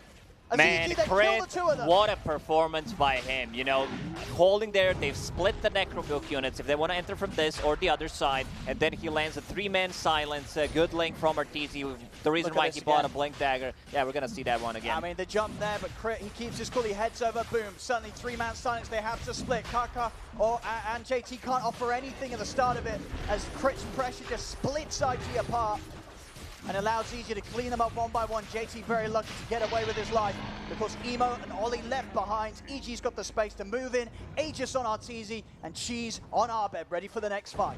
Yeah, they swap things around a little bit. They still show that, you know, Razor. I like that because Razor will be the one possibly going in a bit more aggressive, sieging the high ground with the Eye of the Storm, especially with the Aghanim Scepter. So they give him that instead, which I really, really like. And here comes the push with the Aghanims.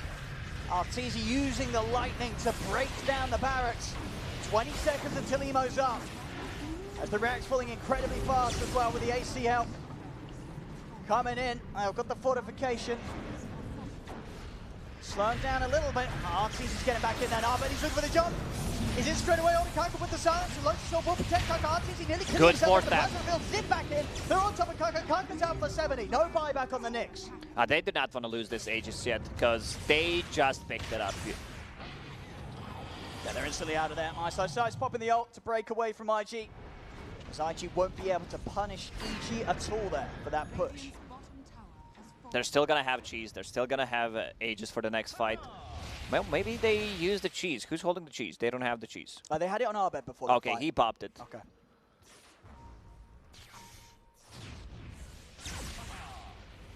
A 24-13, 10k lead. Again, this third game, once more, IG just finding themselves in a position that... How do they get themselves out of this? They're just crumbling. Like, the decision-making after a couple of deaths on Emo, he died for like 4 times in a row. Now trying the Wolves, they're scouting them out. As here we go, jumping from Arteezy's onto Fly, popping the BKB. He's got to run. He's got to get out of it with the static link, stealing that damage over to the side. Chris there with a follow-up, close the gap onto Emo. Emo's gone with no buyback for a minute, and Arteezy's ready to head back up to the high ground and into the base. No creep wave at the moment, though.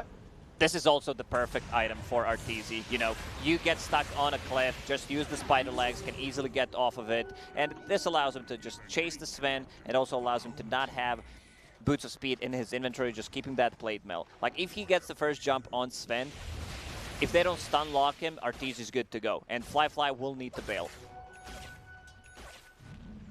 Just each and every time having to use those BKBs to survive and run. Making it increasingly harder for IG to just set up a scenario where they can pop BKB God Strength and get the jump themselves, with EG's aggression just beating IG at it every single time. EG playing far too fast for IG to keep up with once again. Bloodstone, Orchid on Storm Spirit, level 20. He also went for the Electric Vortex duration talent. Like, this Crystal Maiden Aura really helping out how much farm Abed can get, and now going into Aghanim Scepter, which I really like. He also, you know, just prefers to get that item as, like, sometimes third, sometimes fourth, but really works well. Kind of like a budget black hole.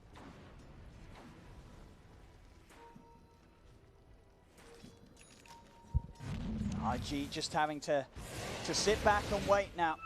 Lotus Orb is done on Underlord, but he needs to, like, precast it on Sven before Sven gets a good jump.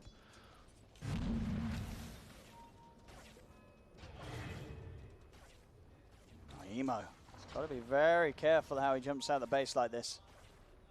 You know that EG, if they feel the time is right, they'll be straight on top of him.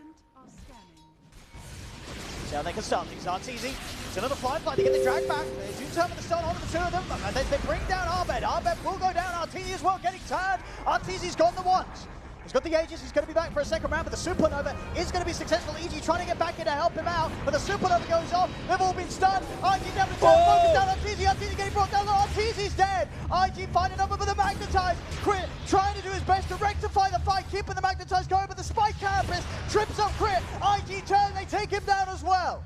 Yeah, this is the fight that IG needed. You know, they go in, Fly gets a good ulti off. Like, if he does not get static linked, or if the static link is like 100 damage, you're still gonna feel those right clicks coming out from Sven, almost 600 damage on him, getting him closer to like level 25, even more damage, and getting him closer to the Swift link. Then he's gonna have unlocked movement speed, will be able to bring that, break that link.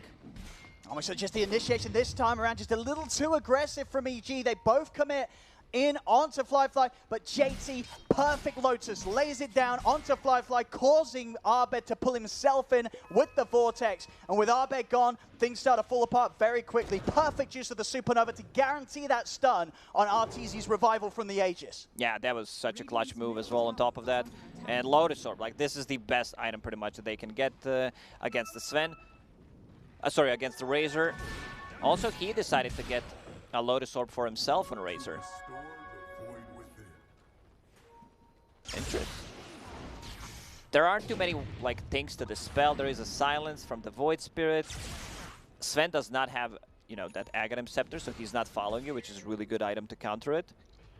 I guess he just wants to have something against Pit of Malice to be able to move around freely. But he's already got the BKB. Maybe he was thinking, you know, I'm running out of slots. I bought that casual plate mail. What do I turn this into? Sure, I think that's almost certainly it. And it is something that does mean when he commits onto Fly, if he doesn't want to use the BKB straight away, suddenly Fly can't hold him back with the stun, because it's just only going to cause Fly to stun himself. Well, Fly does also have a BKB, but we'll see. Definitely didn't do too much for him in that last situation. Minotaur Horn also on Fly, as he's getting tankier and tankier, and a big bit of that lead shut down there off the back of that last defense from IG, showing that they've still got a good punch ready to come out with. They still have to respect the damage coming out from Sven, because it's insane. Especially if they get a Lotus Orb on him, then you're not going to feel like the static link. Crit still deals a ton of damage in the team fights. They also gave him Spell Prism to lower the cooldown on his abilities. More rolls, more silences, and the lower cooldown on a BKB plus a Spirit Vessel. Next Roche may respawn in a minute and 30. Emo holding a gem. Wally picked that one up.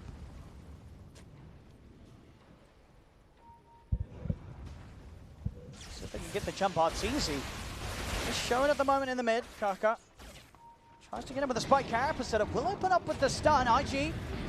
Let me see if they can commit onto him. Arteezy's going to be able to easily get the BKB off. IG, they'll start to back off. Ice and Arbed, they won't chase. So IG succeeding in getting the BKB charge down on Arteezy. And now they want to fight. Now that they know the BKB is on cooldown, they could go for a big move. They're going to come in with the Rift over towards the bottom lane. Ice he's heading over to clean it up, but he's going to have a nasty surprise here as IG turn up. Ice has instant reactions, though. As soon as he sees the team, BKB and a TP out. Ice is fine. Sven even popped the ulti. Maybe he thought, you know, with 1 or 2 crits from Daedalus, I will have enough damage to bring him down. But Lycan is super tanky, especially with the AC, and realizes they have nothing that goes through magic immunity, so I'm just going to TP out.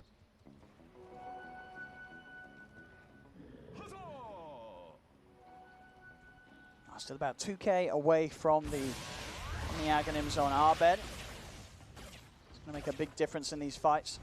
Trying to play around all the counter plays that IG have going for themselves. See Fly did finish off the Swift Blink, so a big step up to his damage output. So if he's able to close the gap, get that initiation with the God Strength, the Sven is going to hit incredibly hard. Storm, he found Timeless Relic for himself. That's going to be a great item, especially once he picks up that Aghanim Scepter. He's getting very close, double damage in the bottle. Next Roche, minute and 30. And we see as well with the timing, Fly gets himself, gets 2 tomes actually sent out that were available still. So that's pushed him up just half a level away from the level 25 now, Sven. Stacking the tomes, new strat. Yeah, hit them with so that surprise XP jump at the end. So in terms of 25s for EG, still a little away from them. Dire's courier has been killed. Arteezy very close to having his next item done. In fact, he's got it here, I believe. Emo has a 10-second BKB. They need to be careful about this because he did not use it yet. Invis. Oh, the Stormcraft has actually kind of given it away. Oh yeah, I just forgot about that item. You know, it's one item that has a good dispel mechanic, but doesn't feel like it has a lot of synergy. You know, who's gonna bring that? Do you want to have that on the like a spellcaster? Do you want to have that on someone who deals the damage? Mana regen is nice though. And we're holding it like they were just then. I mean, the EG are fully aware of where IG is sneaking around. Stormcrafter procking against the wolves and the creeps. EG, they're going to try and fight this. They're going to look the jump. RTG straight in away, but he's been caught up on the spike carapace. Kaka's able to catch him as he jumps in. Supernova's out. BKB will manage to come out from Kill that egg. They turn, take down the egg, jump forward to the back line. They're on top of Fly, trying to over the Minotaur. He's going to stand his ground, past the Gold Strength. He turns, he takes down Arbed. Crit falling low as well. The Remnant won't quite grab him. Crit still alive, kicks back Emo. Emo turns over towards him. Yule set up onto Crit. Crit will go down. Like, they thought Sven's not going to turn, but he also like didn't have 25 there yet, but that you can see the damage. Like, with the Swift Blink, unlocks the max movement speed, just, like, completely turns around with the God Strength, gets 2 hits, and they're all, like, half HP or almost gone. Storm Spirit, you know, he does not have a defensive item for himself other than the Black King bar, so that's a bit problematic. They also need to respect still the damage coming out from Sven. We see as well, they did force out a couple of buybacks from IG, so IG putting a bit more money into that fight. At the same time, Crit comes out with his as EG. They don't want to let IG get the chance to get into Roche using those buybacks, as we see in the fight again. Just good pick-off, good way to start things, but Fly just holding his ground, knowing that he would have the damage to turn and take down the 2 of them. Roche is alive. Aegis, Cheese, and Aghanim Scepter. And who's eyeing up that Ags? I mean, I guess, you know, Arbed would love to have to not buy his own, because he's still yet to buy into it. And they can give it to him. They could also give it to Earth Spirit. I wouldn't mind seeing Earth Spirit with it, if they get it. But on the other side, Emo already has one. I think you just give it to Sven, if they are the ones who can pick it up. Like that transportation, the Superman mode, unlock. Oh, he also he also built the Lincoln Sphere, which I really like, you know. A Lotus Orb and the Lincoln Sphere against the Razor. It's a 9k gold lead for EG, but at the moment, like, you can't really feel that they're missing that amount of gold. It doesn't really matter. If they can't jump Fly and deal with him at the start of the fight, Fly is just going to cause a whole lot of issues as the fight draws on. If he can get that BKB and God Strength off without the threat of being static linked by Arteezy.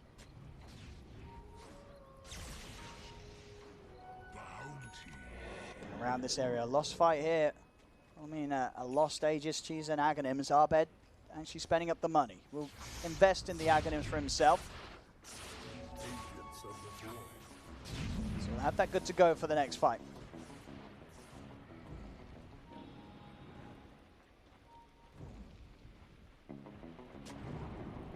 They don't have too many abilities that they can, like, pierce this Lincoln Sphere with. They might use a Frostbite. I don't think you want to use the Force Staff from the Crystal Maiden. You want to save that for defensive purposes.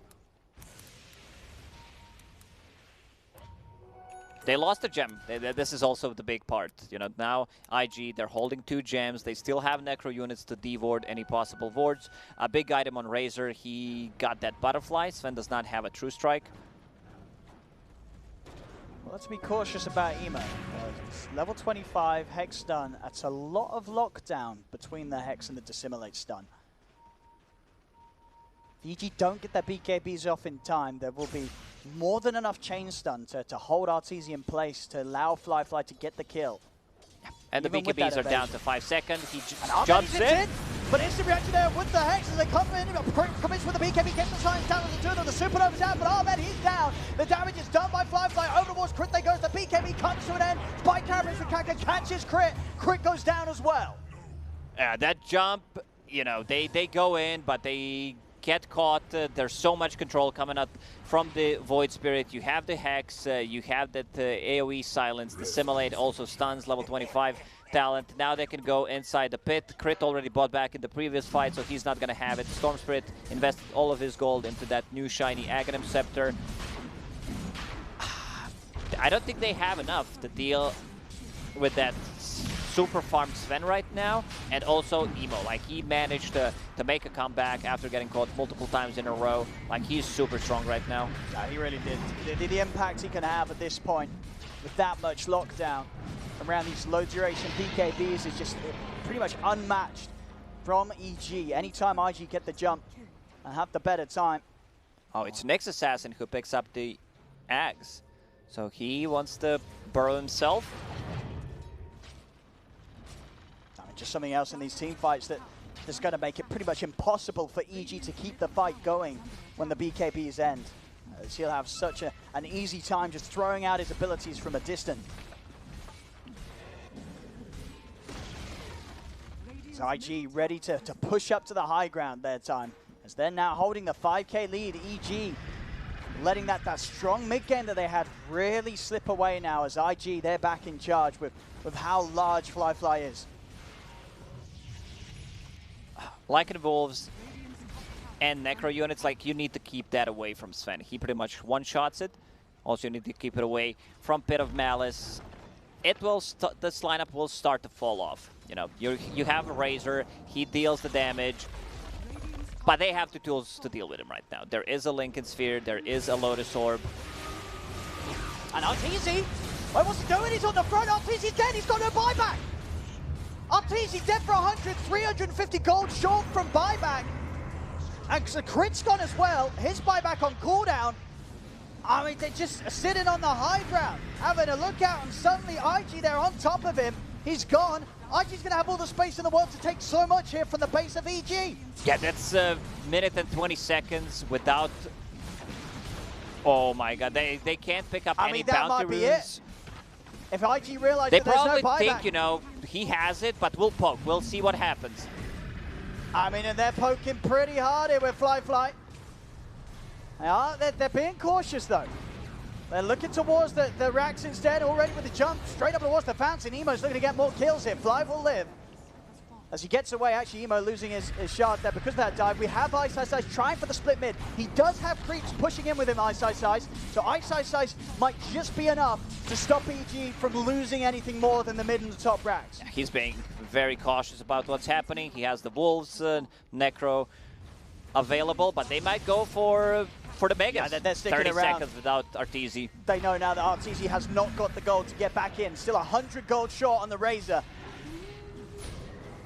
ZG, they're trying to start, so they've got to be careful. Kaka with the power, he's able to try and get the setup onto Fly, forces back to safety. JT actually going to look to take them out here as Arbe comes in. They look for the jump on to JT, but JT gets them all out. Yeah, that's a level 3 ulti for second teleport delay. Oh, at least they did not get the Mega Creep, so they still have possibly one more fight. Arteezy definitely needs to farm up his buyback. He's going to have it in the 400 gold. Double damage spawned on top. There's still Aegis for almost full 2 minutes. IG, they want to take another fight. They still know how strong of a position they're in right now off the back of those last few moves. 11k lead. IG just playing this late game perfectly, and EG starting to make some mistakes. This could be the big one. You know, Storm Spirit hitting level 25. He has that Electric Rave as well on top of the Aghanim Scepter. I'm not sure if anyone bought the Tome or was it him, but they might need this. Like, it's a ton of damage. It's so much damage. No, it really is. 2 times overload attack bounce on your whole team. As long as they can live to get their hits off, and the BKBs are down on IG, can't underestimate how much magical burst that will be at this stage of the game. Fly is just ever so tanky. 4.4k gold as he's ready to start building towards his next item. He's 10k ahead of that of the farm of Arteezy right now. They still have that Aegis. They have gems, so they can get rid of any kind of vision. They also have cheese on Void Spirit. See IG, they're looking for the jump. See if they want to make it. They won't go in blind. They do actually get the jump though onto Arbit. Emo's in. They get themselves over on towards the Storm Spirit. Arbit's able to get the BKB off, but he can't zip away in time. Arbit down for 90 seconds without the goal for buyback. EG, they're going to try and commit. Arteezy's in with the BKB, forcing them back. JT's ready to rip the team out. Knows the rift. Is it going to take them away? It is, but Emo and Kaka actually left behind. They kind of split up. Ice will live on just a slither of health as he's able to run away. Emo's still fighting back against Crit. Kaka remaining burrowed, causing some issues here for EG as they'll slowly but surely bring him down. Emo trying to finish off Crit, but the backup's there. Arteezy jumps across. Age is gone in a second. They did not time it. Oh, that would be so big. And as it is, Emo's just going to get a free reset. As time's been pulled for the rest of IG to get back over. And now still 50 seconds without Arbed. IG, they'll still play it careful, not wanting to push in with Kaka dead. Surprised that JT decided to just bail them out completely. I think like they can go for this kind of a play with Sven focusing the barracks and then bailing. They also need to be careful about the Force Staff so that someone does not get caught inside of the base without getting back. Oh, we can see that. Like Razor, he's also level 25, extra attack speed. It's just a lot of damage. You know, a lot of damage. He might not be able to get the static link off the Sven anymore unless they proc his Lincoln Sphere, so might just go for a different target. See it again here. She said, what do you reckon the timer was on that Aegis? Were you keeping track of it? It yeah, was I was keeping track. It was 4 seconds apparently. So close to making such a big play, but they couldn't quite control how quickly they took down Emo. So Emo able to get away with sticking around, and it was like 3-0-1, you know, but once it needs to kick in, so it was very close. EG attempting to hit out with a smoke here. As we can see there with the Aghanims, JT's going to have an even easier time of quickly taking his team out if he feels that the fight is going the wrong way. EG will love to farm up buybacks on especially on the Storm Spirit. Like Lycan doesn't matter that much, especially if he uses the form already. But they need this buyback on the Storm Spirit, and they would also love to get that level 25.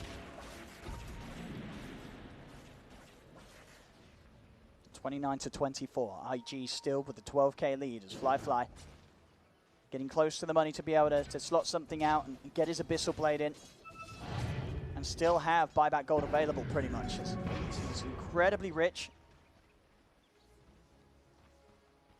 Emo going for the refresher, and of course with that shard, that extra reach to simulate that he'll have means that, as you can see, just the area of coverage that he can get in and under you and get that 2.5 second stun off, it's it makes it so hard to choose the right time to start retreating, as he'll always be able to chase you with that much range. Dark Rift, Aghanim Scepter upgraded by Underlord, so that means 1 second less delay. Oh, look at the jump. Arteezy is keeping in.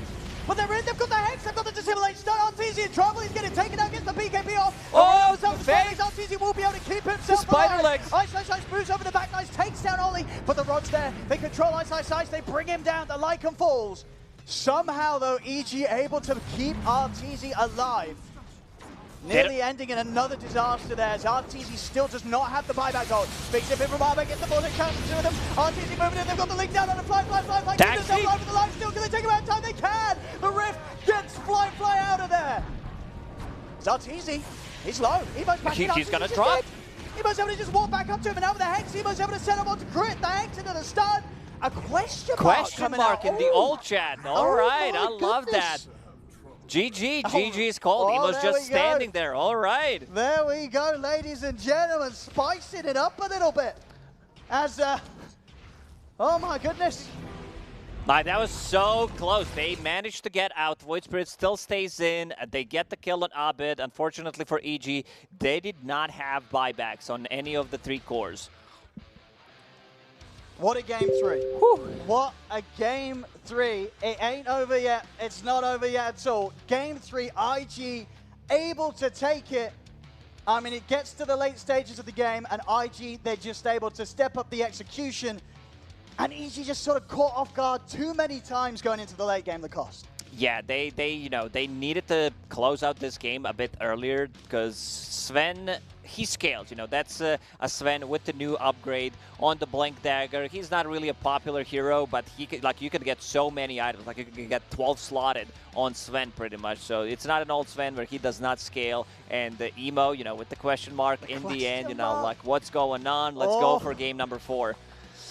I mean, he definitely had sort of the redemption game there. He had a tough mid-game. They were able to catch him multiple times, sort of 4 times back-to-back, but then coming in with those plays at the end, the Dissimulate stun, the Hex, too much lockdown, and getting the jump with those aggressive steps into the Hex each and every time on the high ground siege.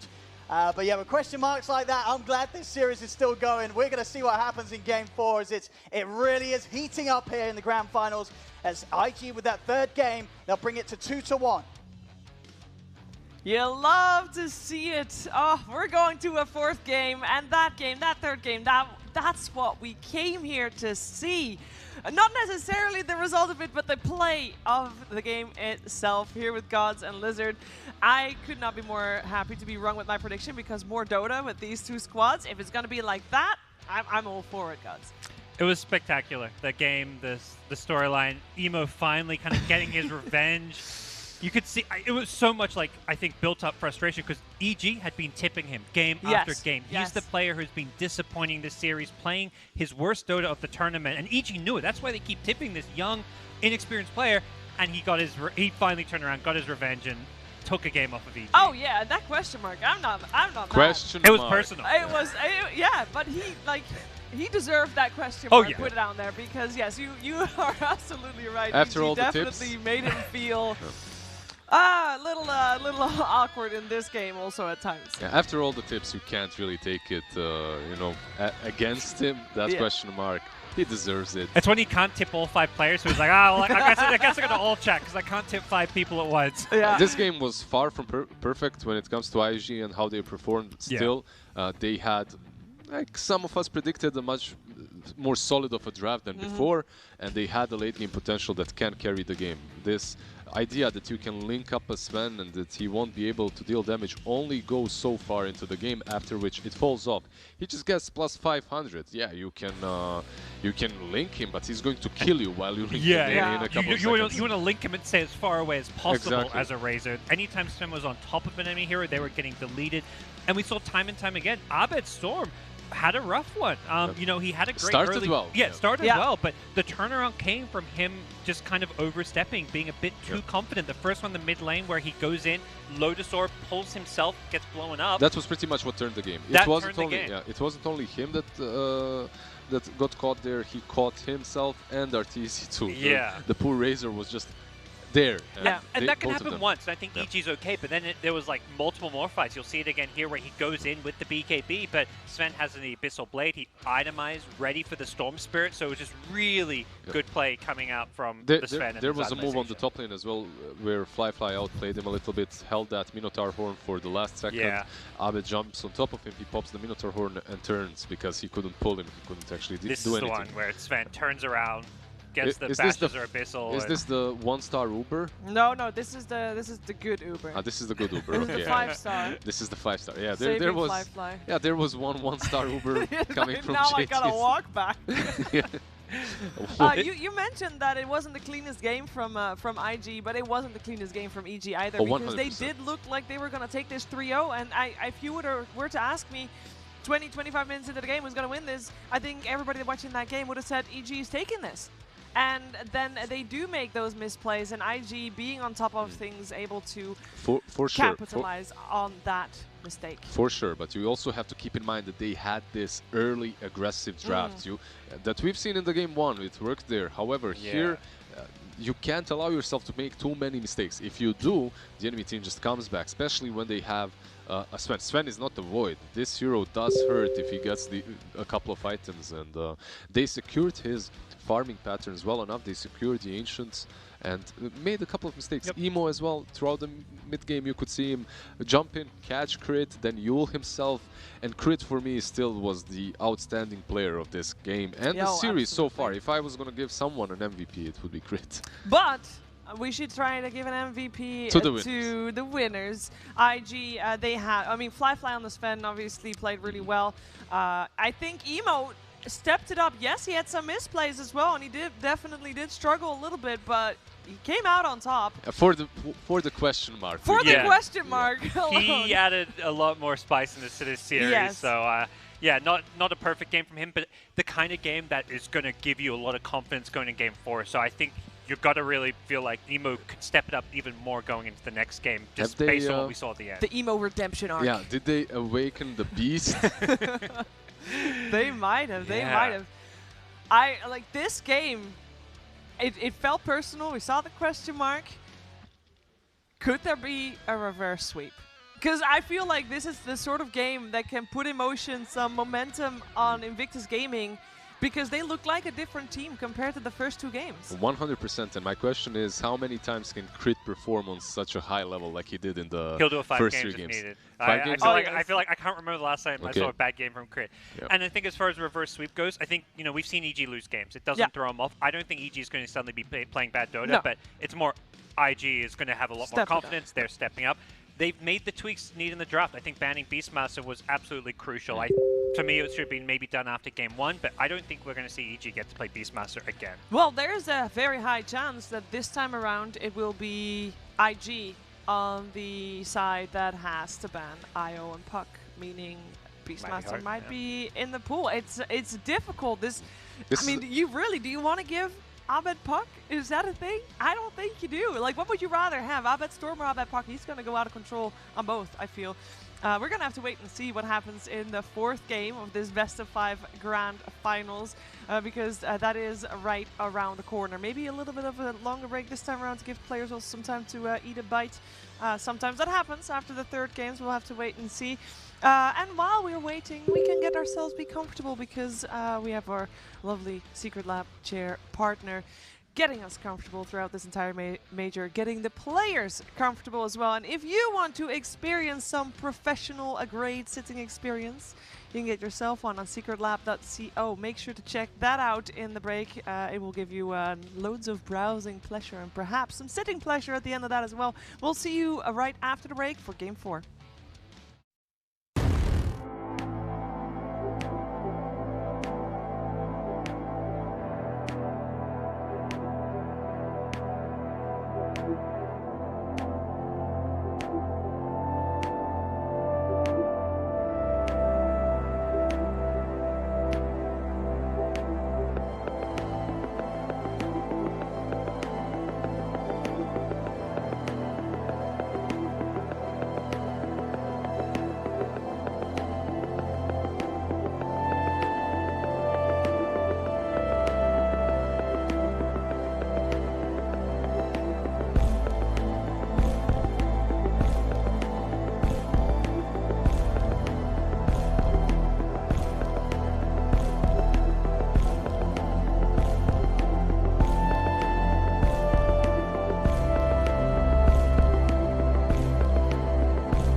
everything.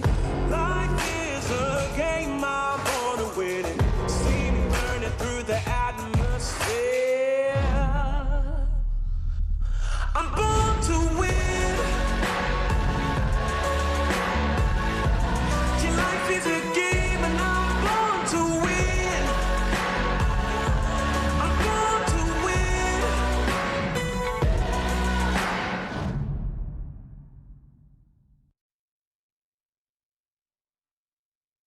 For a third major in a row, Evil Geniuses and Invictus Gaming meet each other at a crucial point of the tournament. The second to last time was IG knocking out, or IG knocking out EG. Then the major after that it was EG knocking out IG. This time round, they meet for the first time in the grand finals, and we are going to find out which one of these two teams will take the championship. The first major of the season, so much prestige behind it as well. We're heading to a fourth game. We have Evil Geniuses up by 2 games versus Invictus Gaming, a 1 game just now. So they will have to try and go for the full reverse sweep if they want to take this championship. I'm here with Gods and Lizard, and we're preparing for this fourth game. A lot is going to ride on the draft, Gods. Totally agreed. I think we saw IG finally put themselves in a place where they had an even draft. I wouldn't say they outdrafted EG there. The Sven pick, you know, a little unproven. Definitely a bit out there. Not as bad as a Faceless Void, but a perfect game for it. And they had a win condition this time, which, you know, was not convincing, but they did manage to get the win. Also, no one thought really that IG is going to fall without a battle, without at least taking 1 game, without giving their best. I thought, I mean, the first 2 games did not give me a lot of hope. I think the fact that they were able to bounce back in that third game, it shows so much about this team and their resilience, because that's when all the pressure is on, right? It's so easy to let tilt get to you at that point. Especially if you get tipped too many times in a game. Yeah, I want. Hopefully, there's someone out there who can go back through those first 2 games. I want to know how many times Emo was tipped. Those 3 games, I feel like it was at least 10 plus times per game. So that man is being targeted by Crit, by Abed, and you know, for me, going to game 4, all eyes on that mid lane. Also, we have to again say Emo has been the star performer of IG, and in the first 2 games we have not seen the same Emo. This time around it's looking much better, and what I liked is that they won with a strategy that they've drafted before, with something that fits their style. They let you have your own heroes, and then they pick something completely off meta like Sven, and they make it work, because it was a solid Sven game. Yeah, a little bit better than the Faceless Void game. Okay, let's not go that off meta. Let's not choose heroes that can't be played even. There should be limits to the madness. Absolutely. We're gonna also find out who's gonna get Radiant, who's gonna get Dire, and who's gonna get first pick. I think that's a very important one as well. And again, I kind of feel like there should be 1 game where IO or Puck is not going to get banned. Where Puck is not going to get banned, maybe. IO is going to get banned. Yeah. Okay. I think IO just, especially the further you get into the series, I think it's like, if you're going to try a game where you give away IO, it's in the first it should happen in the first game, yeah. Or maybe EG, they get up 2 and they're like, okay, let's give them IO and see what happens. But and when we look how hard it is to play versus the Storm Spirit, that's also one of the reasons why we want to ban out the Puck, because the matchup can be a little bit more difficult for him. You're working with the Silence, with the Dream Coil catch. Dream Coil with the Aghanims as well is a problem later on throughout the game. So I still think we won't really see much different first 4 bans, really.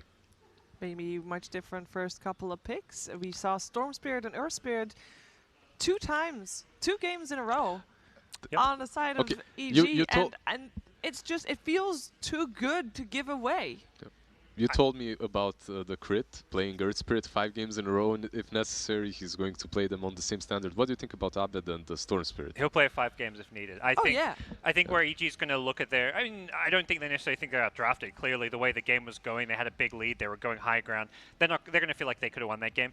But I don't think they're going to go for the Lycan again, would be my guess. I think that's the hero that was more like a let's do this 1 game, but not every game. The Storm, they're going to pick it, 5 games if needed. Do you feel like IG made the game a little, like we said that EG played very clean Dota, right? Do you think that IG muddied the waters in that game, or was that just the late game potential of their draft coming through? Because I also thought that in the lanes they did do a little bit better. They didn't let EG get ahead as much as they For sure, have a tendency overall to. they did better. Overall their draft was better, but then again, maybe it was, not maybe, EG was a little bit too hungry to end the game. Some of those moves on the high ground and on the top lane, if you don't go too deep, if you're satisfied with, let's say, forcing one buyback and getting one kill instead of going for that Sven 2-3 times in a row, I think the game would still be in their hands because Razor wouldn't have died and his item progression would come a little bit faster. It's kind of like they didn't respect the power and what a Sven can do, as well as even like the supporting cast heroes like Phoenix. It's kind of like they, maybe partly because Sven's on a hero you play against every day, or probably really not at all. Like EG probably can't remember the last time they played against That's the the biggest thing, right? That's probably the biggest problem is you haven't played against this Sven, and because of that you feel like you're still going to end the game the same way you ended it against Naga. You're going to outscale her, never mind, and then you get critted by 1,000 damage to the face. Exactly. And The player you noticed it most with, I think, was Abed. He's just used to this storm timing where he gets BKB and can just zip in and be unkillable, kill all the supports. But this time around, he zipped in, and multiple times Sven just turned, right-clicked him, went for this Abyssal Blade to lock him down, and Abed got bursted. Yeah, so the Lotus Orb for me is a big deal that came on the side of IG. Yeah. It completely changed the game together with another item, and that's an Atos. Atos plus the Pit of Malice. It's probably something that we'll see in the future again. We were questioning Kaka's versatility this major in his total. We saw him on the Nyx Assassin in the game just now. What was our thoughts afterwards? Did we like to see that? That was one of the heroes that they prioritized in the first two. it gave him, I mean, I think there were multiple fights where there was either Artees or Abed somehow got stunned before they even used a BKB because you forget about that carapace sometimes. We saw it with the Storm zipping in, we saw it with the Razor Plasma Field. It was a good pick for them because they saw the Storm, and it's something I would maybe expect them to do again if they give away the Storm. But it wasn't the greatest game. Earth Spirit caught him too many times. It's hard to play against Necros as well. Maybe if they ban out the Lycan and then they get it. But they also pick Sven exclusively into the Lycan. I've seen them so far in the regional league as well. It was pretty much against the offlane. I'm not sure if it was Fate Beyond or some other team that played it, but they picked Sven already once. Meanwhile, Nyx Assassin, it's difficult for him to play that game. It really is. It's also, it feels weird for me to compare Kaka with Crit because they play such different roles in their teams. They do, but I think to compare them, Crit's just having way bigger impact on every game. Yeah, I think the way Crit plays the 4 position is much more effective. I also think he can play those. We've seen him on the range 4s as well. He plays the Moran if needed. He's played Shadow Shaman if the game calls for it. So he's flexible, but he feels the Earth Spirit, the Tusk. These are the best 4 positions to go with. And he won't be able to play the Earth Spirit because Invictus Gaming for the first time. Is it the first time they banned out the Tusk in this series? In this series, I mean, obviously they had an IO puck. They banned it out both games in the last series. But Tusk has been their preferred 4 to ban out. I believe in the series that they lost 0-2, they've been banning out the Earth Spirit, if I'm correct, in the first stage. But in this one, they were banning out the Tusk. And they'll open again with the Phoenix. They really believe in that hero. Okay, is it Mirana again? This Storm, feels like right? deja vu from game 1. I guess if you pick the Mirana, IG could take the Storm themselves if they want to basically block pick Abed. So. And it's also not bad to take that Storm versus the Mirana because you're already kind of fine with the position 4 you're playing into. And I think you're way less worried about them stealing the Mirana away from you, or Mirana can easily be maybe exchanged into something else. So. We'll see them Pango. We're seeing something different. Yeah. Okay. They do flex this Pango both on Crit and on Ice. But perhaps they still want to pick up the Tusk in the second pick if they get the chance. For sure, they definitely could. Phoenix already is a nice support to have against Tusk because you're able to get away from him in the early game. But Invictus Gaming, okay, they go with the Lion, and I wouldn't mind the Tusk now if I was Evil Geniuses. I've seen this matchup many times. Most recently it was the Secret game. It didn't work out for them, but their whole draft was a little bit too EU. Sorry. We'll see this time around. Kind of funny. We got to make the jokes while we can. Yeah. I don't know how. I mean, it burns me the most here. So I guess Shiver as well, obviously. But it's at the same time, it's good for the scene. It's refreshing. I love that our top 8 had all 6 different regions in it. Yep. And credit to the Chinese region, they had 3 teams, of course, in there, and I mean they're the strongest region, and it's just hands down. They have also just have a really good infrastructure to promote the games, and I think the that academy helps teams. a ton. Yeah, academy teams, all the leagues going on. It's impressive. And great at kind of developing the young players with those academy teams. Like you see IG, it's not just let's pick you play with the same veterans and maybe put a young player in. It's mostly younger, newer roster of players. But yeah, and then with the veteran coach, for example. In this case, we have lowercase super. In this case, we have a Storm Spirit once again. They're not straying away from that road. They'll do 5 games of it, I'm telling you. I mean, you see these supports, and I'm sure I was just like, yeah, I'll eat these supports alive. That's what he did in game 1. So for sure, Lion still, I'm saying that it can be problematic for the Storm Spirit throughout the game. We haven't seen it pan out that way, but I have seen it in general in other in other series in which Lion or Shadow Shaman catch that Storm every time he tries to zip, to creep skip or whatever.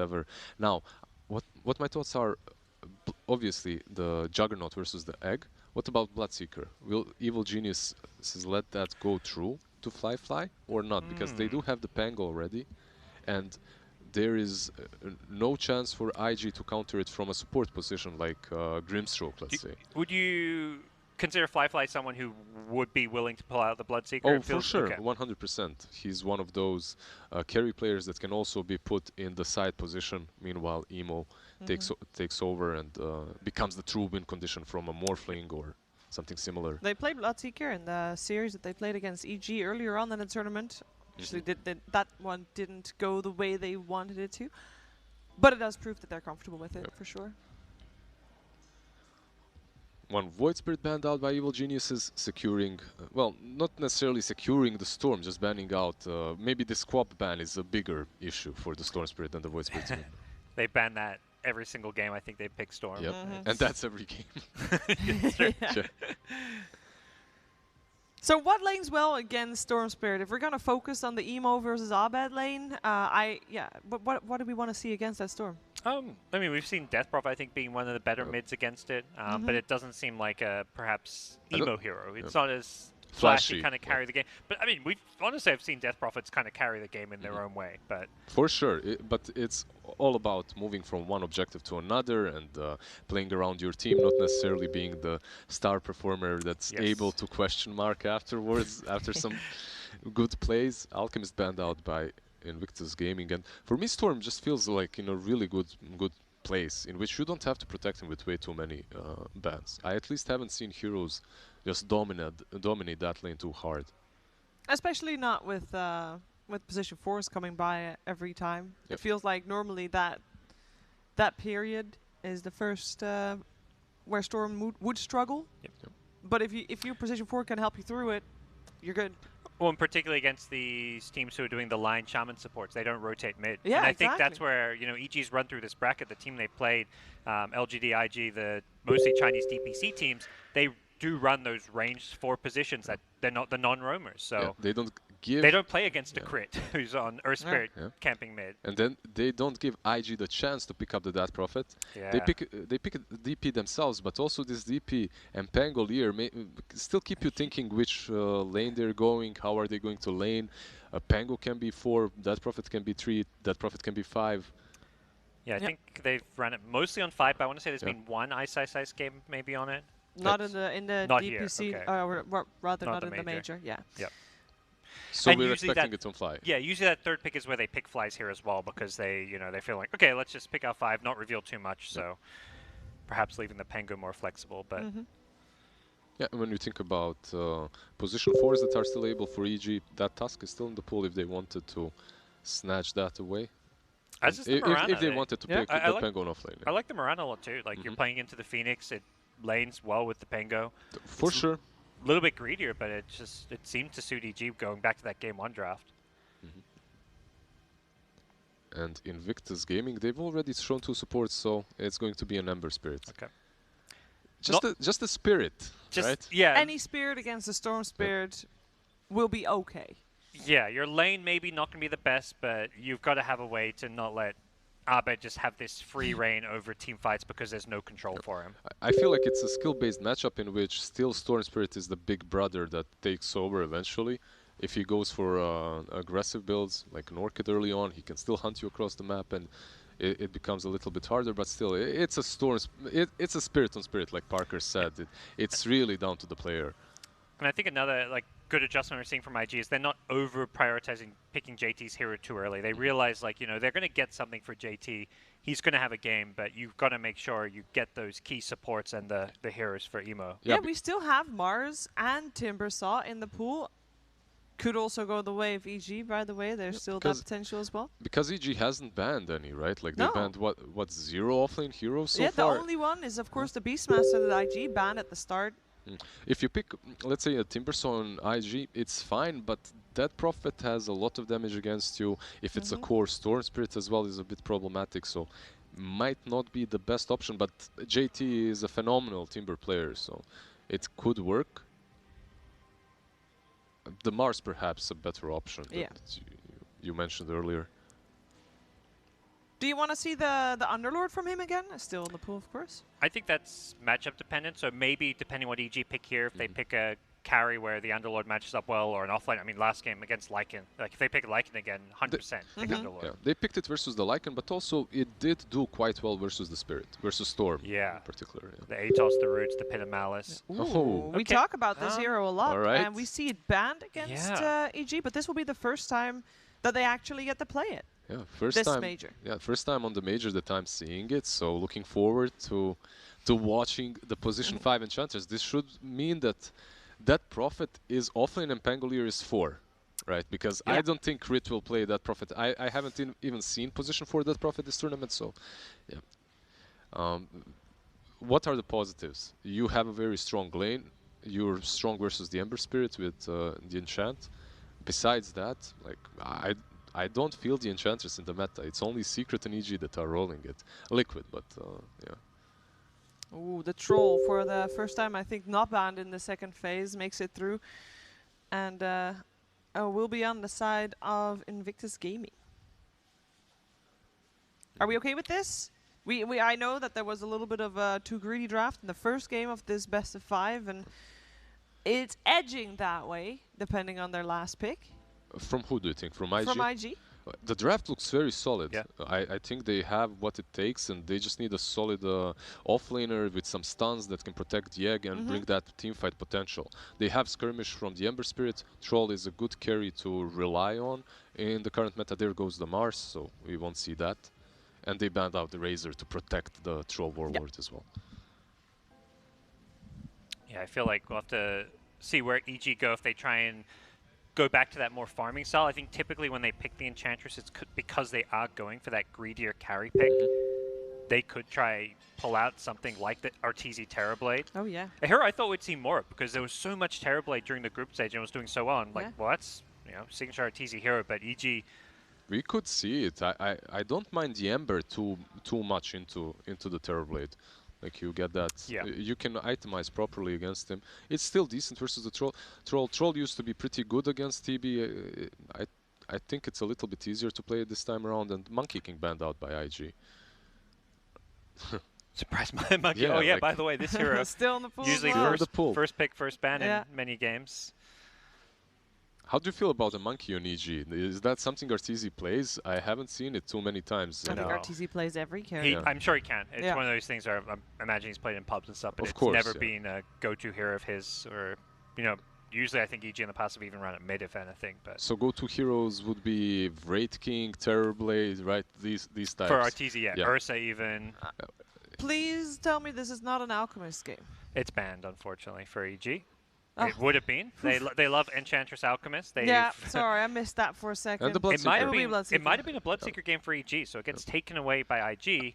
And we talked about the Bloodseeker early on. After the first bans, we talked about the Bloodseeker being a potential ban or a pickup for IG, and they get it. They get it for free, and they get it on JT on offlane. And it's also a hero that loves buying that Atos from the offlane, which can be a little bit problematic for the Storm and Rupture versus the Pango. A lot of carries you're thinking like, I don't really want to play into Rupture. Like we saw PA, like you can't really blink around, maneuver around fights, because I feel like this would be like often, like, you know, our teammates be like, yeah, it's a good PA game, but then this Bloodseeker comes out and you're maybe second-guessing that a bit. Emo Ember Spirit looks pretty damn solid so far in the game. Let's see, Evil Genius is... The PA? Okay. I'll give it a go. I like this. It is that kind of laning carry.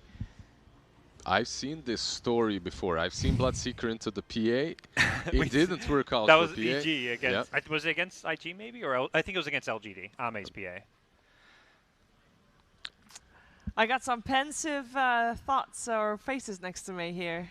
I don't know. I actually feel like Invictus Gaming is becoming better and better with their drafts. I like what they have shown in the second game. I like this draft too. I feel like EG still is playing a little bit better. Just if they fix their mistakes from the last game, they will take game 4. But and will they? I'll go with IG. I'll spice things up a little bit. We have our NA bias here. He's gonna go with NA anyway. Last game I jumped ship. You know, you're right, actually. Yeah. I saw the writing on the wall. EG, you know, pulling out one of their famous EG throws, but you know that just happens once. That happens once. EG no more. I think EG are taking game 4.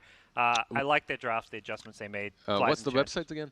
When did EG last throw.com? You know, like throw last. Throw last. Yeah.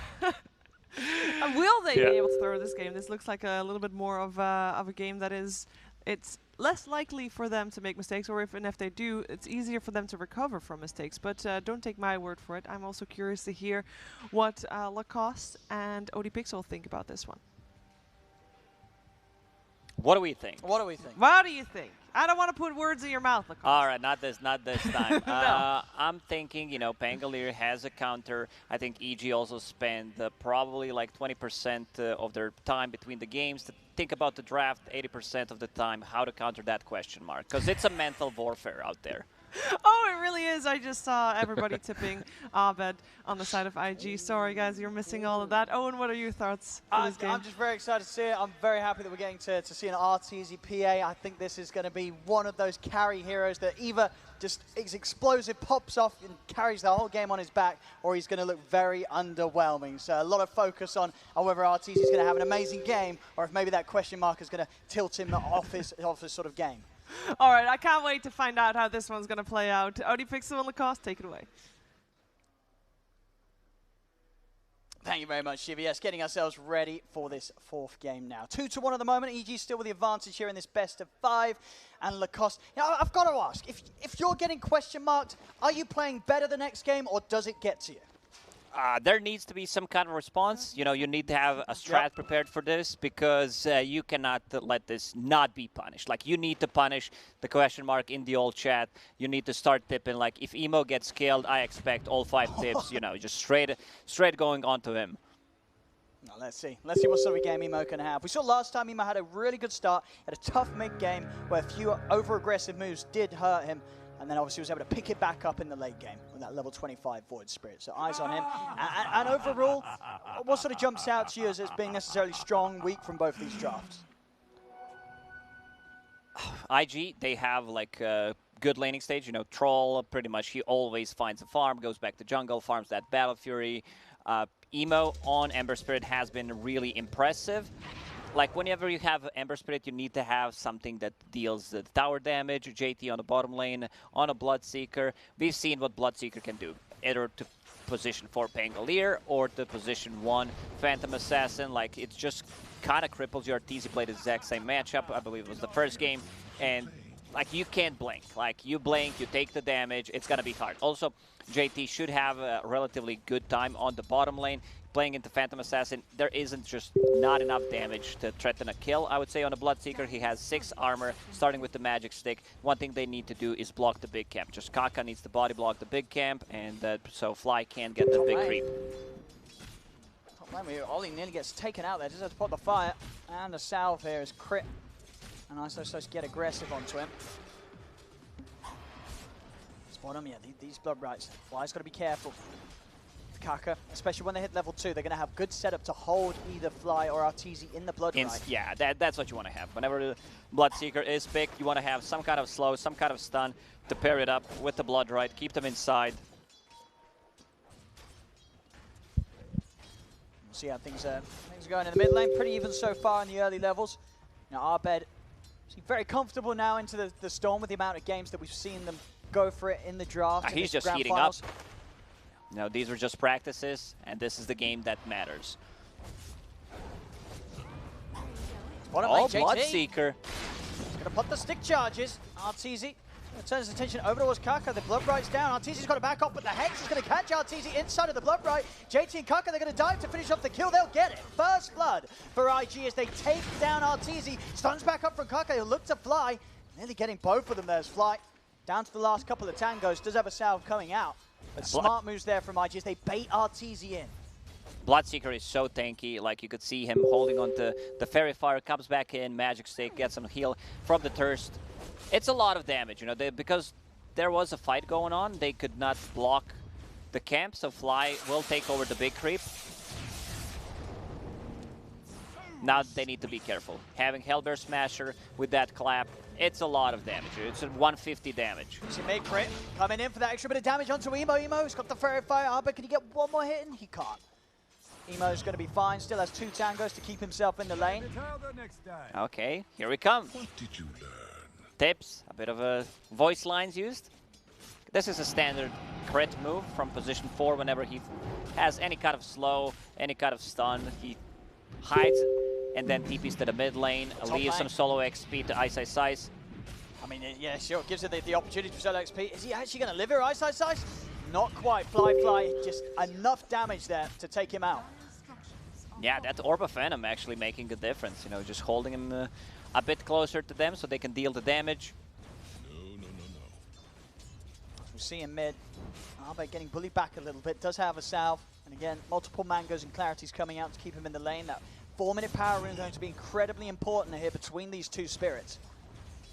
See what sort of moves are made to secure that for each side's mid. Bottom lane, despite that kill and the pressure being put onto Arteezy, his farm still looking solid. 16-5 against the 13-4 of JT. Just going to look to try and chase down Kaka here. They're making a move on Lion, already used pretty much everything they had. Bloodbright. He's going to try and turn it, set up for the Bloodbright, but he's going to go down. As EG get the kill, JT won't be able to finish off Fly. This was an easy one. Kaka just kind of handles this kill to them. Runes, Emo bottled a DD. Abed needs to be a bit more careful with that double damage on the Ember Spirit. Like also rotation from Lion could possibly come onto the mid lane. Prepare for a lesson. See up top, Ice Ice Ice as he grabs the creep wave, also able to get Fly's courier there as it returns. See Fly try for maybe another move down bottom with the Sentinel. Starting to beat down onto JT. JT turning with the Bloodbright. Fly will still be caught in it. See if they can continue to commit on to JT. A lot of flow, 100 move speed. Good control here with the stun of the Centaur, but the stick charges are up and the TP is coming in as well. Arteezy's got to be careful. Emo making the moves over and he has that DD rune ready to go, holding him in the Bloodbright. Arteezy trying to run. Is he going to be able to jump out in time? He is. Over to the safety of Fly. JT. IG, they'll continue to run him down. They will manage to take his courier, so that's the one gone for a minute. Emo, is he going to have another catch?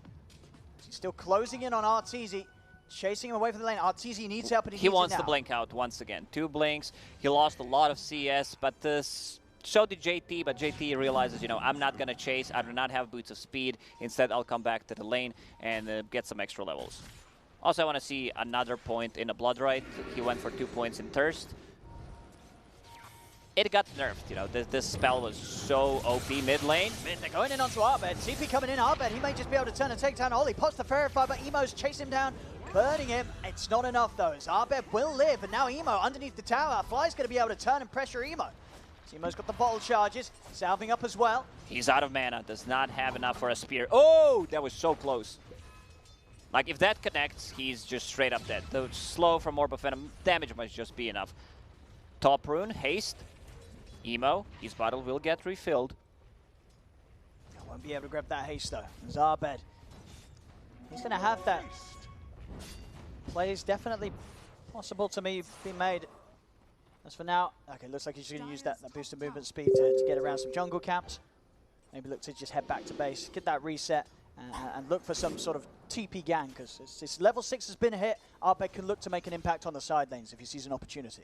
Fly is very low on the top lane, needs 1 CS to be level 6. Let's see where he decides to Top is being pinged out.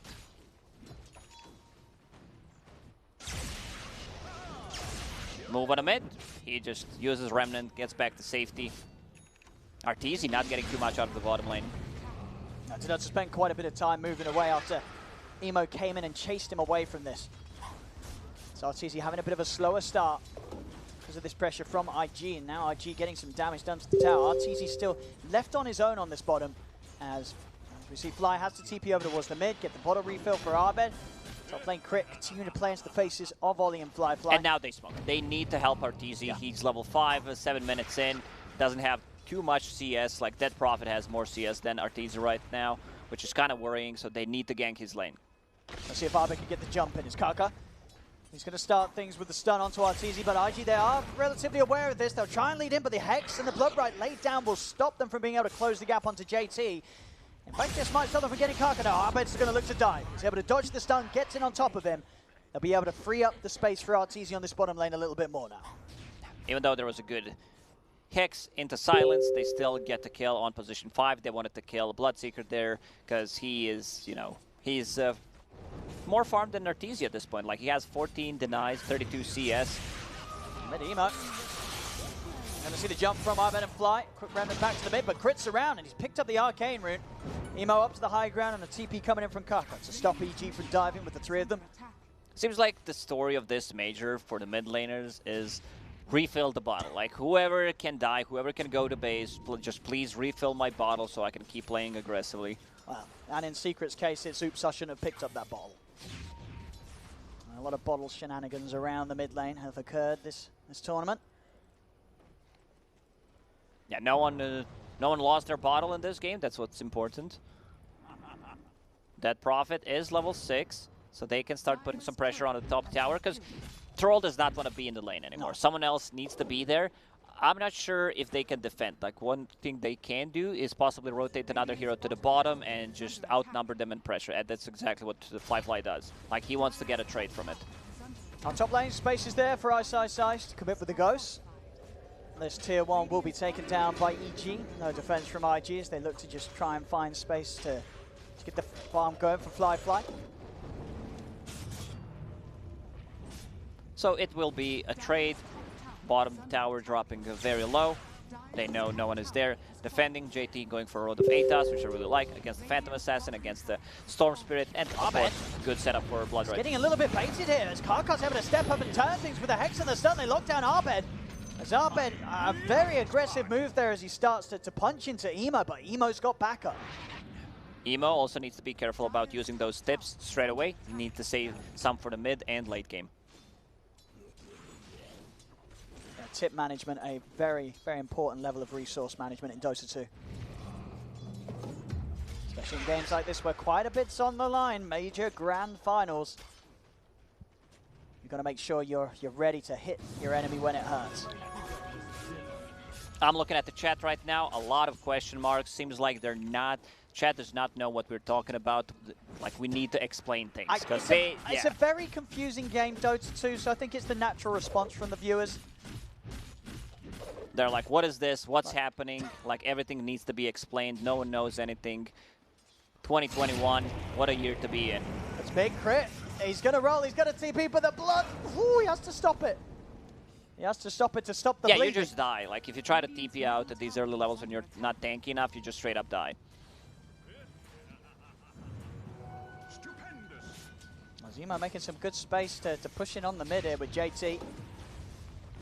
Going for that Rod of Atos first. Ollie, level 5. I want to try and find this Phoenix 6 as soon as they can. Bottom Fly getting some good space. He's got the Ring of Health coming out. So Perseverance done.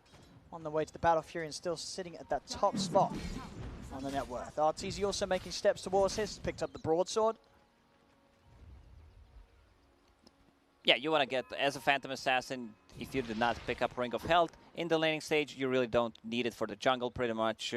Especially if you find something like a Royal Jelly, then you have enough regeneration. So just get more damage, you're going to get more farm because of the damage. Makes a lot of sense. Yeah, you can see here, you know, Emo does not want to use his tip there, so Kaka steps in like a real bro. Got to keep their tips spread nice and evenly. And There's no telling how long this game could go. With both teams having a Battle Fury carry, this could step up to be one of the longer ones.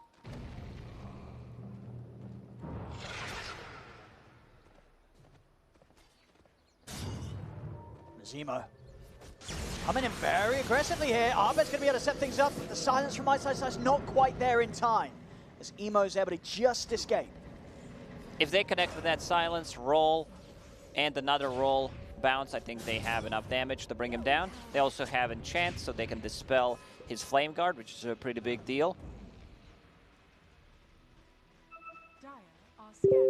As Kaka and JT, they're out on the hunt with this smoke, seeing if they can maybe find Arteezy. Crit again, just trying to get in position to put a stop to these sort of moves, but it's a good long wraparound from IG. And look what Kaka is doing. He's saving the tome, just does not want to use it to show on the board. You know, maybe they use the tome. He's still level 5, so he does not want to show that he can, you know, have that finger in a team fight. Mid lane, they're going to be able to get the setup on a fly, caught in the blood bright fly. He's healing up. And IG, they'll chase him down and take out the Enchantress, and with that, they'll have the space to push down this tier 1. And now, because he got that XP, Kaka hands over book to Phoenix, who kind of needs a bit more XP. They're stacking the books. This is what I've noticed throughout this series. Like, Phoenix will not use this book. He'll try to get level 6 and give it to someone else if it's needed. Yeah, it's sort of just being used as, like an emergency book. Yeah, exactly. IG's library, pretty much. But you need to return the book.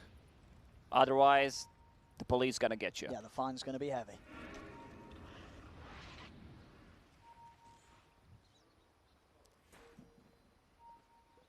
As Battle Fury progress, Fly, a sword away. Over to Arteezy. He's got enough to pick up his Claymore. So very close still between the two of them. A little bit of a lead for Fly. Smoke up from EG. I want to get aggressive with the Rolling Thunder and the lead in from Arbed. They've got good ways to start the fights. JT is pushing out on this bottom lane alone. See if they can punish this as JT. And stuck around a little too long, as here we have it. The lead in from Arbed sets up a crit to perfectly get the Rolling Thunder. And there'll be no chance for a turnaround from JT. The smoke pays off. They're going to delay that Rod of Atos, which is going to be a pretty big deal. Great setup for the Blood Right once again. Ice. A bit of a more like team fight oriented build. These are like 2 points in silence, 2 points in Cribs form. But he's still keeping at the top 3 networks, which is pretty impressive. Yeah, this extended silence is going to be ever so more effective against Emo as well. When you see the Javelin, you know that if he's not going to have a straight-up Yule's Rush. You're going to have that extra window where there won't be any counterplay to the silence. Yeah. Down bottom, Fly. He's going to find an Arbed that's got no mana. As Arbed, with no chance of an escape, Fly's just able to pop the ult and take him down. No tips whatsoever, so they're just keeping it. You know, they feel maybe Abed's gonna die multiple times, and this is gonna get the Troll Warlord to his Battle Fury. A bit of a delayed Battle Fury, but you know, it's an Orb of Venom, Magic Wand, Phase Boots Battle Fury 15 minutes in. It's still fine. Phantom Assassin just needs another 800 gold to finish off hers. And we're gonna see no messing around from Emo and his build. After the Maelstrom, going straight into the BKB. Making sure that he won't have to deal with the threat of the Orchid of Arbed, the silence of Ice. Yeah, BKB is just a much safer choice, where like you don't care about pretty much any of the abilities other than the Exorcism. Meanwhile, Arbed, he's got to be careful, because with the Rod of Atos done on JT, IG have some pretty phenomenal setup. Yeah, and once you get a BKB on Ember Spirit, your Flame Guard cannot be purged off by Enchantress. Smoke from IG. It's been scanned out though. EG, no little moves being made upon them. Got to be careful how they stand around this position with no tier 1 tower backing them up. As Ice still stepping over into this. They're going to be able to find the setup. Fingers getting dropped down into the Blood Right. They're looking to burst through him. He's pretty tanky, but not tanky enough to withstand the damage from all these ornaments. Crit being ruptured, also has no escape. As IG, despite the fact that EG scan it out, they knew something was coming, they weren't able to react or get away in time, as they still lose 2.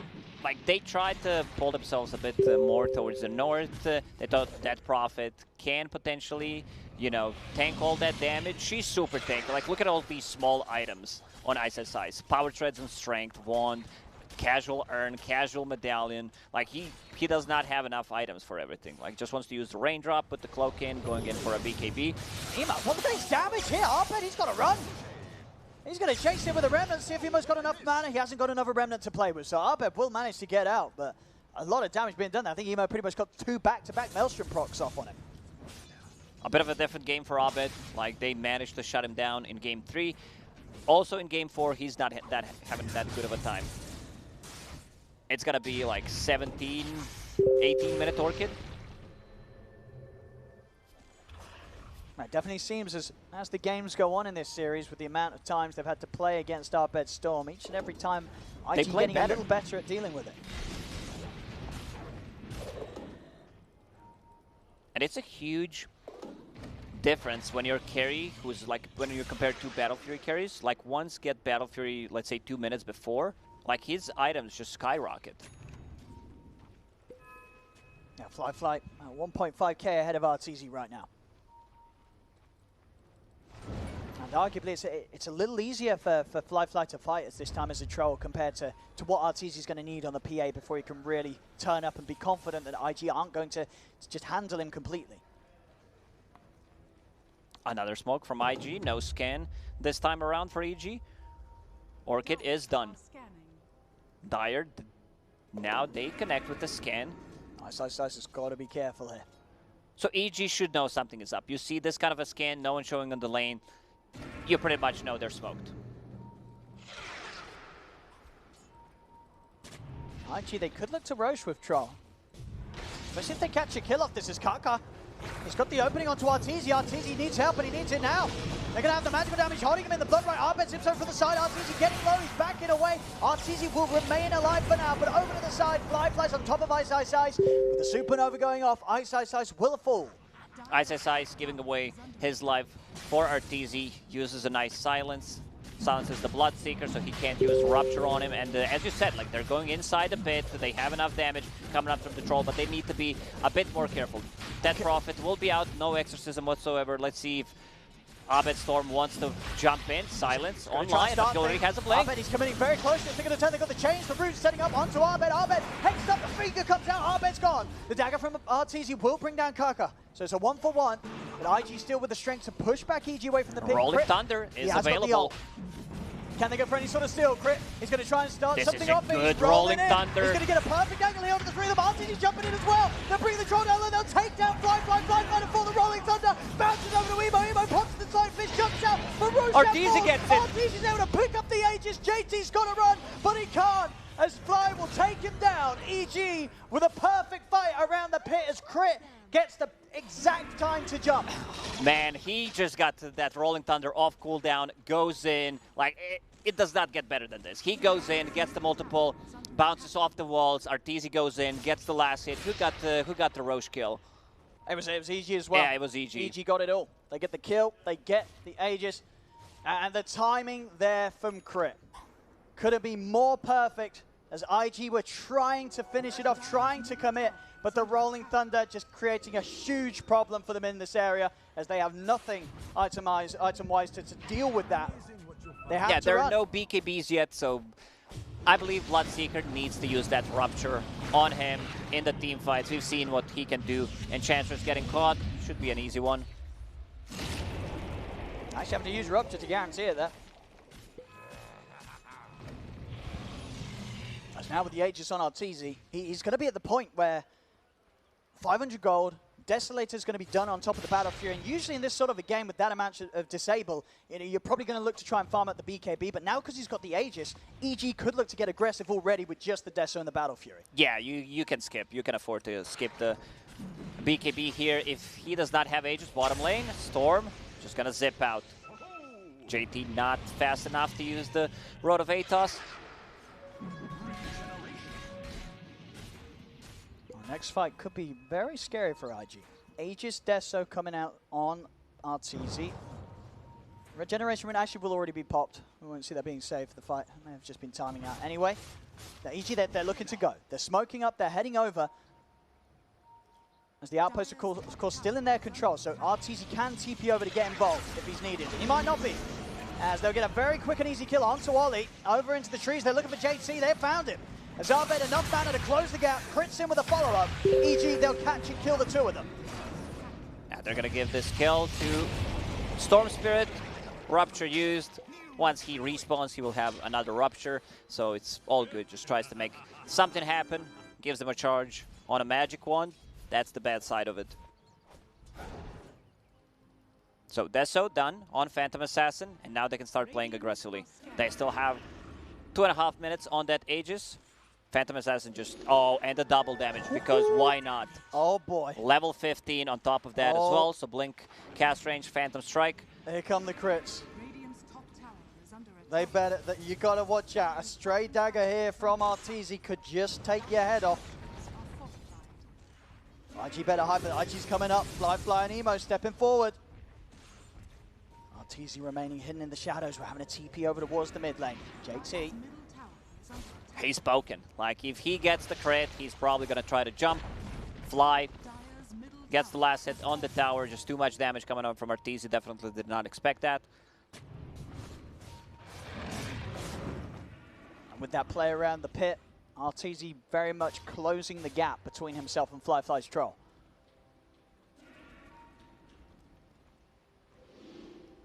Scan. They know where EG is. EG likes to hold the high ground, especially when they have another hero that can like control the vision, like a Lycan or a Beastmaster. Arteezy still trying to see what he can do with a dagger. You know, check how much damage when he uses the crit. Emo a bit too tanky to just get bursted down immediately, but the supports are very vulnerable. Arteezy still hunting for a target. Fly underneath the ward top. They know that the rest of IG did start to back off towards the base, so these two, separate from the rest of the team.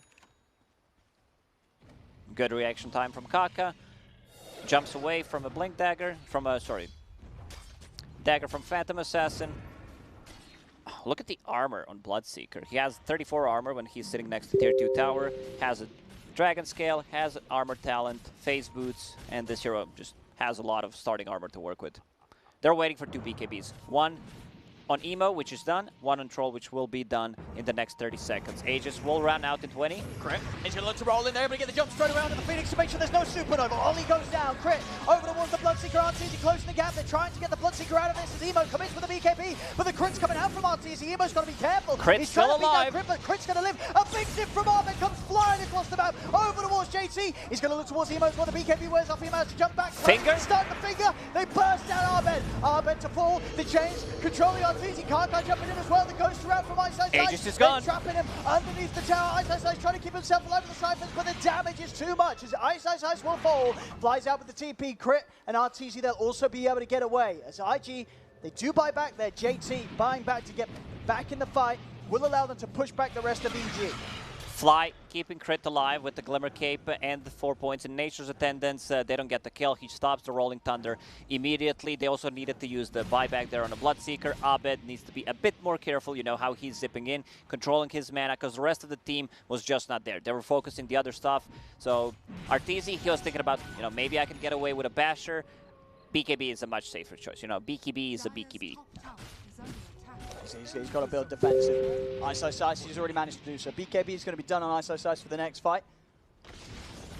This will help him a whole lot to what has been some pretty nice turnarounds from Kaka. We're seeing these stuns and hexes causing massive problems for EG's cause when they look to try and chase on for target after target. It's bottom lane IG onto the tier 2 tower as EG themselves not interested in turning up for this fight. They can take the outpost right now after taking a tower, Troll. Getting SNY, just needs to finish it off. Some status resistance is going to be great against those silences, against Bangalore's Rolling Thunder. I love the way IG's itemizing. Like, even Bloodseeker is going for that BKB. Still far away from it, but the 2 cores got it.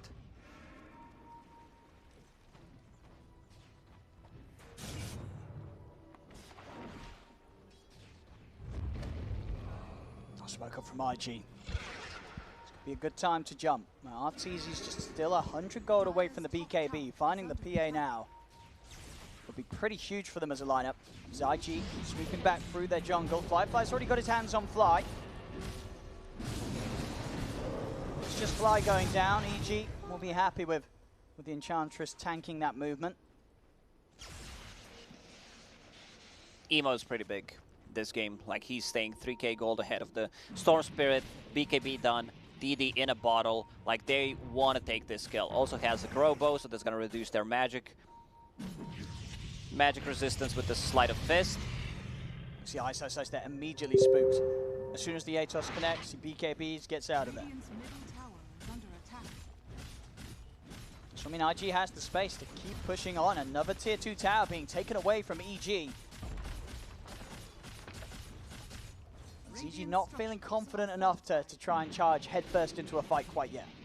A Storm Spirit without a BKB does not feel comfortable jumping the Lion. Lion has a way of protecting himself with the Ghost Scepter.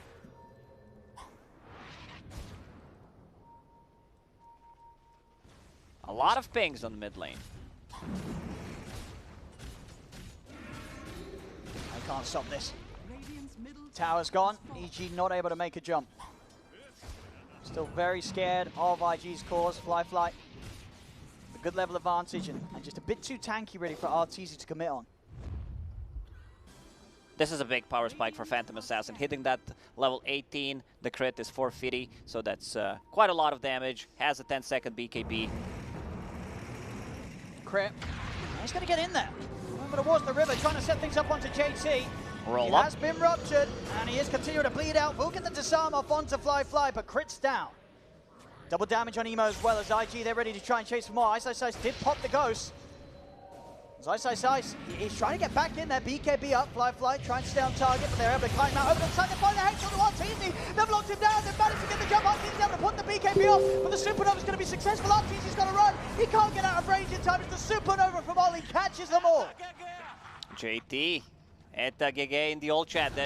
Like, without Pangolier, they do not have enough team fight. They cannot match the Supernova, which is level 2. That double damage on Ember Spirit, dealing ton of damage. And now Fly, he feels very comfortable going for the high ground. And they're at least going to get this middle set of racks. With no Ice, no Arteezy. They cannot defend here down the middle lane. Top lane will be very safe still with tier 1s and tier 2s still up. IG able to take the big objective and get out without EG being able to punish them at all. It's very hard for Pangolier to play into Bloodseeker. Like, just Bloodseeker, Beastmaster, Grimstroke, these are hard counters, especially Bloodseeker. Like, you can try to buy some time. He uses a roll-up. Also, you need to have a Yule Scepter to have that 2.5 extra seconds to try to buy some time, extra duration. Other than that, like, you as a position 4 can't really, you know, itemize. You don't get that much farm to buy a Lotus Orb or the Lincoln Sphere, and I do not see anyone trying to go for the Lotus. That Prophet trying to tank up a bit. Going for the Solar Crest. They need this Storm BKB. They need him to be able to jump the Lion, possibly follow up with the Pangolier Rolling Thunder and just delete it before he can get any spells off.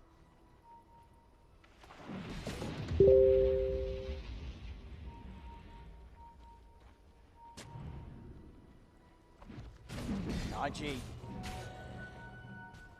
No chance of going for these bounty runes here, EG. It's an arcane rune in the river. Not really one that...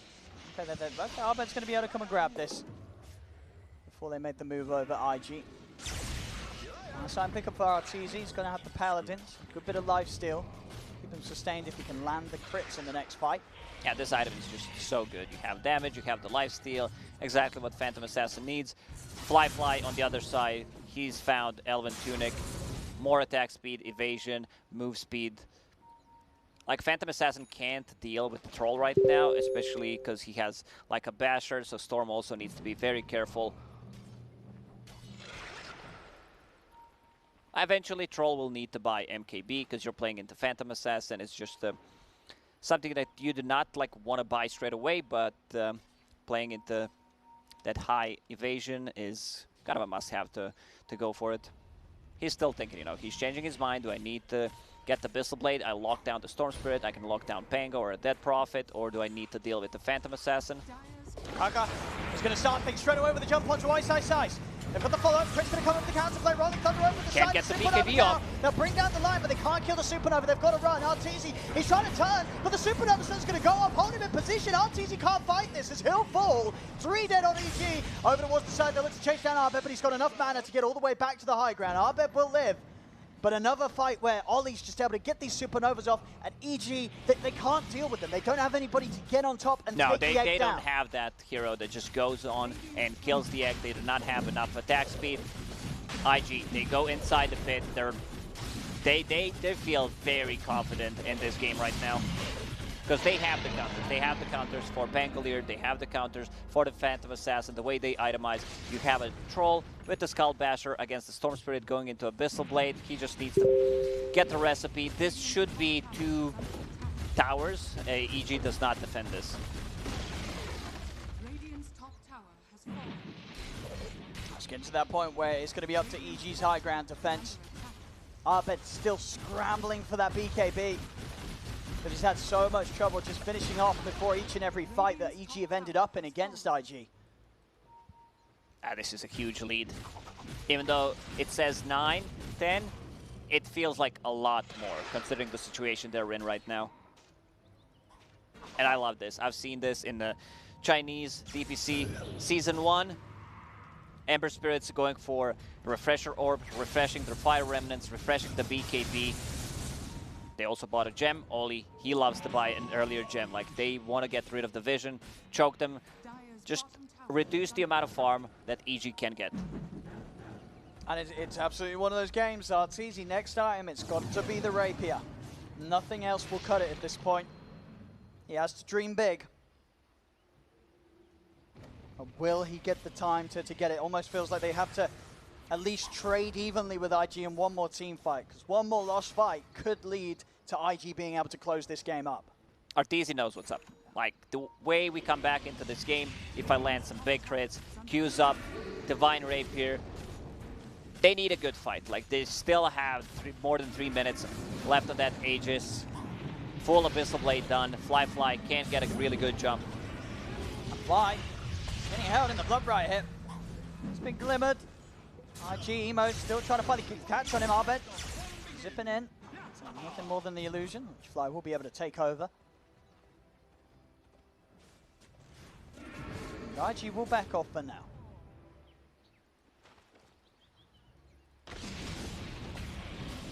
It's always tricky to play into Lion. Like, they're not going to feel comfortable. We've seen what Shamans position 4 Lions can do. You try to go for a split push. They still have a tier 1 tower on the bottom, so they can easily connect. Someone goes for that 1 extra wave, you will get punished. And it really does feel, once that BKB is done for Arbed, which it is now, in these fights, he has to get this Phoenix right. Every single time we're seeing EG trying to fight back and pop BKBs, a Supernova just puts a stop to the attempt completely. Someone's got to stop Ollie. They just don't have that hero. Like, Phantom Assassin is not going to go and try to kill the egg. Like, she needs to deal with other heroes. And I love this. JT straight into Aghanim Scepter after finishing the Black King bar. Wants to have 1 charge for Pangolier, 1 charge for Phantom Assassin. Arteezy getting closer to that Divine Rapier. Needs around 4,000 gold to finish it off. How many waves is that, would you say? How many waves? Well, why are you putting me in this spot, Owen? Like, I need to do some, like, real math. The other day I'm watching Titanic and I was like, man, what was the name of that ship in Titanic? That's a good question. Top lane. Push starting to come in from IG. Emo's got a DD rune. At least the remainder of it to keep pushing on with, and Fly still with the Aegis. Fly getting low, but he won't mind if he loses that first life. Still being very cautious about it. Over halfway to the Rapier. I mean, that really is all eyes at the moment on this Divine Rapier progression from Arteezy. Is he going to be able to get it before IG come in looking for the finishing blow? Yeah, we're getting closer. Like, what they need to do is survive for another 50 seconds. Yeah. This is the window of opportunity for the IG to go in, use that Aegis.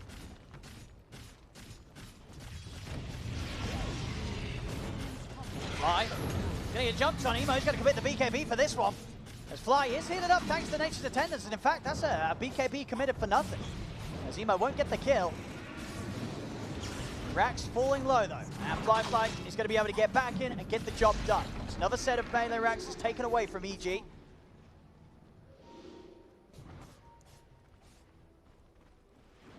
Like, Troll is just massive right now. He's completely bonkers, getting... After he gets that MKB, like Phantom Assassin, if he sees Divine Rapier on Phantom Assassin, like, he just goes on her. No doubt about it. You know, we're still in the game. It's getting close, and even when that Rapier's done, you started to see the items for IG's squishier heroes come out. Eon Disc for Kaka, so no longer a target that Arties will be able to BKB and commit on. IG, they just called to sort of sit back and chill. Probably just wait for the MKB on the Troll, the next chance at a Roshan. Like, they're not in a rush, but, you know, playing against the Phantom Assassin is always a bit tricky. That Divine Rapier, you have a True Strike against the Whirling Axis. Yeah. Like, you need to be careful. I see Abed queuing up the Aghanim Scepter, still far away from it, but, like, one good jump, one crit could make a difference. What about crit? He's showing. It comes out again. Okay, it won't with Fly appearing on the lane. Crit's going to instantly TP back to base. I'm messing around down here. Refresher up done on Emo. I mean, he's going to get the Rapier, Lacoste. He's going to get it. He's pretty much got it done. Another wave, a sold item. Rapier is going to be in the game. Is it going to be enough, though? Of course, by no means does this suddenly turn the game completely on its head. Yeah, so did we answer your question? How many waves was that? Did you count? Were you counting? Yeah, I was not counting. But it took him like 4 or 5 minutes to get it. Chat knew. Chat probably knew. Yeah. There are 3 types of people in this world, Lacoste. Those who can count and those that can't. I thought of something else, can't say it, but yeah. Let's. We'll save that for the after hours. Yeah, I'll save it for you. Yeah, but all about the timing right now. All about which remind me, Lacoste, you know I used to work in a clock factory building clocks. You did? Yeah, I got fired though. Why so? Didn't put enough hours in. Didn't get much better either when I moved over to the calendar factory. Oh, you have to stop. I got fired again, Lacoste. You know why? I know. I took a day off. Right, here we go. Jump from IG straight away down towards the bottom. They're in onto Ice. Got the BKB ready, but the finger comes out. Ice is into the trees, but Emo's on top of him. Ice has gone crit. Jump up to the high ground with the swashbuckle, but the rupture's down. Crit will fall. They've both got buybacks available. They may need to use them as IG's diving in. Arteezy. He's getting focused, he's out with the blur. Will manage to get back, and now with the zip into Arbed. But Arbed's been back! The Fly Abyssal coming in onto Arbed's head, has to use the rest of his mana to get out. Kaka jumping in, another bash! Arbed's gone! No buyback available on Arbed. He needs 200 gold. ISSI bought back as well, so did Crit. Like IG, they could try to reset. They don't need to go for it. Roche may respawn if it's a fast respawn timer. The problem is, EG, they do not have any vision whatsoever on the map. This earlier gem picked up by Oli. He gave it to Ember Spirit, who was pretty much controlling everything. Spell Prism done on him. Like, Ember Spirit is just out of control. Yes, I mean, when you play like this, you kind of get away with dropping the question marks in the previous game. 4-0-11, and now outside of the base, they've called Crit. Emo and Kaka make their jump, and that's a dieback from Crit. And they're already moving over Arteezy. He needs help, and he needs it now. He's hiding in the trees. He's going for the TP out. They've got the change. They're going to be able to put a stop to this game. BKB still on cooldown for 10 seconds. Arteezy is gone. GG is called as IG will take game 4. Lacoste, we're going to a game 5. That's what everyone wants to see. Whenever there's a grand final, there's also high chances of getting that game 5, and it's going to be a spicy one. Oh, it is. Yeah. I mean, what a series we've had so far. 2 dominating games from EG to start it off. Game 3, a fantastic turnaround as EG struggle. IG hit them where it hurts. They drop question marks, and IG, they come in game 4 and continue to back up their ability to drop the old chat as they get another victory here. Yeah, this one was very one-sided. You know, the IG, they were just out of control. He got that bit earlier timing on the battlefield, he continued to farm up. Even with the Divine Rapier, they were like so tanky. Playing into a couple of counters, like this Bloodseeker pick was really, really amazing. Yeah, we've seen it a few times now when these early Pangos come out. Yeah. If the teams are able to grab their hands on something like the Bloodseeker, it becomes so hard. And Crit, we saw, still able to make some great plays that move around the Roshan pitch huge and giving EG a chance in this match. But at the end of the day, it's just too much to deal with. Yeah, it was just a bit too much playing into Bloodseeker, Phantom Assassin. Also struggled a bit in the lane, and Emo, like he redeemed himself. He had a really good performance. Didn't die at the end of that one, Emo, but there we go, ladies and gentlemen. As you said, we're getting what I think a lot of us hope for, a deciding game. 2-2 at the moment between EG and IG, as Game 5 will decide it all here. Oh boy, oh boy, oh boy, oh boy, oh boy. They might have just woken the dragon and Emo there. No deaths on his Ember Spirit. He crushed it. Loads of tips on Aved and EG. They are looking at a potential reverse sweep. And we're going to be at match point. It's 2-2. I'm here with Gods and Lizard. Is this the curse? Is this the curse? The famous, fabled one, Parker? Is it happening? The EG curse. Is it happening? I mean, okay, let's break that game down. You know, we're chill. We're just watching it. Wow. All right, where do you want to begin? Because it started very even, actually. It looked pretty okay from both sides, Gods. It did. I don't think either team had to dominate the lane stage. I think you could see EG, from me, in the lanes, over-prioritize trying to tilt Emo a bit. Crit TP'd mid very early, trying to surprise him with a swashbuckle kill. Missed it. Immediately gets tipped, of course. And then he came again. They kept trying to kill Emo. It felt like they over-focused on that mid lane.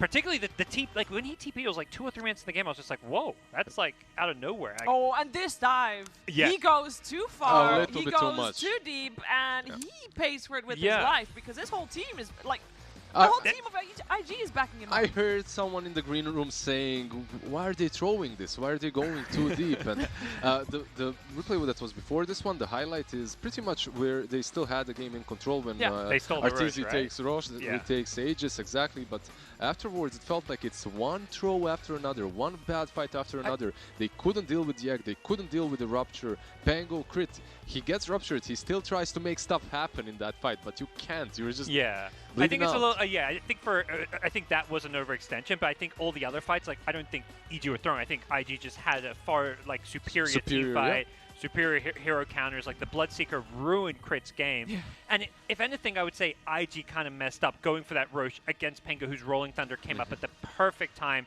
to steal Roche, secure an Aegis. It gave EG basically had momentum for all of like 2 minutes. The rest of the game, IG to me were in control. Yep. The itemization from every and each one of them on the side of IG was really good. Emo as well going for that early Aghanim's to be able to just dive even harder. You could see a couple of those dives weren't perfect. Diving fly, trying to kill off the Enchantress, even popping a BKB there, but doesn't work. However, he does secure Troll every single fight. Eggs from this Phoenix were always on point. I feel like we don't really... I mean, with this meta, we don't really get to talk too much about the position 5s because the 4s and the mids are so flashy, but definitely Ollie on his Phoenix. We have to talk about that because we see that Phoenix picked up first in a lot of the games for IG, and sometimes, you know, doesn't really work out for Invictus Gaming, but we now see why they pick it up first, why they're prioritizing it. Ollie with his positioning on point. That entire game. Usually there's a hero that teams pick up against that Phoenix. That's why we see it fail multiple times. You go with the Mirana, you go with the Jug, you go with anything that can break it at every point in the game. However, this time around, they just didn't have that recipe for success, really. Yeah, it felt like they didn't draft against the Phoenix. Not that you have to like maybe overcommit to that. They also let through a Bloodseeker for that final and the Troll. Yeah. Like, oh yeah, and the Troll. I feel like they gave IG just a bit too much, and like it wasn't like they were getting something amazing in exchange. They got a last pick PA, which I was like, okay, PA against the Troll seems okay, but PA into the Bloodseeker, not great. So it wasn't like a dream last pick by any means. No. And they gave IG tons of comfort picks, and IG played it perfectly. But the drafts were fairly even. I feel like there was definitely a mental game in this. It's 100%. You don't dive that much. You can even see IG. way more disciplined in this game. They're not making the same silly mistakes that they were making in that first one. That question mark and the tipping, it's fueling them. The man who is not being disciplined right now is Abed. He's the one I feel like more than anyone in EG is getting a little bit, you know, shaky on the main stage. They were up 2-0. They kind of turned around the game 3, which wasn't all on him, but that game 4, he made some pretty bad plays, basically. You know, I asked you about, is he able to play the same hero 5 times in a row? Not because I'm doubting that he can play the same hero 5 times in a row without being too tired. It's about when you have such good performances in the first couple of games. I've seen this pattern so many times in different players. You tend to fall off afterwards. You become a little bit too sloppy. You're not tired. You're just used to be dominating. So you become a little bit less precise in your movements, a little bit too free, and a little bit too divey. Let's talk about the tier 2s on the bottom lane. Yeah, and I think we've seen reverse sweeps before in Dota 2. Not even that long ago. A lot of people will remember a best of 5 between Team Nigma and Team Secret at the Mad Moon event, where Team Nigma ended up winning the whole thing, reverse sweeping Team Secret. Before that already there was Alliance versus Demon Slayers, I want to say, at a DreamHack Rotterdam. Yeah, I remember. Another reverse. So we have seen quite a few, but I feel like every time it is not the play that is the deciding factor, it is the mental fortitude. And I am worried for EG. They have been in this position last year around at the Leipzig Major. It was not a reverse sweep scenario, but it was a scenario where they were in that match point and they couldn't close it out. Also want to point out, IG, this will be their 8th game in a row. Yeah, they played a best of 3 earlier today. They played a ton of Dota, but you know what? Teams from the group stage and the wildcards are like, okay, you now taste this. They've been practicing for this. The group stage was the true boot camp.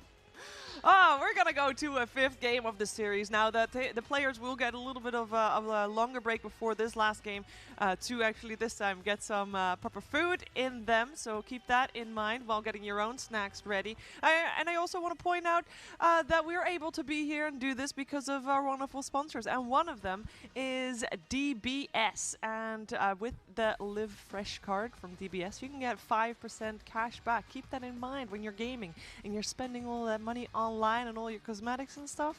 Could be getting some of that money back. We'll be right back. We'll have a break and then it is grand final deciding game 5 time. We'll see you soon. Right now I'm going to ask you 5 questions, and if you can get my 5 questions correct, I will gift you a 1 esports Dota 2 goodie bag. Got Meepo t-shirt. Meepo? I like Meepo ta.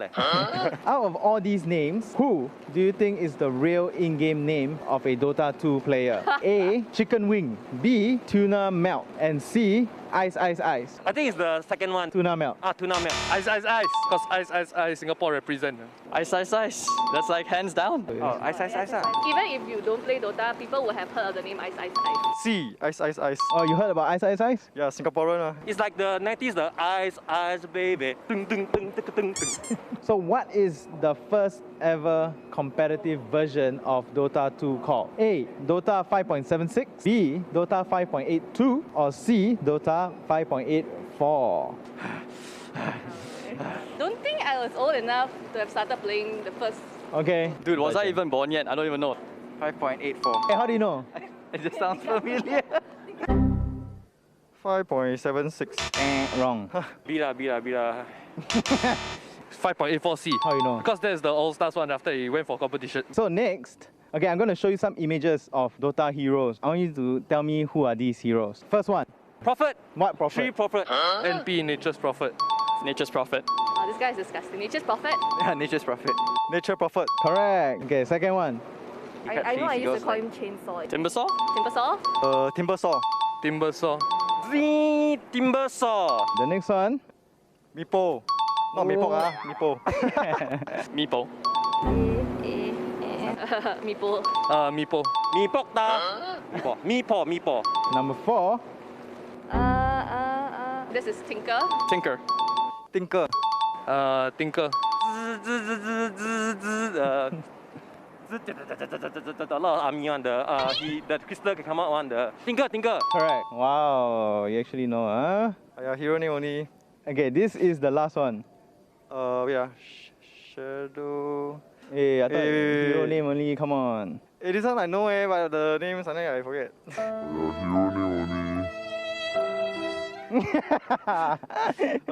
Shadow something one. I know this one, but I don't know the name. Dazzle. This guy is called Dazzle. Dazzle. 2, 1. Shadow Priest. The next question, actually this is not a question. We would like you to give your best impression of a Dota hero. Oh, shaky. Oh, fresh meat. Meatball then. Ice is nice. Queen of Pain. What's that? What's that? My first meeting.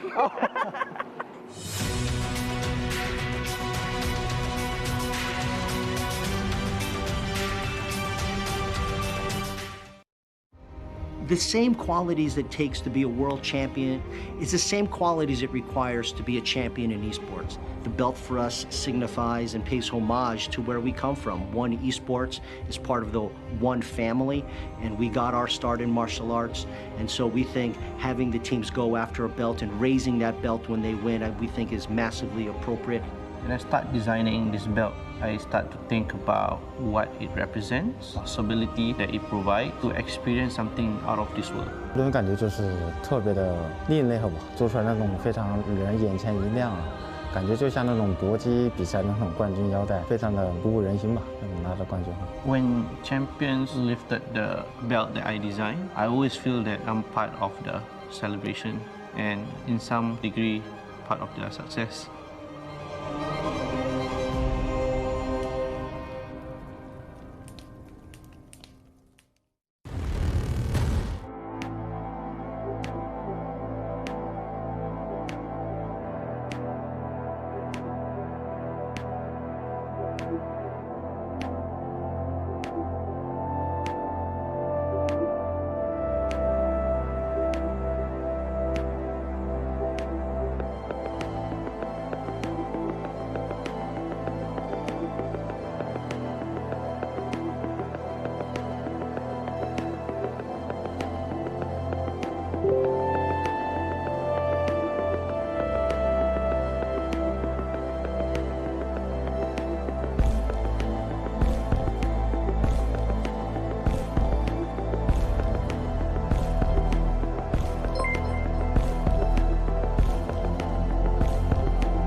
Frothing on the edge of taking everything. Life is a game I'm born to win it. See me burning through the atmosphere. I'm born to win. Your life is a game and I'm born to win. I'm born to win.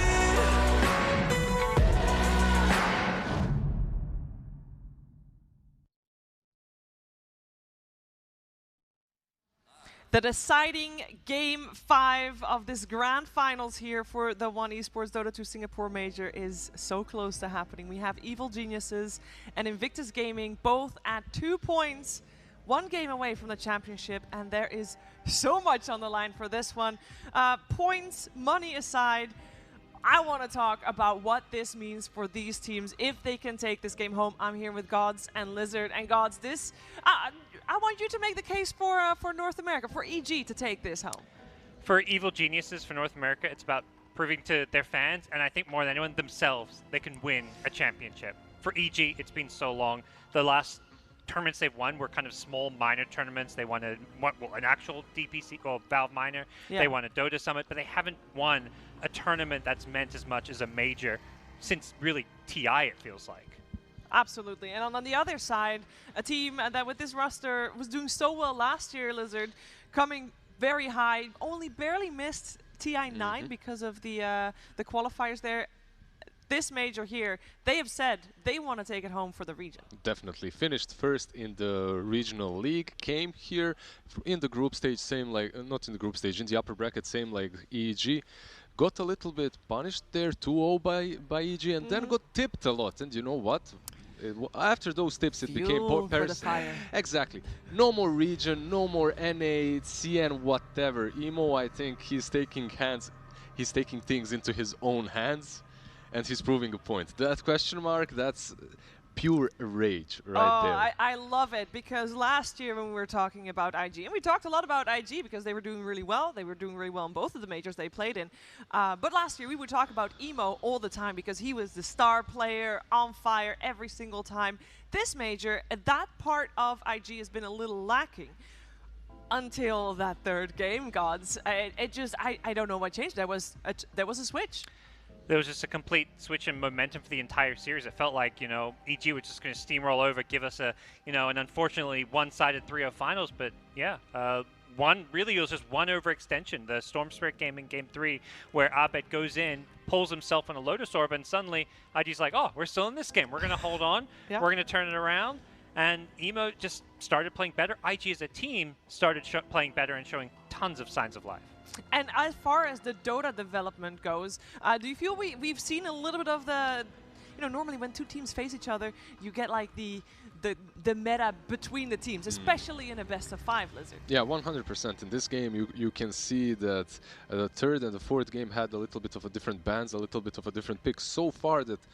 It went so far that in the fourth game, Troll went through, it instantly got picked up. Pangolier was picked up by EG, but without Bloodseeker being banned. Yeah. I really think that IG right now, maybe not right now, but in the previous 2 games was 100% in their heads. And I think importantly from EG, we've seen almost stubbornness in Game 3 and Game 4, because as far as the meta development, I don't think EG's changed anything from game to game. Yeah, they're picking some different things, maybe slight tweaks, but realistically, I think Game 3, their takeaway was like, oh, we were ahead, we should have won that game. Let's just keep picking kind of the same way. IG, we've seen massive growth, massive adaptation throughout this best-of-5, and now going to Game 5, EG, they have to adapt. They have to do something different. They can't just keep doing trying to shovel the same thing in front of IG and expecting it to work. And when IG was forced to adapt, they still had some wiggle room to play with. They could still lose a game or 2, and they did as well.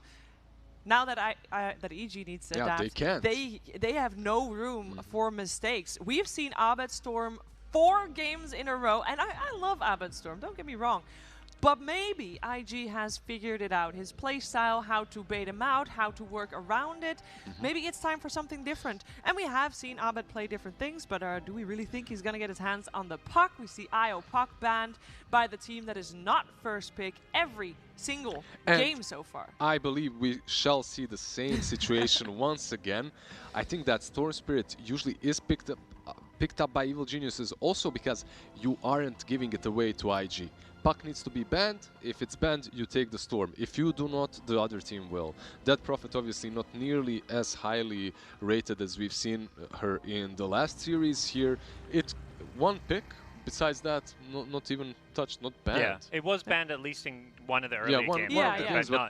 It felt like an afterthought. Yeah, it's like, okay, Abed, what hero do you not want to play against me? And he's like, ban a Death Prophet. It didn't seem like it was like a last ban, if anything. So very curious to see what comes out in this final game as far as, will we see another Abed Storm, or do EG feel like they need to head a different direction? And I imagine IG, it feels like they found a formula that works a lot better against EG with their bans especially. Absolutely. We have in the drafter seats, we have Bulba versus Super, of course, with this matchup as well. And I hope that both of the guys had some great pep talks during the break, because the mental battle is, other than the drafting battle, I mean, that's just... It's so important. I feel like in this game 5, the draft is obviously super important, but it's a mental warfare. It's which one of these players breaks first. Emo, he was already broken. He came into the series seemingly broken, and I think that he has found himself. He has collected the pieces and made himself into a new mid laner with Yember and with the Void Spirit, with the question mark. He glued himself back up. Can Evil Geniuses, after falling now 0-2, can they do the same thing? He has ruined Twitch chat for the rest of the series forever. Every time a mid dies, it will be question marks regardless who it is. And we see very similar bans. Beastmaster on IG, Earth Spirit as well, we could have called it. Meanwhile, Io and what else from EG? Will it be the Puck? That being said, maybe that would be a little bit of cockiness, because yes, Emo's Puck is very good, but is it as good as Abed Puck? Yeah. They still drafted it before. They also have the first pick, if I'm correct. And because of that, I think you're banning it. Because if you give away the Puck, Storm becomes a little bit harder to draft into your lineup. But they would be able to... they still... It looks like they were literally just waiting for it to hit 0. I think they're just trying to... max their time. Yeah, so maximize their break between games so they can have... obviously there's a time limit, so they're going to use their draft now to have a bit more time to compose themselves. And is this the Phoenix now once again from IG? That's the question. It is. It is. Ollie, we gave him MVP in that previous game for his performance, and rightfully so. His positioning was on point. But we also talked about how EG... previous game did not have a direct answer. When they played Phoenix in the first game of the series, EG answered instantly by picking a Mirana. Yeah. We'll see if they go back to that strategy or if they pick something different once again. Because they picked Pango in the first phase of the last game. It's a great pick, but you need an answer to the Phoenix. This isn't it. This isn't the answer to the Phoenix, but it's giving crit a different hero that can't nearly be countered as much as Pango. And it's very much the laning stage heroes. Often EG have picked this and then gone and saying really greedy. We've seen a few of their games, Tusk Alchemist as an own predator. That could be what they're setting up for. When you pick a hero like Tusk, EG like to have that greedy carry. But that was the game that they lost. It was, but it's very much their comfort zone in many ways, I feel like. But not sure if they want to do it here. I feel like if they want the Alchemist, it's probably going to get banned next phase. We've seen so many bans onto the carry role specifically. Every single game, it feels like, the two carries, Arteezy has to go for some very bizarre off-meta pick. We've seen it as well for IG. Yeah, not as bizarre as Void. Void Sven. Faceless Void, by the way, guys, not Void Spirit. Faceless Void, not Void Spirit. Ooh, Ice is getting in the zone here. I mean, Fly playing Void, Sven, PA coming out for Arteezy. It's been very much an off-meta series for the carry players. Definitely, because they pick the carries a little bit later. Will they pick Storm again? EG. Will Abed play 5 games of Storm Spirit in the grand finals of Singapore 1 Major? And if they wouldn't go for Storm, and that's what they're thinking about right now, which hero would they pick up? Would they go for an Abed hero still? We've seen him play a lot of Void Spirit as well, and he is not really deviated from those heroes. He's played Storm, Void Spirit, Puck. Yeah, period. That's it. We've not seen him on anything else. We know he can play other heroes, though. We have kind of an answer. It's not going to be Storm Spirit, it will be the Death Prophet.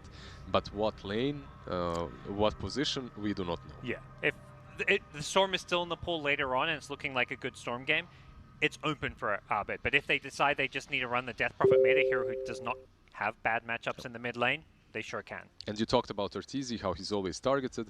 This time around, they need to target perhaps Abed as well, because his hero is left in the second stage. Have to think about that. Meanwhile, nothing new here in the ban. Juggernaut again versus the Phoenix. This is pretty much every single time they pick Phoenix, they ban out the Jug instantly after. Yeah, this time EG will not make the mistake of leaving that troll in the pool. That was definitely the comfort zone of IG, also of course showing up in the previous game. The Troll, the Monkey King, these kind of heroes that we have seen banned out in every series. Terrorblade as well. And for IG, you mentioned now they have to consider both, Abed and Arteezy. Do they want to ban the Alchemist, the Storm? Maybe there's a few more heroes they have to consider when it comes to these bans. Yeah, some decent control for Invictus Gaming would be coming from that offlane, and most likely is what they're going to go for on JT, right? Like your Mars is still in the pool, perhaps something that EG will look forward to banning. But all these tanky heroes on the offlane fall under tag team. Tusk is a specialist at eliminating them. The other scary thing I always feel like with EG and this Tusk is they're always happy to run tri-lane. They've done these aggressive tri-lanes. If they find themselves with a good 1v1 matchup, particularly for Ice Ice Ice, they'll play aggressive, use that tag team in a tri-lane, secure Arteezy's farm, and put pressure on IG's carry. Talking about Ice Ice Ice, together, talking about JT, both of these guys, they love their Timber Saw, and it's still in the pool. I think it might be a little bit better pick for EG right now. I don't like it that much versus that Prophet, but Invictus Gaming have been the ones that have drafted it more often. They really like it. It doesn't bring a lot of control for the Phoenix, but it does bring chaos to the fights. And the Phantom Lancer, right, this is, we've seen the PL band, I believe, in the first game of the series too. Yeah, one of the games for sure.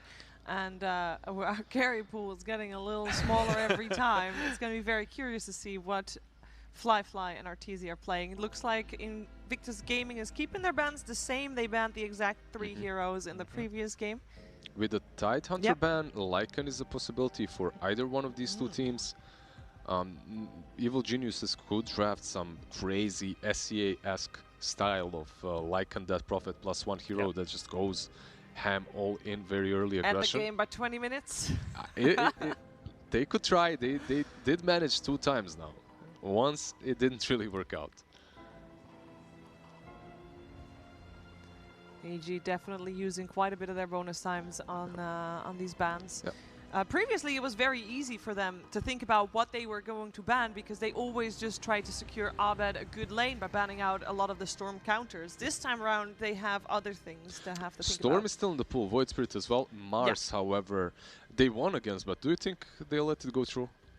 I think they're okay playing against it. I feel like playing against Mars Phoenix, it just seems like EG's bread and butter. They've done it multiple times and not too worried about it. They don't have the Beastmaster, but I could see it going either way. They ban out the monkey. Just carries all day long getting banned out. And we talk about Abed Storm, but Emo also plays a very good Storm. I think that's something we could also see in his hands, but just because of how high impact the hero can be. However, it can be picked right here, right now. EG could show their hand a little bit more by picking the Storm, and they will 5 games in a row. Why not? Why not? I mean, Storm isn't the worst hero to play 5 games in a row. No.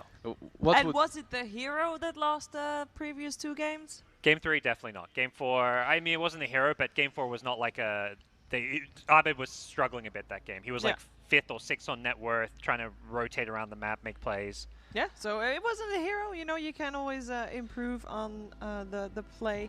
The Void Spirit counter, we've seen that, of course. We see the same in the pretty hands much. Of Emo as well, already twice this series. The same matchup, right? Storm Spirit versus Void Spirit. We saw it go Storm Spirit's way. Same goes for the Void Spirit. So many times throughout this tournament. Gives you that backline catch from IG, and just overall one of the best heroes when it comes to Emo's hero pool.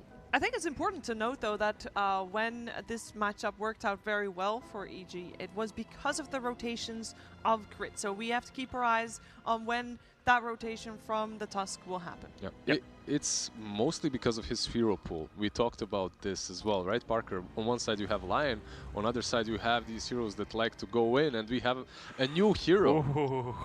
This is a Grand Finals hero as well, if I've ever seen one. Game 5 decider, Enigma comes out.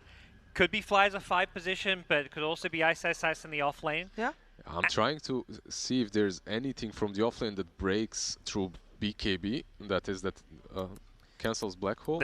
Most of the ones you think of usually come from the support position. Yeah, from 5s. The Silencer, the Vibrant that we've seen on Fly as well. This is also, of course, a Necro-Unomicon builder, which is very important. For EG, they just love Necro 3 heroes that can just deward the entire map. They're playing on the Radiant side. That's the side where they're going to have much better Roche control. That's something they play really well around. So I think that's a good point. I think they're going to lean towards running it as an offlaner. And that would mean that Fly is playing the Death Prophet. I'm not opposed to that at all. Either way, we are looking for an Arteezy hero for our final pick for Evil Geniuses. And on the side of IG, let's see, they'll secure themselves still the Mars for JT. Okay, I was thinking in a different direction. I thought, obviously we mentioned Mars earlier because of the Phoenix combinations and whatnot. It's definitely great. I thought they might go with Pango, that's not banned out, because then you have that Basher versus Enigma Black Hole throughout every... later on in the game, you can always cancel it. You can go for an Abyssal too. All things considered, there are always ways of breaking that black hole now. It's not like in the old days when if you don't have a hero that does it with a spell, you can't do it. You can itemize against it. And we're going to see 4 more carries banned, so it's going to be very interesting again to see which carries are even left in the pool. With the Alchemist out, Wraith King becomes good option as well. We've seen no Wraith King in this series so far, I believe. So would be great for IG, actually. Yeah, still in there. Terrorblade still in there. Lifestealer still in there. Ursa's still in there. Weaver's still in there as well. Would be great for IG. I wouldn't mind that. Yeah, still in there. Terrorblade still in there. Yeah, we start to go. Lifestealer still in there. Ursa's still in there. Weaver's still in there as well. Would be great. Still for left IG. more than 4. Absolutely fine. There, Bloodseeker is out. You can cross him. I like Wraith King.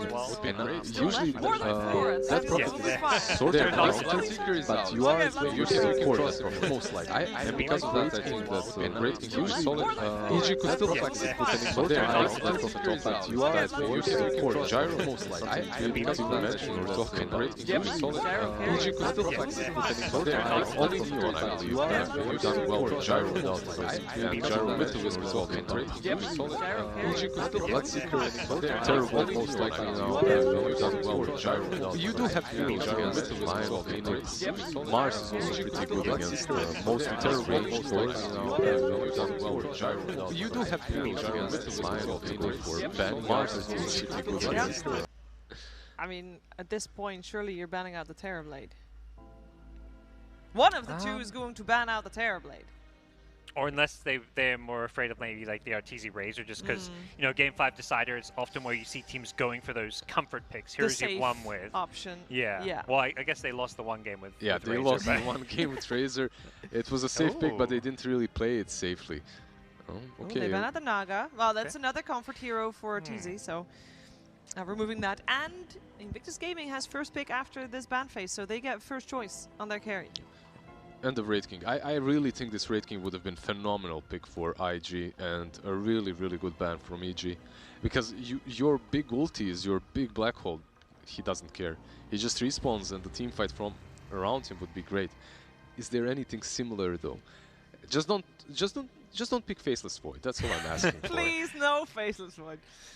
Actually, they have more follow-up this time. Yeah, and it is a black hole breaking carry. However, I think they're more likely to go for like a PA looks okay for me for the lane. If you're playing against the Enigma, denying you can kill the idle ones pretty easily with the dagger, but maybe they'll go for the TV. Weaver maybe as well. An option. Spectre. Okay, this is the IG play. This is a hero they like and they're comfortable on. Okay, we have seen Spectre a couple of times. We did. Yeah, and it did work. If I'm 3 times if I'm correct, it has been picked so far. It has been picked in very peculiar matchups, like versus a PA and whatnot. It's not the most popular carry, but every carry has been banned out. Isn't the PA okay versus Spectre because you get the break? With the Fan of Knives later on? Shard, yeah. No, it's But that's very work. later on. Is that not too slow? They go for the Lifestealer. Okay, the good old school Storm Spirit Lifestealer. There are some people that are going to have flashbacks of cliffs with this hero as well. Okay, game 5, deciding game. Spectre versus a Lifestealer. We went a little bit back in time. I think a lot of people are going to be very happy to see Ice on that Enigma. That's gonna create some great moments in the game for sure. On the other side, though, Invictus Gaming have a draft that they are very, very comfortable with. We got a mid matchup of the Storm Void Spirit. It's Christmas coming early, or late.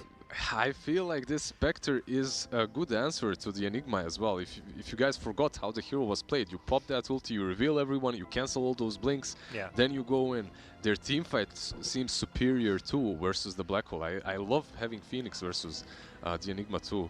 Lifestealer is good versus the Egg, but damn it. Can you go first? You go first, please. Yeah. I love that we get such a what feels like an interesting new draft and even draft. I have to go with EG, you know. Coming over from NA, I've just seen EG just destroy the NA DPC League and do so well here. Even though momentum is not favoring them right now, I think EG will clutch it. I have to keep the salt levels a little bit lower in the chat. I'll go with the region that I have casted and covered. I'll go with IG. I have to believe that this major is EG's major. This is their 4th series that they're playing. They've had the best road here to the grand finals, and it is time. I think it's time for them to finally take one home. We're going to have to see it played out, though. Lacoste, OD Pixel, what are your thoughts on the draft in front of you? It's Ice Enigma. You know, I did not see it in quite some time, but they don't have any BKB piercing abilities, so there's always going to be threat of that. You need to be able to like get the Basher / Abyssal Blade. A lot of team fight. They brought out the Spectre. I don't know. Owen Spectre. Similar to Faceless Void or not? Well, I certainly didn't expect it. So we haven't seen it too much this tournament. I'm excited to see it, but I do like the approach from EG in return. I think the Lifestealer, if they can hit some fast timings, make some moves with Abed, getting his game back on the Stormers. He did have a tough one last time. They could run over IG fast enough for the Spectre to be a non-problem. Okay, well, I'm very excited for this 5th game, and I'm sure you are as well, so I'm going to leave you both to it. Game 5 of the grand finals here of the Singapore Major. Enjoy. Oh, we certainly will. Certainly many things to get excited about in this deciding Game 5. I mean, Lacoste, as you said it, one of them for sure, the Ice Enigma coming in. What else are you looking forward to seeing here in this deciding Game 5 of the Major? IG, they're not overcomplicating things. They're going with the heroes that they've been playing throughout the league. You have this Lion, Kaka, you have Oli on the Phoenix, you have Emo once again on the Void Spirit. Like they're like JT Mars, they're just playing their comfort heroes in Game 5 in the deciding game. Yeah. I just want to see how this goes. Once again, they plant a deep observer ward behind Tier 1 tower on the bottom. Like EG, they don't have enough time probably to watch the replays, but this should be figured out. You know, this should get rewarded. Yeah, I think we've seen EG sort of deal with that sort of ward before pretty early. So we'll see if they're keeping their cool and able to check it out here in this all-important game. We'll see what setups we do get. Looks like we're going to start things off with Ice sticking to the top. Look at this build. Do you like this as well? The triple Sage's Mask. He would go for 4th if he had enough money, for sure. Of course, I don't mind that. If you're going to build it into useful stuff, right? Yeah, you're probably going to get the Necrobook 1. Maybe get an extra Bastion on top of that, just like not get the clarities. Crit already starting to put some pressure on Ollie. They gave him Tusk. This is his probably best hero after Earth Spirit. He's just been amazing on it throughout this whole major. Yeah, and in terms of the save potential this game, it's pretty good, right? There's not going to be too much that will stop Crit from getting in and getting those snowball saves off this game. They have control, you know. They don't have any root mechanics, so he will be able to get the snowballs off. But against the Lion, the burst damage, you might not potentially be able to get there. He always pretty much goes for the same item build. It's always drums into Blink Dagger. I really like that. He thinks a bit differently. I've seen a lot of Falcon Blades. I've seen a lot of Orb of Corrosions on the Tusk where you pretty much one-shot the supports, but drums is also good. 8 charges, keeps popping it in every single fight. Give them that extra attack speed, extra movement speed. Spectre does not like to play into Enigma. Like, denying any kind of CS from Spectre, it just feels bad. And talking about our carries and builds, what do you expect we're going to see being gone for here by Fly on the Spectre and RTZ on the Lifestealer? What kind of builds do you feel will fit this game the best? Probably just going to be a Manta style to be able to get rid of those silences, get rid of the Malefice. It's just a farming item for Spectre. She's not going to get as much as she usually can because, again, playing into Enigma, she's never going to financially recover from this. Oh, it's definitely going to be a lot of money taken away from Fly. There'll be a few of those coming out from his wallet. After the denies that Ice is going to be able to execute against him. Looking down at the bottom lane, RTZ 9 for 3. That's the 9 for 1 trading farm pretty evenly. Kaka getting rather low. Fly sort of baits him in for an extra little bit of a trade. Mid lane, we are starting to see a good lead here for Abed on the first few waves. 16 for 5 against the 11 and 1. Abed coming out on top of the first few minutes of laning here. Yeah, doing good, extremely good. Abed's like, you know, this is what third, fourth game that he's playing. It, you know, this Storm Spirit. I practiced quite a lot. Let's see if we're gonna see any rotations possibly on the side lanes. This has been the story of this major again. Like people just playing really aggressively on the side lanes, dying, refilling the bottle for their mid laners. Kaka, he's out of region, just had his healing salve handed by the courier. Top lane, just continuing to be a very tough lane for Fly. And last time we saw him have this sort of rough start was on his Faceless Void game. You know, where again he was about 3 minutes in, 7 CS. What Faceless Void game? Oh, I you forgot about that one. I forgot about that one. I was like, I need to get this out of my mind. Lifestealer with the 1-1-1 build, you know, has like a Lifestealer is just a hero right now that you, especially if you don't get like Armlet, you can play him with the mouse only. Mouse only. RTZ's bringing out the gamepad for this one. That's how confident he feels. Mid lane. Abed is going to look for that setup again this time, and Crit's ready for the rotation mid as he comes in onto Emo. Emo with no mana to move out. There's no chance for it to assimilate. As again, it seems like you've got to expect this if you play against EG. This is it, and Emo tips back Abed straight away. Man, Emo, after using that question mark in the old chat, kind of becoming a Memo. Memo. He certainly is. He's getting into it. I mean, that's what you want to see. You want to see the emotional players here when everything's on the line. Bottom lane, Arteezy doing wall, going into phase boots. Yeah, like you just want to get that extra movement speed, and you're gonna trade well. I don't think he should be worried in this matchup. Fly doing a very good job just zoning him out. I mean, how do they fix this top lane, IG? Like, it really is that rough of a start here for Fly. 21 denies against him in the lane by Ice. Bottom lane. JT, I'll get the setup on a Fly, but Fly's got some siphons, and with the Verify, it's enough to keep Fly alive. As EG are able to turn, take him down. See the chase onto Kaka. Kaka able to turn with the stun, denying the bounty rune. He just needs one hit. If he gets the one hit off with the slow, he also put another point in Ghoul Frenzy plus Orb of Venom. That's just a ton of slow that he does not have anything against. There's a boost of speed right now on the Lifestealer, so they need to be very careful. Mars, like I'm surprised he did not see more of a Lifestealer. I think that's kind of a forgotten hero, but hero that also can be super strong. Like, he's not strong with one item, but once you get like 3 items, and it's a good matchup for him. There's carry-to-carry matchup against the Spectre. Lifestealer is going to feel great playing into it. And sort of just over the ages, over the years, it's just a well-fitted hero for Arteezy, right? The Arteezy Lifestealer, we've seen it from many different patches, many different builds and ways that you've had to play the hero. It's just one of the classics from Artor. Yeah, definitely. This is a big problem. Like, Spectre, 17 CS, Ice, triple Sage Mask, going into Necrobook, just denying so many creeps. We'll see here, down in the river. They have the turnaround jump with the 2 steps over towards Abed. They've got the burst. Emo and Kaka are able to take him down as Abed tries to fight for the rune.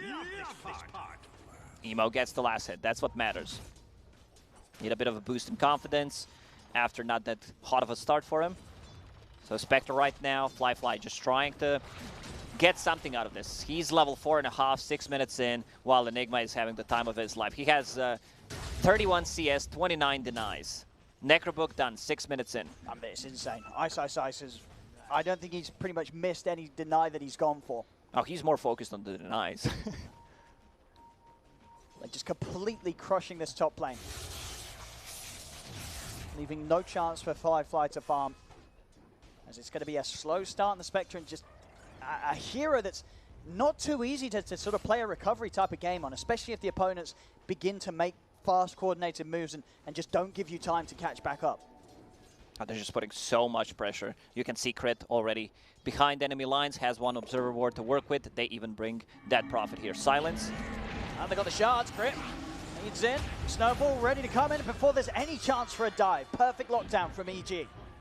Crit in this major has been on point, especially when he's playing the Earth Spirit, when he's playing the Tusk, like his rotations, his snowball, not just the saves, but the timings when he's using it. Storm Spirit playing aggressive on Emo. There's the Lion on mid. Yes. Abed was not prepared for extra backup to be up on the high ground as he walks in range of an easy setup from Kaka. And we're going to see Phoenix, after dying, once again, refilling the bottle on the mid lane. For Emo, Rune is spawning in 15 seconds. Like, they need to play around Emo. Like, this is what they need to do. They need to cripple Abed Storm Spirit, and they also need to find some kind of way for Spectre to come back into the game. I don't see any stacks besides 2 of those, which Phoenix is making right now. Still gonna take a lot of time for like Spectre to farm it. She does not have tools to do it, so it's a possibility that Enigma plus Storm Spirit invade the enemy jungle. There's always gonna be this threat of the black hole. Down bottom, zipping onto JT. JT will be able to hold back Abed momentarily with the spear, but Abed's still got plenty of mana to play with. As Arteezy's granted the kill. Top lane IG making the rotation. Crit's going to be the target. As long as Ice gets out, though, they'll be happy. Maybe Crit gets out as well. IG not able to catch him. They're trying to go for Ice. Ice being surrounded by Fly and Kaka. Mass TP's coming in from EG. They jump over the Astral Step. Remnant to pull him back, but Crit, he's in with the snowball save. Ice is going to be able to live a little longer as Ice is on the retreat. Emo will still be able to finish him off, but they've lost Kaka, and now Fly, he's out of mana. He's trying to run. Eidolon's still up as Ice can continue to fight from the dead, but with Emo and Dolly by their side, EG won't be able to dive any further for Fly. Fly will live. They even bring the Mars up here as well. Just get everyone top. Like, you can see the way they're playing the game. Like, it's a bit different because it's so much at stake. Arena, good snowball save. He's going to be able to buy himself some time. There's still 4 heroes here of IG. Crit looking pretty dead here, as the 4 of them will manage to take him down. Of course, while still this focus is up here, I see towards the mid. Fly starting to pick up some levels. Same thing for Kaka as both supports work towards their 6. As down bottom as well, Abed just continuing to farm. Fly also looking to find some peace and quiet to get some early farming. They need to make them busy while Spectre's farming. Like right now, look at the CS. 31 on Spectre, 64 on Storm. You have 53 on Enigma. Ice is just, you know, having too good of a time. And I like this time around that he's going for the Necro 3, because they want to get Necro 3 on the offlaner, always going to feel good. If it's a Beastmaster, if it's Lycan, you want to get rid of those Observer Boards, get rid of those sentries, which means that your support, your position 5 most of the time, can get a bit more farm. You know, he can get the items instead of investing in sentries. Emo going to be off the mark there with the Remnant. So Fly able to step back. Can't quite close the gap for Kaka. Abed also finding himself the power in. With them showing mid, Ice is going to feel more confident to finish off the tier 1 top, and with the push of the Eidolons, they'll get it. Crit even trying to start something onto JT. The spear holds back Crit. Arteezy also turning up to get involved, not quite having the armlet done, but very close to. Well, Tusk is allergic to creeps in this game. He has 0 CS. He actually is 0-0. He's not looking too bad for either. 2 1-on-1, despite a single creep being hit. We're going to have the Ghost come out. Arena's dropped. They're going to look to turn Emo. Jumping in the midst of it all. The finger comes down as well on the Fly. They're on the burst through Fly. The Hex out onto Arteezy as EG. They choose to take a rough fight here as IG turn. Take down the 2 of them. They even pop the egg. Ice is coming across. Holding back Fly with the Malefice. But Arteezy, he's still being chased. The spear from JT catches him. As a very, very awkward position for EG to try and make a move in with just the 3 of them. And it gets punished hard. A bit too aggressive. They need Enigma. EG, they need Enigma for the damage coming out from the level 4 demonic conversion. They need the book, and there's always going to be this threat of the black hole. But playing into Phoenix, you know, like if you see possibility that Enigmas use a black hole, you can always like precast the Supernova, which like Oli did. And a bit surprised that EG decided to take that fight. Like, Lifestealer does not have Armlet ready yet. Like, with the Armlet, it's a big boost of the damage for the Lifestealer. Yeah, we see it again here. This decision to fight very much coming off the back, as you would imagine, of Fly making the call as he charges in with the Exorcism. And IG very easily able to turn. They have the ults ready, the Arena, the Finger.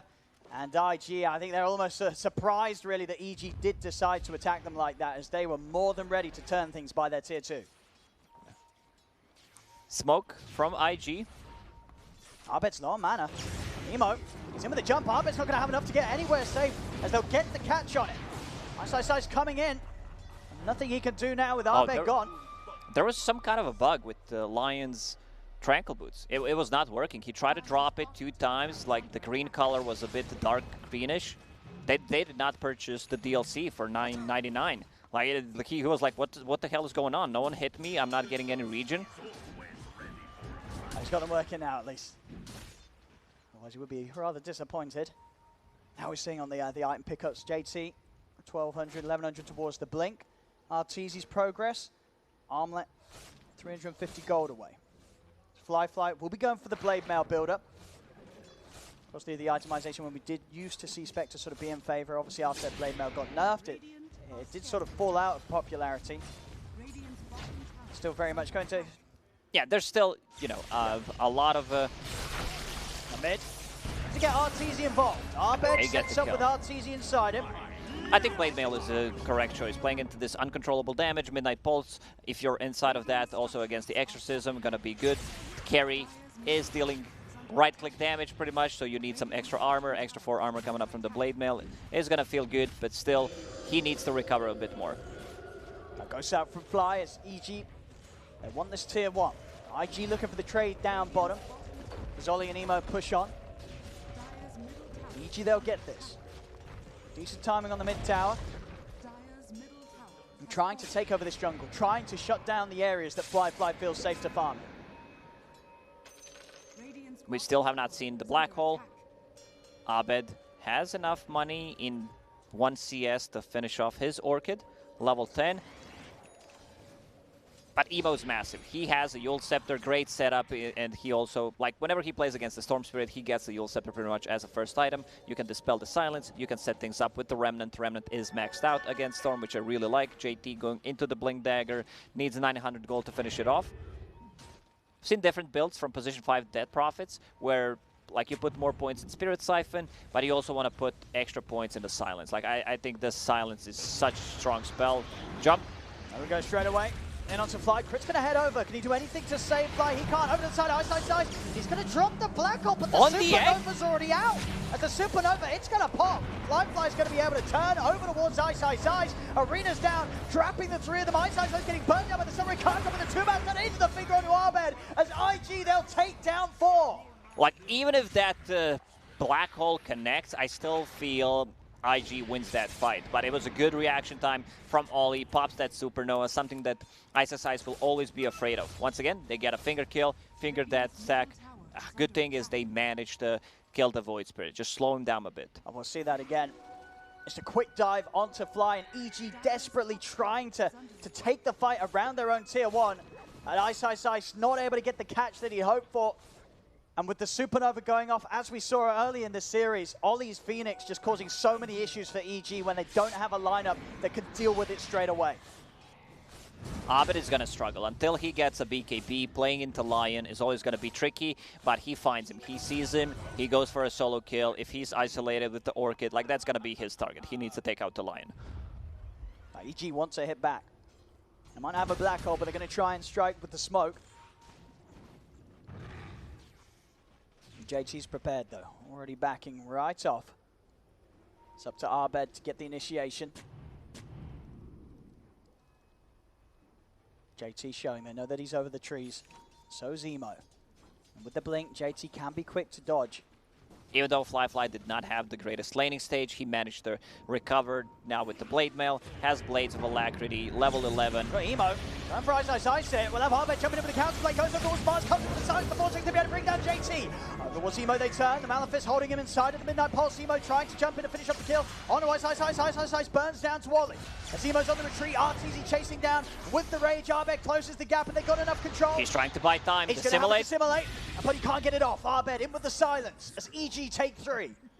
Once again, they kill Void Spirit. They're just slowing him down. Phoenix not able to use the ulti. They need to rely on that BKB. Once they get the BKB on Enigma, which Ice swapping things around. I talked about the Necro 3. He decides to go to get the BKB. They have no abilities other than like Supernova, if that's precast. But yeah, I like BKB a lot more, actually.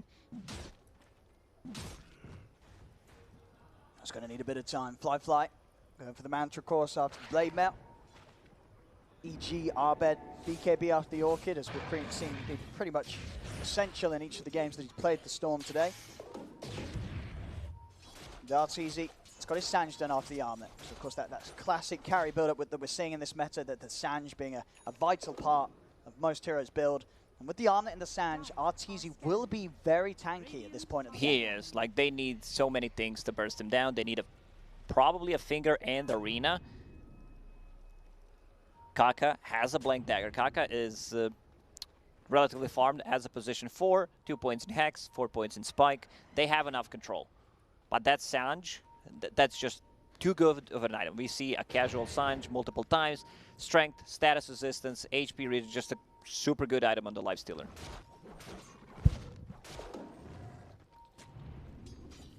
In these moments as well, you can see IG, they have Fly at the top of the farm. They can keep the game passive. Fly is going to enjoy that superior scaling. As the smoke comes out, will get dispelled. Immediately, IG starting to reset. Fly dropping the silence in the trees, just in case IG were looking to jump. Coming out with the horns here, looking to scout things out. Kaka can't quite close the gap onto Arteezy. He immediately backs off with the rage. Up forward JT though. The rage has come to an end. Arbit's in with the silence to stop the spear combo. Fly trying to keep himself alive with the spirit siphon. Ice watching from the side. Does have Black Hole available if he's able to get in. Emo jumps in onto Fly with the Astral Step. Brandon brings back Arbet's finger as well, but Arbet will live. Shards, block off Emo. Crit looking to reinitiate straight back in onto the Voice Spirit. Arbet jumps in as well. They've got the grab in the Vortex. Emo getting low. Can he jump out? Remnants away. He's trying to escape, but Crit brings him down. And now over to the river Ollie. He's got to get out of here. Arteezy, Fly, and Crit on the chase. That's a long duration silence. He's out of dive. Arteezy should be able to clean him up. One kill. One kill extra, actually. Man, Emo, he can't catch a break. He's going in. He has 4 deaths to his name. And hang on. JT, he was trying to stick around for a very greedy bit of fun, but they've got vision out over here. So Abed straight back in and picks up another. That was just a freebie for Abed. They're going inside the pit. Eidolons, level 1 Necro. Lifestealer with Armlet, they have enough damage. They would pop the Exorcism. Such a crucial silence coming out from Fly. That's why I said I want this to be maxed out. It's a 6-second duration silence that pretty much covers the whole screen. He landed it on 3 people. Let's see if Kaka gonna go for it. Yeah, let's see. Is he gonna go for it? Kaka. A bit late. It's already gone. It's already gone. Gets a nice 3-man stun, but he's out of there. Wasn't able to quite get the timing as EG get Roshan and the Aegis on Abed. That's so big. Like having Aegis on the Storm Spirit, which allows him to farm up BKB. He can play a bit more aggressive as well. Lion needs to be careful. He gets jumped, he's just straight up dead. They tried to initiate with Spectre Haunt, you know, providing the vision so Lion can get a good jump. The Hex, but Abed, he pops the Invis, which he had in the bottle.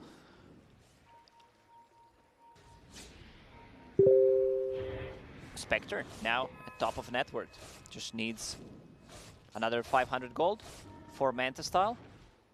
He's super tanky. This is still definitely going to be a hero that EG will struggle to get on and kill. Especially sort of throughout the duration of Arteezy's rage. It's bottom. Emo, a big zip coming in from Abed. He's on the hunt. He's found Emo. Emo off to the side. Can Abed catch him again? Remnant holds back Abed. Emo. He's got no TP for 5 seconds. It's still on cooldown, so EG, they'll close the gap. They'll bring him down. Emo caught again. No tips this time. Like, EG is just all focused on the gameplay. They're not allowed to all chat. BKB done on Enigma. They still have that black hole. Exorcism will be up in 40. You would want to have that Exorcism be level 2. Go from 8 to 16. And I like this itemization for Fly. Like, he's getting a fluffy hat. He's getting some good gold from those assists, going straight into BKB. Like, he understands they have nothing against BKBs. Why not just get it?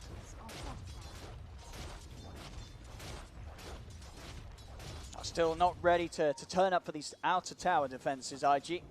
Is focused on using these moments where they know where EG is. Keep Fly safe. And as you said, with the Manta done, Fly can look to get more involved with the Haunts, and they're going to try and enable that. As IG smoke up with the 4 of them, and they'll look to try and get some action going. Was spotted out by EG, though, so they'll be prepared for this.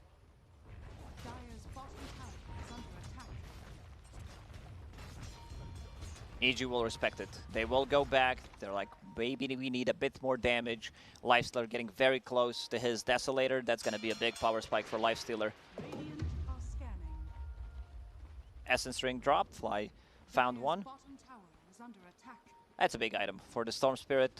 What's he holding right now? Fairy's Trinket. We still have not seen the combo. Lifestealer plus the Storm Spirit jumping in, just deleting one hero. Ollie trying to find something, a defensive duel. He's going to be able to get the jump straight away onto Ollie. taking out the Phoenix, a big part of the team fight gone. They'll turn over and fly the river, they get it, but Arbed's in. Gets the drag back on towards the Mars. Can they burst down JT? Malefic's control is there. RTZ moves in. They're going to have the right click to bring JT down as the arena's out. RTZ doesn't care. Pops the rage, gets out of it. Arbed still with mana to play with as he zips in. He gets on top of Kaka. Kaka will be able to turn with the two-man stun, but he's so low. Is he going to be able to take out in time? He is. Over towards the neutral camp. Is he away? They have vision. Kaka will live. He does not have enough range. Storm Spirit, 480 attack range. If that was 600, I think he gets him there. But this constant threat of a black hole, like they're not committing. They can't, like they burst that Prophet, which is a lot of damage in the team fight. They're afraid of that silence. Still, rest of the team can easily clean them up. Crit gets a good, nice jump. He jumps in first, deletes Phoenix straight away.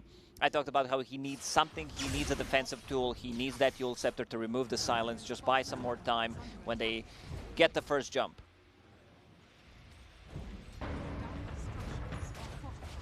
More towers to be taken. RTZ now with the Deso. Offering up a lot for the Siege, going straight for the AC afterwards. EG would gladly like to take one extra fight while they have Aegis on the Storm Spirit. It's going to be gone in 40 seconds. They have enough tower damage. Could potentially collapse on the mid lane with Exorcism, with the Deso.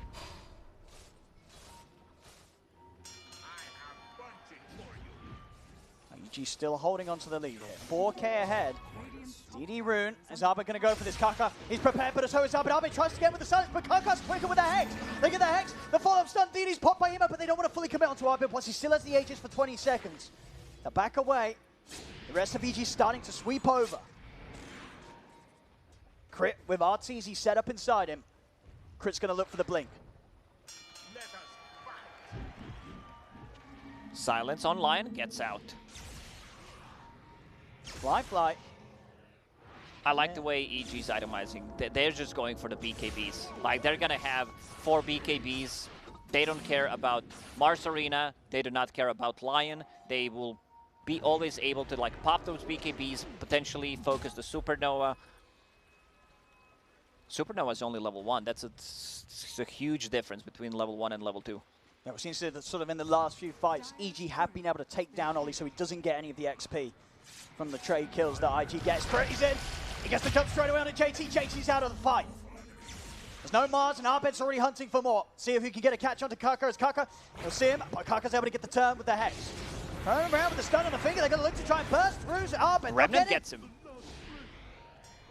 As the backup wasn't quite able to be there in time for the rest of EG. IG getting a good trade after losing their Mars. As Arbet just goes a little too far forward on his own, and now Fly might pay the price as well. Kaka comes back in with the setup into the Remnant. IG, they'll get a couple of them as Fly's beginning to get fed these kills. Fly still did not die a single time this game. Level 18. Haunt is 140 seconds cooldown. Going into Basher to be able to just initiate, possibly get the jump on Enigma, have a bit more extra lockdown for the Storm Spirit. Just a natural progression of the items on Fly. Radiant's middle tower is under attack. Radiant structures are... And now with as strong as Fly is, they're ready to start going for objectives with him at the front, knowing that if there is a jump to be made from EG, they'll always have the chance to get in and turn things around before EG can bring him down 100-0. We've seen one black hole, right, so far? Yeah, just the one on the Supernova. They're ready to try and get another one out. Blink Not BKB. on the Supernova. Yes, that would be the plan. Radiant are scanning. They caught a glimpse of Kaka. Radiant's bottom tower is under attack. IG prepared for this though. Right behind their tier 2. They know that EG's on the hunt. Oh, look at the positioning from IG. They're all hiding. They're all inside the top trees. They don't have any like anti-tinker wards. Could potentially like place one just to see. Oh, he's underneath the ward. It's right by the ward. They've got clear vision to move in onto Kaka. Rest of the team is in the trees. Kaka, like he should be the one as a lion, you know, just try to stay hidden. BKB almost done on Fly. BKB almost done on Abed. Tusk just needs 5 more minutes to finish his. As mid. Emo and JT looking towards Arteezy, but he's such a hard jump to go on. And also, once you get those BKBs up, you don't care about the AoE silences coming out from the Void Spirit. And chances are you will have heroes in position to target the Supernova during the BKB and take it down without the threat of your attack speed being lowered by the Fire Spirits. So make it a little harder for Ollie to have the same impact that he was able to do so in that last game. Smoke up from IG. As RTZ, he's going to get jumped on it. Kaka straight in with the X. Well, Ice comes in with the counterplay. Doesn't matter though. It's from the side. JT with the spear. As again, it's another black hole that doesn't do much at all. It's a second black hole on the egg. Like, they need to, like, Ollie's so fast on those reactions. Like, he understands what Enigma wants to do. He wants to be caught inside of black hole, just pops it straight away, like premature supernovas against Enigma. Kaka got another jump. And he's able to close in. There's the follow-up. JT's in as well. As, ooh, he's up to the high ground. Apparently, that's not a cliff. I think it just gets the angle to slide him right up to the base. As Fly avoiding what would have been certain death there. This could have been a question mark in the old chat. But it's just both times we're seeing, you know, IG's positioning, making it very hard for Ice to be able to find a good black hole opportunity. 2 times now where he's trying to get Ollie, trying to stop that ult, but the Supernova, it's always out before him. So quick on these reactions. Now Mars has a BKB, but we've seen that EG, they want to take out Mars if they can as soon as possible. They have BKB piercing abilities, like you have Enigma's Black Hole, you have this Walrus Punch, which will probably be used at him. DD for Void Spirit, getting closer to that level 20 talent.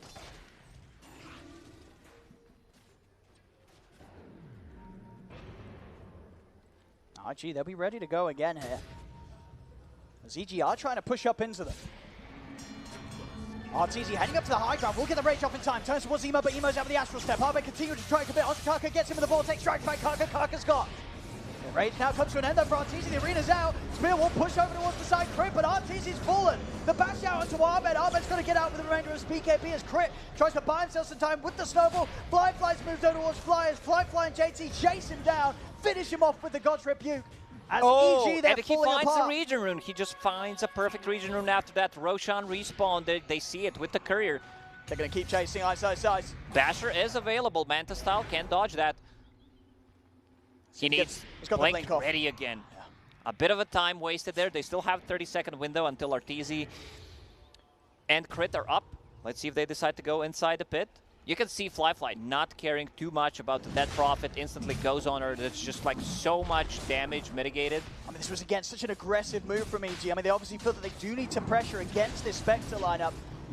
But having to commit so much onto Kaka, pretty much the full duration of the BKB from Arbed and the rage from Arteezy. And as soon as that rage comes to an end on Arteezy, with the arena down, there's no escape for him. This is a free Roche, like it's not getting contested. Not getting contested at all. So that's second Roche, Cheese and Aegis. Void Spirit will pick up the Cheese. Fly with the Aegis has a long lane to work with on the bottom. Gonna get them closer to Abyssal Blade. Then they're gonna have ability to cancel the BKB Black Hole with. Enigma already preparing for that. He's trying to get the Lincoln Sphere up.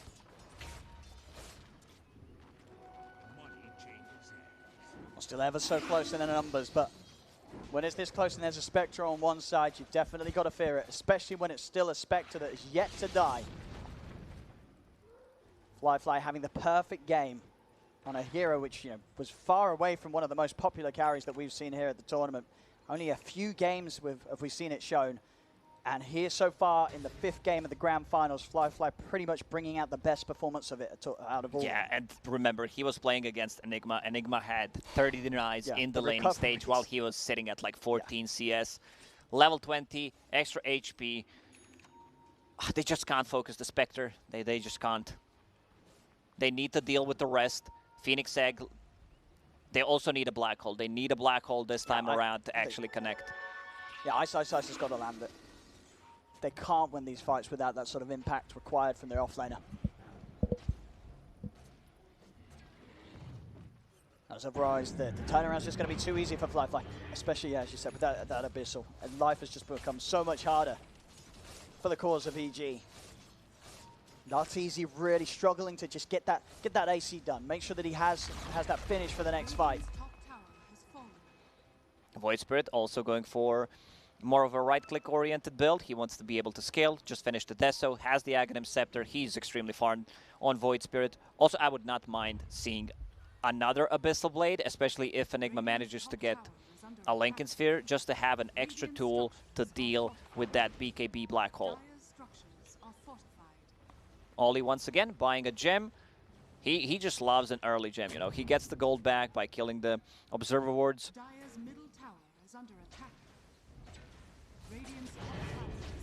And he sends it back. Like, he checks things out, and there's a courier flying back to base. Like, he does not want to lose the gem.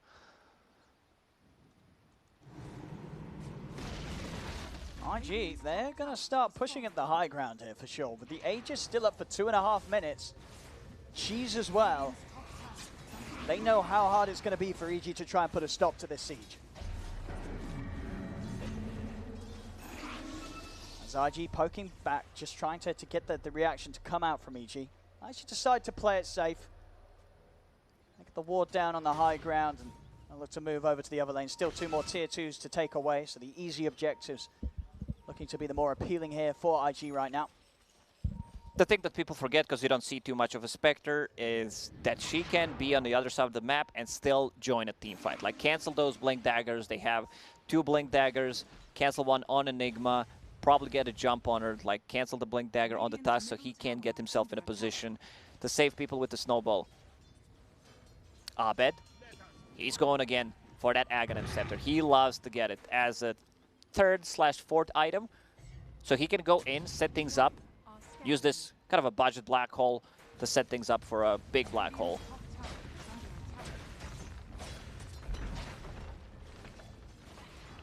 EG still waiting for that time to jump. We're keeping track of the Aegis time. Kaka's actually into the base! He jumps in straight away by Ice in with the counterplay. Turns to the black hole, is able to commit onto Kaka, as Kaka will get completely collapsed on there by EG. JT's now in with the arena. He's got the 2 of them. They called Arteezy. Arteezy's gone. Ice dead as well. It's a triple kill for Fly. As Kaka just starts off the aggression, throwing himself into the base. They commit the black hole onto Kaka, but they that's were so afraid of this Lion. While the rest of the team connects, 40 seconds left on that Aegis with the Deso. They have enough. Void Spirit, he also has Orb of Destruction, so that's a lot of minus armor on those buildings. There's still 2 tier 1 tower, tier 2 towers standing, so they can go in and get more out of this. But they should be very happy how this fight went for them. Yeah, huge win there for them in the top lane. A full set of racks taken away from EG. They set up the vision in the base. That's going to get devoured instantly. Arteezy, he invested all of his gold. Like, he put all the money that he had into this AC. We'll see it again here, that bait from Kaka. It starts things off just at the same time that they were about to deward that vision. Kaka immediately makes the most of that move. And again, Ice just struggling to find a chance to really use the black hole for his best ability there. Feels the pressure to go in onto Kaka to stop any follow-up. But as it is, IG waits it out perfectly and they get in after it comes to an end and clean up more. Without a black hole, they just don't have enough damage. Like, EG will have to forfeit this tower. They can't really defend it. There's still Cheese, which Void was carrying. Now he gave it to Spectre. He has enough money to actually buy a full Scotty. Yeah, I mean, he's massive Fly. Just continuing this insane performance this game. Abed has Aghanim Scepter, so next time they group up, like, he can go in, set things up for a really good black hole. Still yet to see. But like, EG, they need black hole. They need multiple man black hole to win it. Yeah, they need some sort of crazy high ground defense. So with every passing moment just slipping further behind, EG's ready to jump out and look to make a move. 25 seconds until black hole. Grit. Can he start something? He's going to get the jump in onto JT. JT's going to get committed on the Supernovas out. They get the Vortex pulling over the 2 of them. They take down JT. They look towards Kaka, but Kaka's able to keep himself alive for the Essence 3. They turn towards the Egg, but they can't make it down in time. The Supernova popped. The bash is around. Fly gets on top of Arteezy. Arteezy to fall. As EG, they've got to get out of it. Arbet, he's still got a bit of mana to play with, but he's used up into the Remnant. Into silence. Fly goes down. Fly tries to run with the remainder of this BKB, but IG are chasing them back to the base. As Fly is going to commit up to the high ground, continuing to move it on to Fly. Ice, holding him back with the Malefice. Oh, he was so ready. Like JT, he was ready with that bait. He's like, I don't care if I die. We're controlling the outpost. They go on me. They use everything. Once again, Oli with a good setup, a good egg, kind of a zoning egg. They try to kill it. Spectre Horn comes in, Abyssal Blade on the Lifestealer to lock him down. IG, they're very close to doing it. Oh, they really are. A second set of racks without any chance of EG being able to push them back with 3 dead. Still a tier 2 up in the bottom lane. So IG will have to back off. When EG do have the full lineup up, they will have the black hole. But they really can't afford one more mess up. I've seen JT trying to get something for him that's going to allow him to get his spells off, because he just used the buyback, was thinking about getting a Hex. I like that. This is the item. Like, usually you don't see it on a Mars, but because of the situation he's in right now, get that Eon disc. They don't have any way of dispelling it. Like, he's going to get his spells off in a team fight, and that's what matters.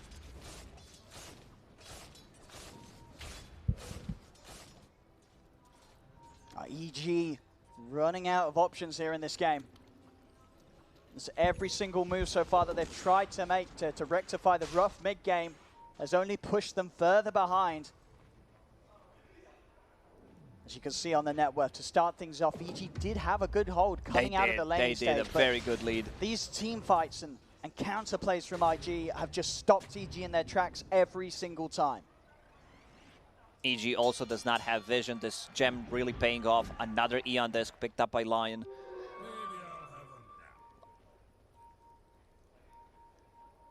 And Fly, and he just feels unkillable, especially with the illusion escape as well. Fly's going to step up, but do they really want to go on him?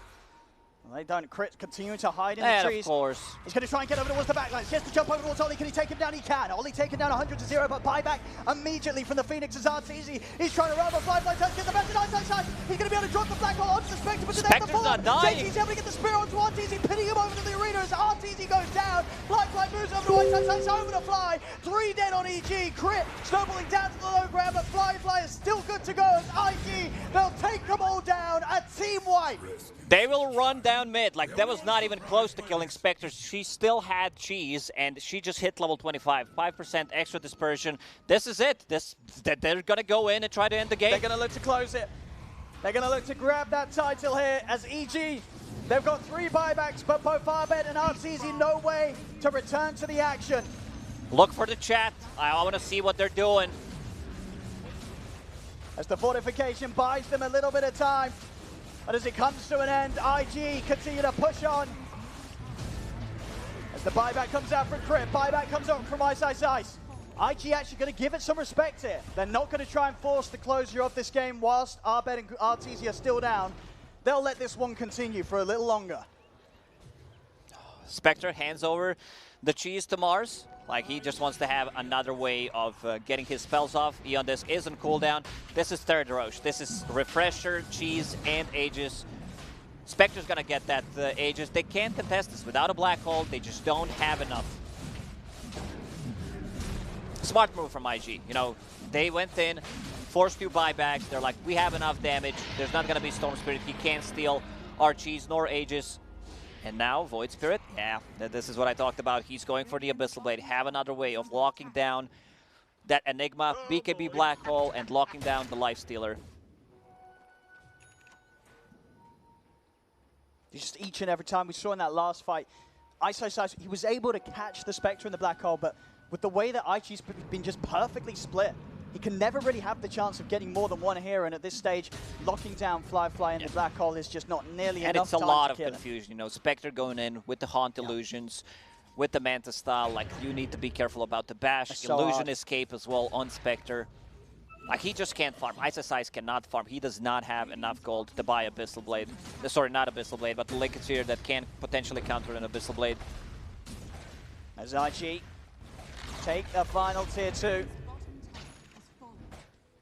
This last set of racks sitting between them and getting the Megas up against EG here in Game 5.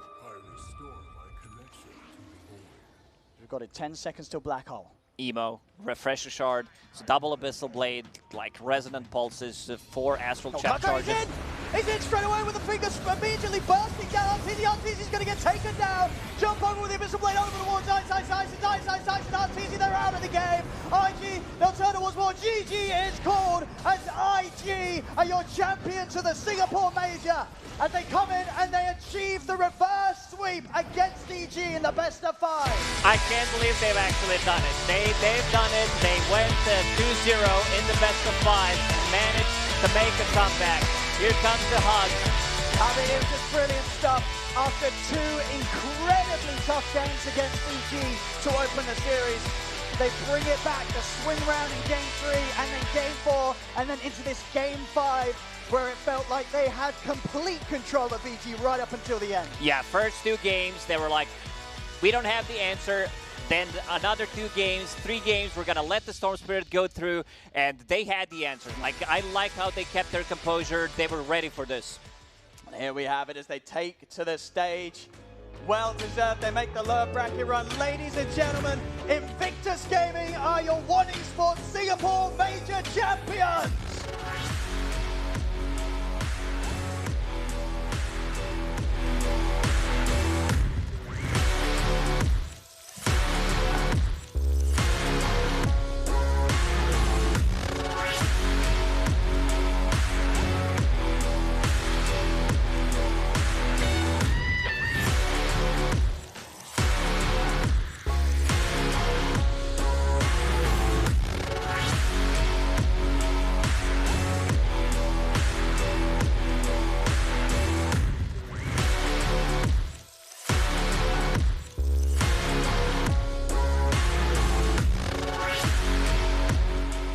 What a fantastic series! A grand finals taken here by Invictus Gaming.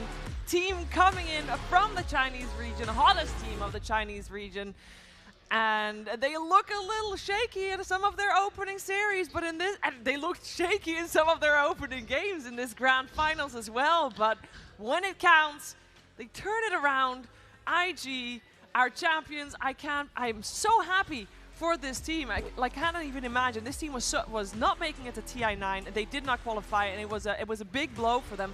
Made some adjustments. Coming into the next season, they came 3rd at a major. They came 6th at a major. Looked so good at making it to the next TI, and then the next TI didn't happen. And then they struggled so hard in the online season.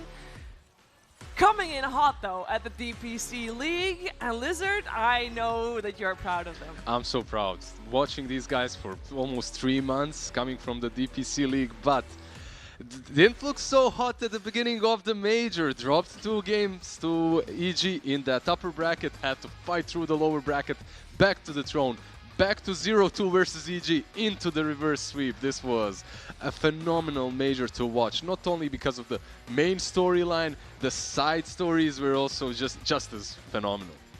A true amazing, memorable grand finals. Full 5 games, you could feel the tension, the momentum swing throughout the series. The way, you know, you lose 4 games in a row to EG and they still don't let it get to them. They still hold on and claw their way back into that game 3. And after they won that game 3, they just never look back. I can't help but think that some of that tipping, we've talked, the whole tournament, we talked about Emo struggling a little bit and being not as consistent as what we're used to seeing from him. And then the tipping, it kind of just unleashed the beast. All of IG falling in line and just lit their fire, and it was such an amazing series for them to watch. Yes, it started out rough, but I think these last, especially the last 2 games, and especially this 3rd one, well, the 5th one in total. The 5th one, yeah. That was when we saw the IG that we're used to seeing in the DPC League, that we're used to seeing being on top.